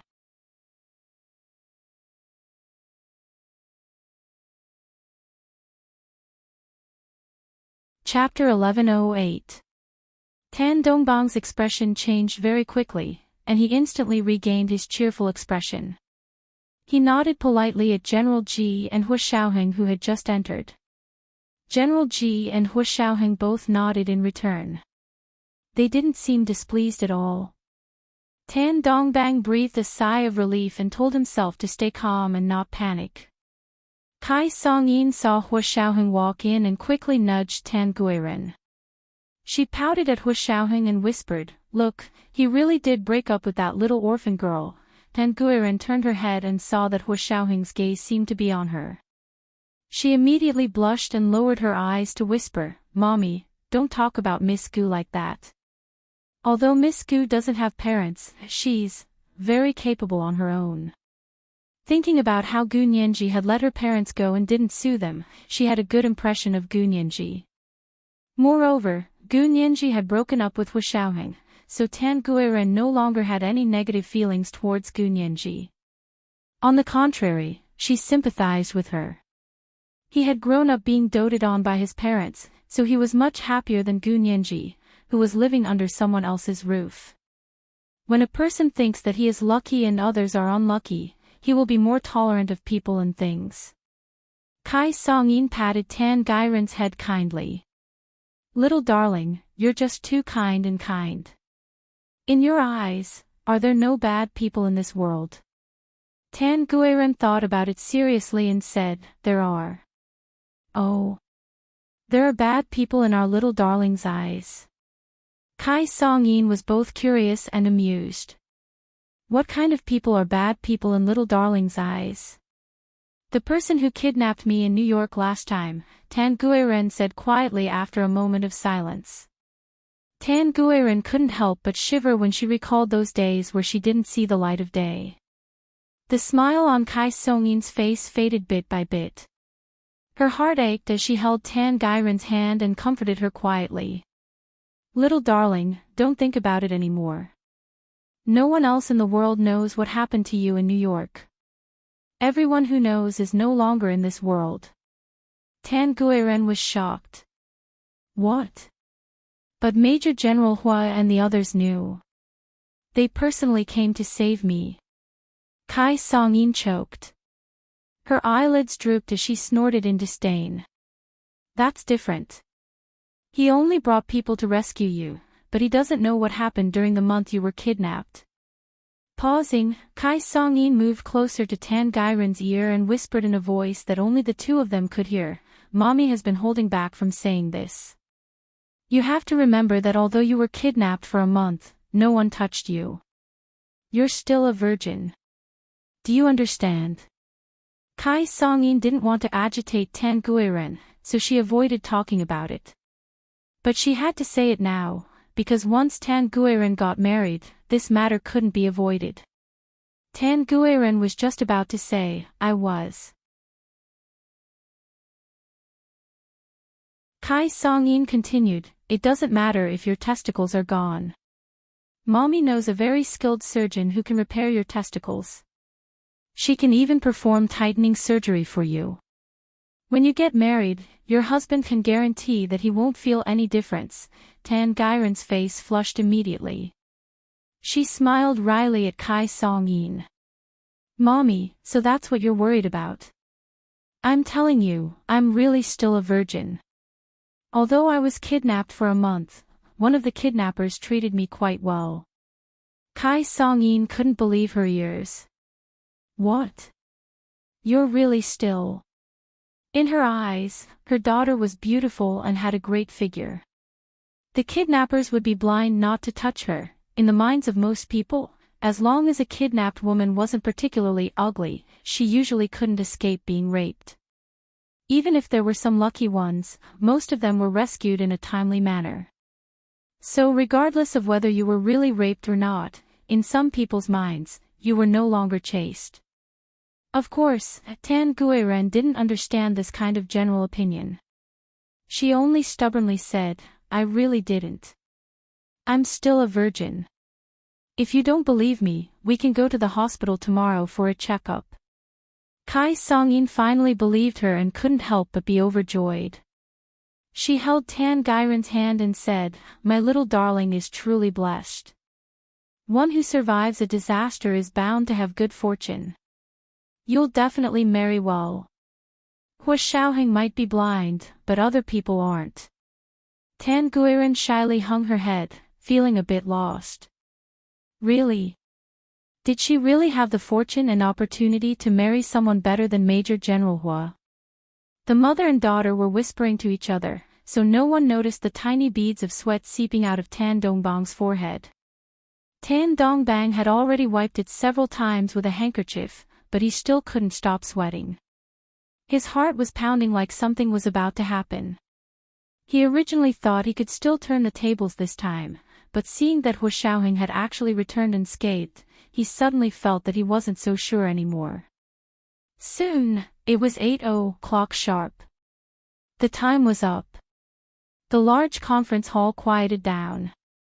7 or 8 cameras were pointed at the podium, waiting for Speaker Long to go on stage to announce the results of the election. The results of the Hua Xia Empire's interim election were not only broadcasted live throughout the country, but many overseas television stations were also broadcasting this major news. Speaker Long wore a navy tuxedo with a small bow tie and walked up to the podium in high spirits. He held 2 envelopes in his hands and nodded to everyone present first. Ladies and gentlemen, to all the viewers in front of your televisions, good day. Today is the day of the Hua Xia Empire's interim election for the Prime Minister. I would like to thank all of our staff for their blood, sweat, and hard work for this interim election. The voting results for this election were actually out 2 days ago, but because we discovered some election fraud, we conducted multiple recounts to ensure that the number of votes was accurate. As soon as he finished speaking, everyone became restless. Election fraud. This was election fraud with the speaker's seal. Who was the one cheating? Everyone's eyes turned to Bai Jianqing and Tan Dongbang. In this interim election, only the 2 of them had the right to be on the ballot. The expression on Bai Jianqing's face didn't change at all. He was calm and steady, and it was obvious that he was a very reliable person who had been through a lot. However, Tan Dongbang was different. Although he was also trying his best to maintain a smile, it was incredibly stiff. Also, through the high-definition camera feed, everyone could see that his forehead was glistening with oil, and fine beads of sweat continuously seeped out. This was interesting. On the podium, Speaker Long's gaze also lingered on Tan Dongbang and Bai Jianqing for a while. He lowered his head and took out the election results from the first envelope. Speaker Long said into the microphone, because of the cheating in the second election, we also had doubts about the results of the first election because the initial change in the number of votes was exactly the same in both elections. Therefore, we recalculated the results of the first election. Everyone was instantly in an uproar. It turned out that this interim election had dragged on for 2 days because the first election results from a few months ago had also been recalculated. Hua Xiaoheng and General Ji had known about this a long time ago, but the public was only learning about it for the first time. At this moment, the Hua Xia Empire's television and internet instantly exploded. Countless people were posting the hashtag what exactly happened during the first election hashtag. Tan Dongbang's heart was so weak that he felt like he was about to float. No way. The first time. How did they know? Even Kai Songyin was stunned. She quickly glanced at Tan Dongbang and saw that he was also looking at her. The husband and wife quickly looked away as if nothing had happened, but they were both scheming in their hearts. Tan Dongbang thought about it. During the first election, Kai Song-yin had said that they had an expert helping them and that they would definitely win. This expert had personally contacted him the second time, so the results didn't count. Kai Song-yin was thinking about how Hong Kong Kwan had guaranteed for her during the first election and said that Tan Dongbang would definitely be elected. He had an expert helping them. Could it be that this expert had been exposed along with Hong Kong Chuan's arrest? Kai Song-yin didn't know anything about the expert personally contacting Tan Dongbang during the second election. She didn't have any confidence in the second election at all, so she didn't know where Tan Dongbang's confidence came from. Speaker Long began to read the results of the first voting on the podium. According to the election law, the elected prime minister must win more than half of all votes and must win more than half of the provinces. There are a total of 34 provinces in the Xia Empire. In other words, the elected prime minister must win at least 18 provinces and must win more than half of the individual votes. As everyone knows, in the first election a few months ago, a total of 97,563,421 votes were cast. Mr. Tan Dongbang won in 18 provinces and won a total of 48,782,221 votes. He was only 2,021 more votes than the runner-up, Mr. Bai Jianqing, and was elected Prime Minister of the Xia Empire. However, during the recount, we discovered that there were problems with the counting of votes in two provinces. The votes that clearly belonged to Mr. Bai Jianqing were recorded as Mr. Tan Dongbang's votes. In the end, there was a major error in the results. After the recount, the results of the first election are as follows. A total of 97,563,421 votes were cast. Mr. Bai Jianqing won in 18 provinces and won a total of 48,782,221 votes. He was only 2,021 more votes than the runner-up, Mr. Tan Dongbang. Mr. Bai Jianqing is the Prime Minister of the Xia Empire who should have won the first election. Tan Dongbang was furious as he listened and couldn't help but interrupt Speaker Long. Speaker Long, what do you mean? It's been so long since the first election, and now you're saying that there was a problem with the counting of votes. Who can prove that there was a problem with the counting of votes, or that you changed the results again? Tan Dongbang's accusation was echoed by many people who didn't know the truth. Indeed, Speaker Long only announced the results of the recount. Just saying, the votes that belonged to Mr. Bai Jianqing were recorded as Mr. Tan Dongbang's votes wasn't enough to convince everyone. Speaker Long stood on the podium and didn't say anything. He only looked at Tan Dongbang quietly.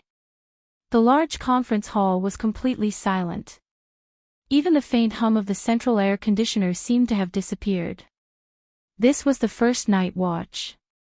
It was the third night watch today. Everyone, hurry up and vote for your guaranteed monthly votes. The second night watch at 1 in the afternoon and the third night watch at 7 in the evening. P.S. Thank you to President Momo Moshi for your 10,000 Chidian coins yesterday. Mwah.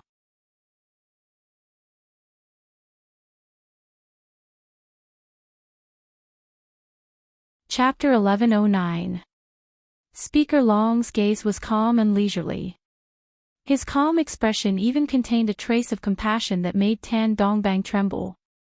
Tan Dongbang had never been so panicked ever since he entered the political arena.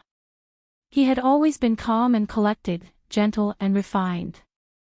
But at some point in time, his image had completely disappeared. What was left for the people of the nation, and even the entire world, was his ugly behavior in bed. If he lost the position of Prime Minister this time, he would never be able to make a comeback. So he had no other choice but to fight with his life on the line. Tan Dongbang sneered. Speaker Long, why aren't you saying anything? Haven't you thought of an excuse to tarnish my reputation yet? Speaker Long didn't expect Tan Dongbang to throw caution to the wind and openly challenge him in front of everyone and on TV. Special Assistant Zhuang saw this from below the stage, and his expression also darkened. It was public humiliation for Speaker Long to be questioned by Tan Dongbang like this on stage. Even if there was evidence, how could he say it at this time and place? He was extremely anxious and wanted to help Speaker Long out of the situation, but now that everyone was watching and there were so many cameras pointed at them, no matter what method he used to warn Tan Dongbang would only use it to point the finger at Speaker Long and say that he was trying to manipulate the situation from behind the scenes. No matter how he thought about it, he could only use the law to shut Tan Dongbang's mouth and shut the mouths of everyone who was trying to stir up trouble. Special Assistant Zhuang quickly said to Gu Nianji, "Stay here and keep an eye on things. Call me if there's anything. I'm going out for a bit." He went to the small conference room next to the large conference hall and took out his phone book to call the Senate's legal advisors one by one. In the end, whether it was the senior legal advisor or the junior legal advisor, none of them were willing to speak up. Everyone had different reasons, but the result was the same. They all rejected Special Assistant Zhuang's suggestion. Several legal advisors even said, as a citizen, Prime Minister Tan has the right to know. If Speaker Long doesn't want to lose his credibility in front of the entire nation, he must answer Prime Minister Tan's question. Special Assistant Zhuang was so angry that he didn't know what to do. After thinking for a long time, he thought of Kai Xingnan. Not only was she the future chief legal advisor that Speaker Long had in mind, but she was also Tan Dongbang's niece. With this level of kinship, it should be easier to talk to her, right? Special Assistant Zhuang thought about it and immediately called Kai Xingnan. "Lawyer Kai, can you please persuade Mr. Tan to talk to him tomorrow? I suppose you're watching TV and know what's going on." Kai Xingnan was indeed watching television, and she was watching television with her father, Kai Sumin. She and Kai Sumin were both happy to see something like this happen in the Parliament building. Asking her to shut Tan Dongbang up? That was impossible. He was her biological uncle. He had to give her a corresponding benefit before she would go against her biological uncle. However, she couldn't afford to offend Speaker Long either. If she offended Speaker Long, how was she going to survive in the Huaxia Empire in the future? She was going to be the council's chief legal advisor. Therefore, she had an idea and tactfully said, "Special Assistant Zhuang, I want to help you, but my relationship with Mr. Tan as a private legal advisor hasn't been terminated. I still have a contractual relationship with him, so I can't betray my client." Oh. Special Assistant Zhuang became even more anxious. "Lawyer Kai, didn't you say you wanted to come to the Senate as a legal advisor? Speaker Long also appreciates you, so you..." Kai Xingnan smiled confidently and said very warmly, "I've also been looking forward to coming to the Senate to be Speaker Long's chief legal advisor, but I haven't seen the document appointing me. How about this? As long as Special Assistant Zhuang can give me a word and give me the appointment letter of the chief legal advisor after today's live broadcast ends, I'll go to the Senate now and help Speaker Long out." She was seizing the opportunity to ask for an exorbitant price. She dared to ask for the appointment letter of the chief legal advisor, just by asking for her help. "If you're so capable, why don't you go to heaven?" Special Assistant Zhuang was so angry that he hung up the phone. His face was as dark as the bottom of a pot as he angrily sat next to Gu Nianji. Gu Nianji saw that Special Assistant Zhuang was as angry as a frog after going out to make a phone call, so she quickly brought him a cup of coffee. "Have some coffee to calm yourself down." Special Assistant Zhuang looked up to see Gu Nianji and couldn't help complaining to her. "Nianji, do you law students all like to take advantage of the situation so much?" Gu Nianji was speechless. How was she supposed to answer this? She could only smile sheepishly. Not really. Many law students don't take advantage of the situation. They only want to uphold the justice in their hearts. Justice? I'm afraid it's not as important as their own fame and fortune. Special Assistant Zhuang sighed and pointed to the stage. Nianji, look, Speaker Long is speechless because of Tan Dongbang's words. If we don't talk about it, Tan Dongbang definitely won't let this topic go. On the stage, Speaker Long looked at Tan Dongbang for a while and said, if Mr. Tan has any objections, we can discuss them in detail after today's election results are announced. No. You must make it clear now. Tan Dongbang stood up agitatedly. I can't let you all bury the truth. I also won't accept any under-the-table manipulation results. As expected, Tan Dongbang was already talking about under-the-table manipulation before Special Assistant Zhuang could remind him. Gu Nianji frowned and said quietly, then we have to make him shut up. What about the Senate's legal advisors? Don't tell me there isn't a single one. She knew that Speaker Long wanted to hire legal advisors, but the Senate should have had legal advisors before. It was impossible that there wasn't a single one. Of course there is. Special Assistant Zhuang said with a bitter expression. I went out just now to look for them. I called all of them, but they wouldn't pick up. They truly had their concerns. Tan Dongbang had hinted to them that he would still be elected this time. And the news these people heard from their own channels was that Tan Dongbang was leading in the votes. How could they know that the situation had already changed? It could only be said that Yin Shixiang's secrecy and smokescreen were too good. He had been instructed by Speaker Long and General Ji to release some false information to the public. He wanted to see who was still hesitant and trying to have a foot in both boats.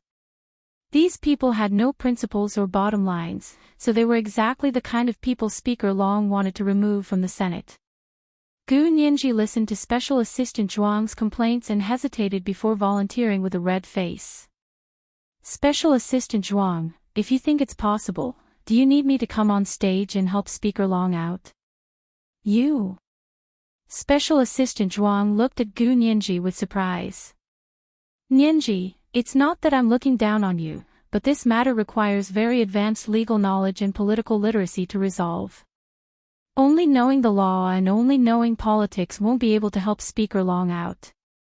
The legal advisors employed by the Senate should have been able to do the job, but they were all calculating their own interests and were unwilling to offend the future Prime Minister, so there was nothing he could do.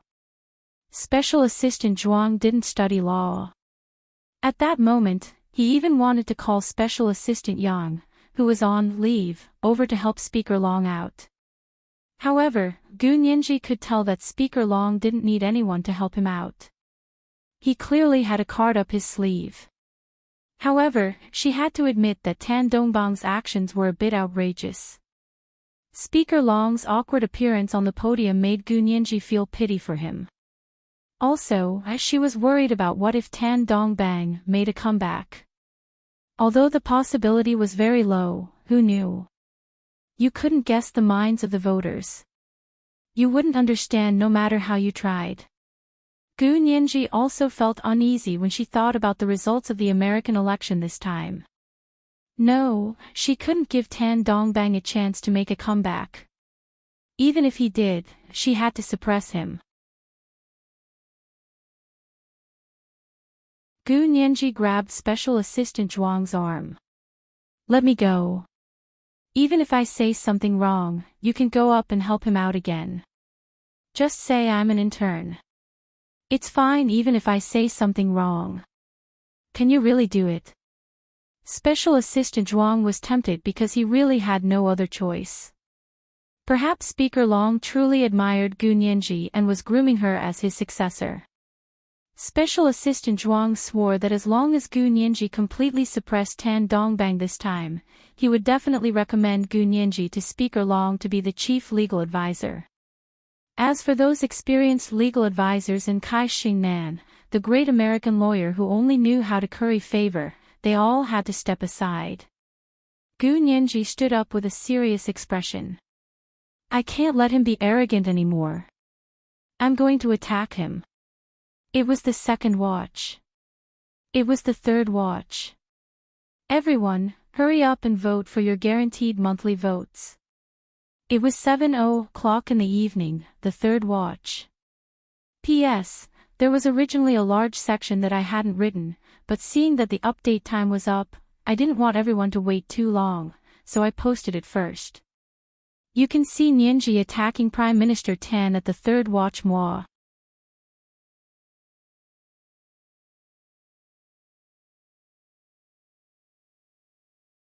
Chapter 11:10. Gu Nianji hung the badge that proved she was a Senate staff member around her neck and straightened her sleeves before walking out of the Senate staff seats.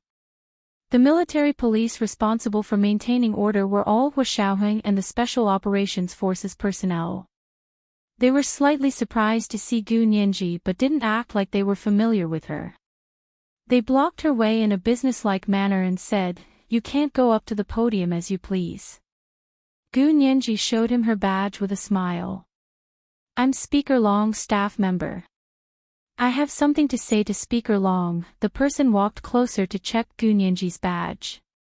His lips moved a few times before he said in a very quiet voice, "Don't go up.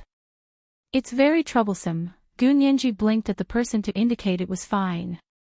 The person stepped aside and watched with worry as she walked up to the podium.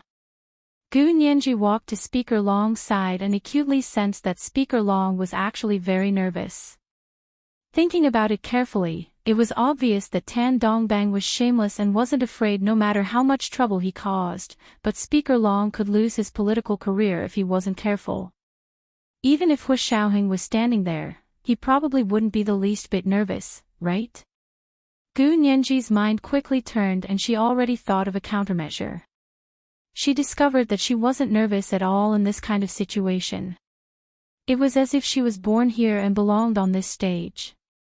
However, thinking about it again, perhaps she wanted Tan Dongbang to completely step down, so she didn't have the time to be nervous. Speaker Long saw that Gu Nianji had arrived and looked at her inquiringly. Gu Nianji nodded at him and pointed to the first envelope in Speaker Long's hand.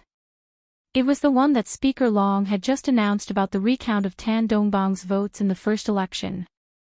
Speaker Long instantly understood and smiled slightly. He winked at her and signaled for her to let go and fight Tan Dongbang. It had to be said that Gu Nianji's arrival relieved the pressure on Speaker Long. He was prepared to expose the fraud in the two elections at an event like today, but he wasn't prepared to openly fight with someone. In other words, it would be beneath his status whether he could win or not at an event like today. Tan Dongbang, on the other hand, would be willing to sacrifice himself to bring the emperor down. He wouldn't care if he was beneath his status. The people below the stage were very surprised to see a beautiful young woman suddenly walk onto the stage. General Ji and Hua Xiaoheng exchanged a look and saw confusion in each other's eyes. "You don't know what she's going to do." General Ji frowned. "This isn't a normal occasion. How can she be so bold?" The corners of Hua Xiaoheng's lips curled up, and a faint smile appeared on his face as he said leisurely, "You've spoiled her rotten." "General Ji. Can't you speak properly? I'm already so old, yet I still have to eat dog food. How tiring." General Ji turned away from Hua Xiaoheng and stared at Gu Nianji on the podium in a daze. Kai Songyin and Tan Gairen's eyes widened when they saw Gu Nianji walk up to the podium. They had no idea what she was going to do. Tan Dongbang was so excited that his face and neck were red. When he saw Gu Nianji walk up to the podium, he was so excited that his hands were about to twitch. There were even more people who didn't know Gu Nianji. They were all whispering to each other, trying to figure out who this outrageously beautiful young girl was. Needless to say, the audience in front of their televisions, from the Hua Xia Empire and overseas, all the people watching the live broadcast were very interested in her. The number of online searches about her was increasing rapidly. Countless people were searching for the name Gu Nianji. Gu Nianji still didn't know that she had already caused such a huge stir on the internet. She had never attended an event like this before, so she didn't know what it meant to be broadcast with global attention. She truly walked up to the podium with the attitude of a newborn calf who wasn't afraid of tigers and appeared in front of the entire world. Gu Nianji looked at Tan Dongbang, who had stood up below the stage, and said calmly, "Mr. Tan, please watch your words. If you need to file a complaint, please go through the legal process. Don't obstruct the normal proceedings of today's meeting." Tan Dongbang was waiting for someone to argue with him. He prided himself on his unparalleled debating skills, and during the first election, he had relied on his sharp tongue to make Bai Jianqing speechless time and time again. He had gained a lot of fans. Today, he had originally planned to directly argue with Speaker Long and let the entire world know that Speaker Long was old and should retire. He couldn't continue to enjoy his position without doing anything. This would also clear the way for him to work in the future. In the end, Speaker Long didn't respond and refused to argue with him. Fortunately, Gu Nianji, who wasn't afraid of death, had come, so she couldn't blame him for being impolite. With his qualifications as a lawyer and the Minister of Justice, it was more than enough to beat Gu Nianji. Tan Dongbang sneered as he crossed his arms and said calmly, "Watch my words. May I ask who you are? What right do you have to talk to me?"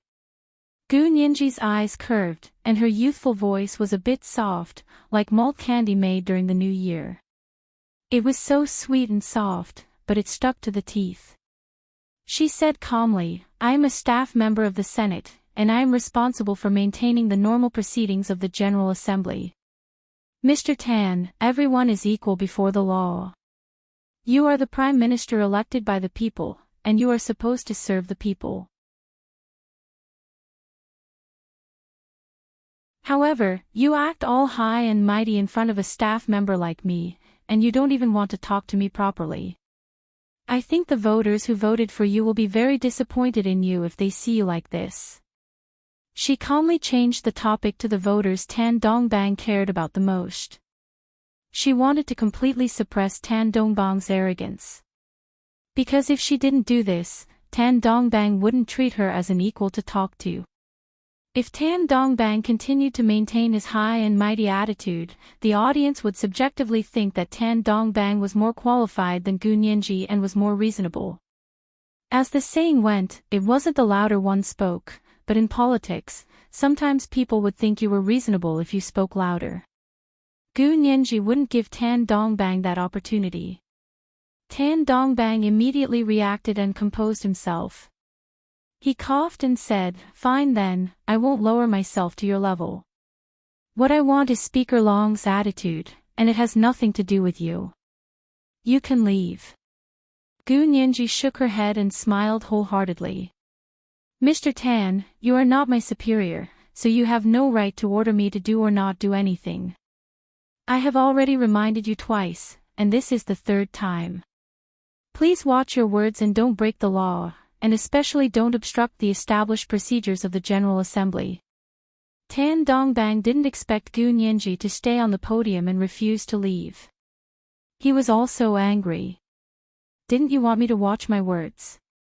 Then let me ask you, which of my words broke the law?" Tan Dongbang put down his arms and walked out of his seat to walk to the podium. He looked up at Gu Nianji and said, "You keep telling me to watch my words, so let me ask you, which of my words were inappropriate? Or did I break the law?" Gu Nianji stopped smiling and looked at the audience. She said sternly, "You don't even remember what you said. How can you be competent as the Prime Minister with such a terrible memory?" Tan Dongbang almost couldn't breathe from Gu Nianji's words. The corners of his mouth twitched, and after a long time, he finally said, "Of course I remember every word I said. But I don't know which of my words broke the law. Am I not a citizen? Am I not worthy to know? Is Speaker Long really going to cover up the entire election? Am I supposed to be at the mercy of others?" It had to be said that Tan Dongbang's words were quite provocative. No wonder he was able to become the Prime Minister.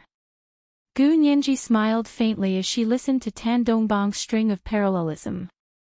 She said eloquently, Okay, then I'll say it. Your first sentence that broke the law was that you said Speaker Long hadn't thought of an excuse to tarnish your reputation. That sentence is already considered slander. Isn't that illegal? Tan Dongbang thought about it carefully and realized he really had been too impulsive. From a legal perspective, such subjective and hypothetical words couldn't be said openly. One said, he would have to bear legal responsibility. He immediately said, that's because I was too angry. There have been many people trying to slander me recently, so I was just warning those who tried to do so. Then you admit that you were angry and publicly slandered Speaker Long. Gu Nianji advanced step by step and set a trap for Tan Dongbang. Tan Dongbang suddenly felt very awkward. If he admitted it, then his earlier victim attitude would be for nothing. But if he didn't admit it, then he would have to produce evidence to prove that Speaker Long was trying to slander him. Both choices would push him into the abyss. Tan Dongbang didn't want to choose either, so he could only glare angrily at Gu Nianji and grit his teeth. Gu Nianji calmly looked around the entire conference room and said, the second sentence, you said that you couldn't let us bury the truth. You also wouldn't accept any results of under-the-table manipulation. This sentence labeled the entire election as under-the-table manipulation without any evidence. Are you trying to overturn the results of the entire election? What's more, such a serious accusation definitely can't be made from just one sentence from you. May I ask if you have any evidence to prove your view of under-the-table manipulation? Tan Dongbang was eager to divert everyone's attention away from the first question, so he quickly said, this sentence is a warning. I made it very clear that I don't accept the results of the under-the-table manipulations, not the results of the election. As long as the election was fair, open, and fair, how could I not accept it? Oh. Is that so? Gu Nianji nodded slightly and quickly asked, then if the results of the election weren't yours, would you still accept it? Impossible. If the results of the election weren't mine, then it must have been. Tan Dongbang almost blurted out what was on his mind, but he finally stopped himself at the last moment. Gu Nianji followed up with another attack. Then it must have been the results of our under-the-table manipulation, right? So from Mr. Tan's point of view, only if you were elected would it be an open, fair, and fair election. Otherwise, it would all be under-the-table manipulation, wouldn't it? Everyone in the conference room roared with laughter, and the audience watching the live broadcast in front of the TV also laughed. So Prime Minister Tan's so-called under-the-table manipulation meant that anyone who didn't choose him was under-the-table manipulation. This was the biggest joke in the world. It was the third watch. It was the third watch today. Everyone, hurry up and vote for your guaranteed monthly votes. Good night, my dears. You're tuning in to the LoveLore Library YouTube channel. We're so grateful for your support, and don't forget to subscribe to join us on this incredible journey through captivating stories. Your generosity through donations truly makes a world of difference, as it's the primary source of revenue that allows me to expand and enhance this channel for you. Thank you from the bottom of my heart for being a part of this adventure.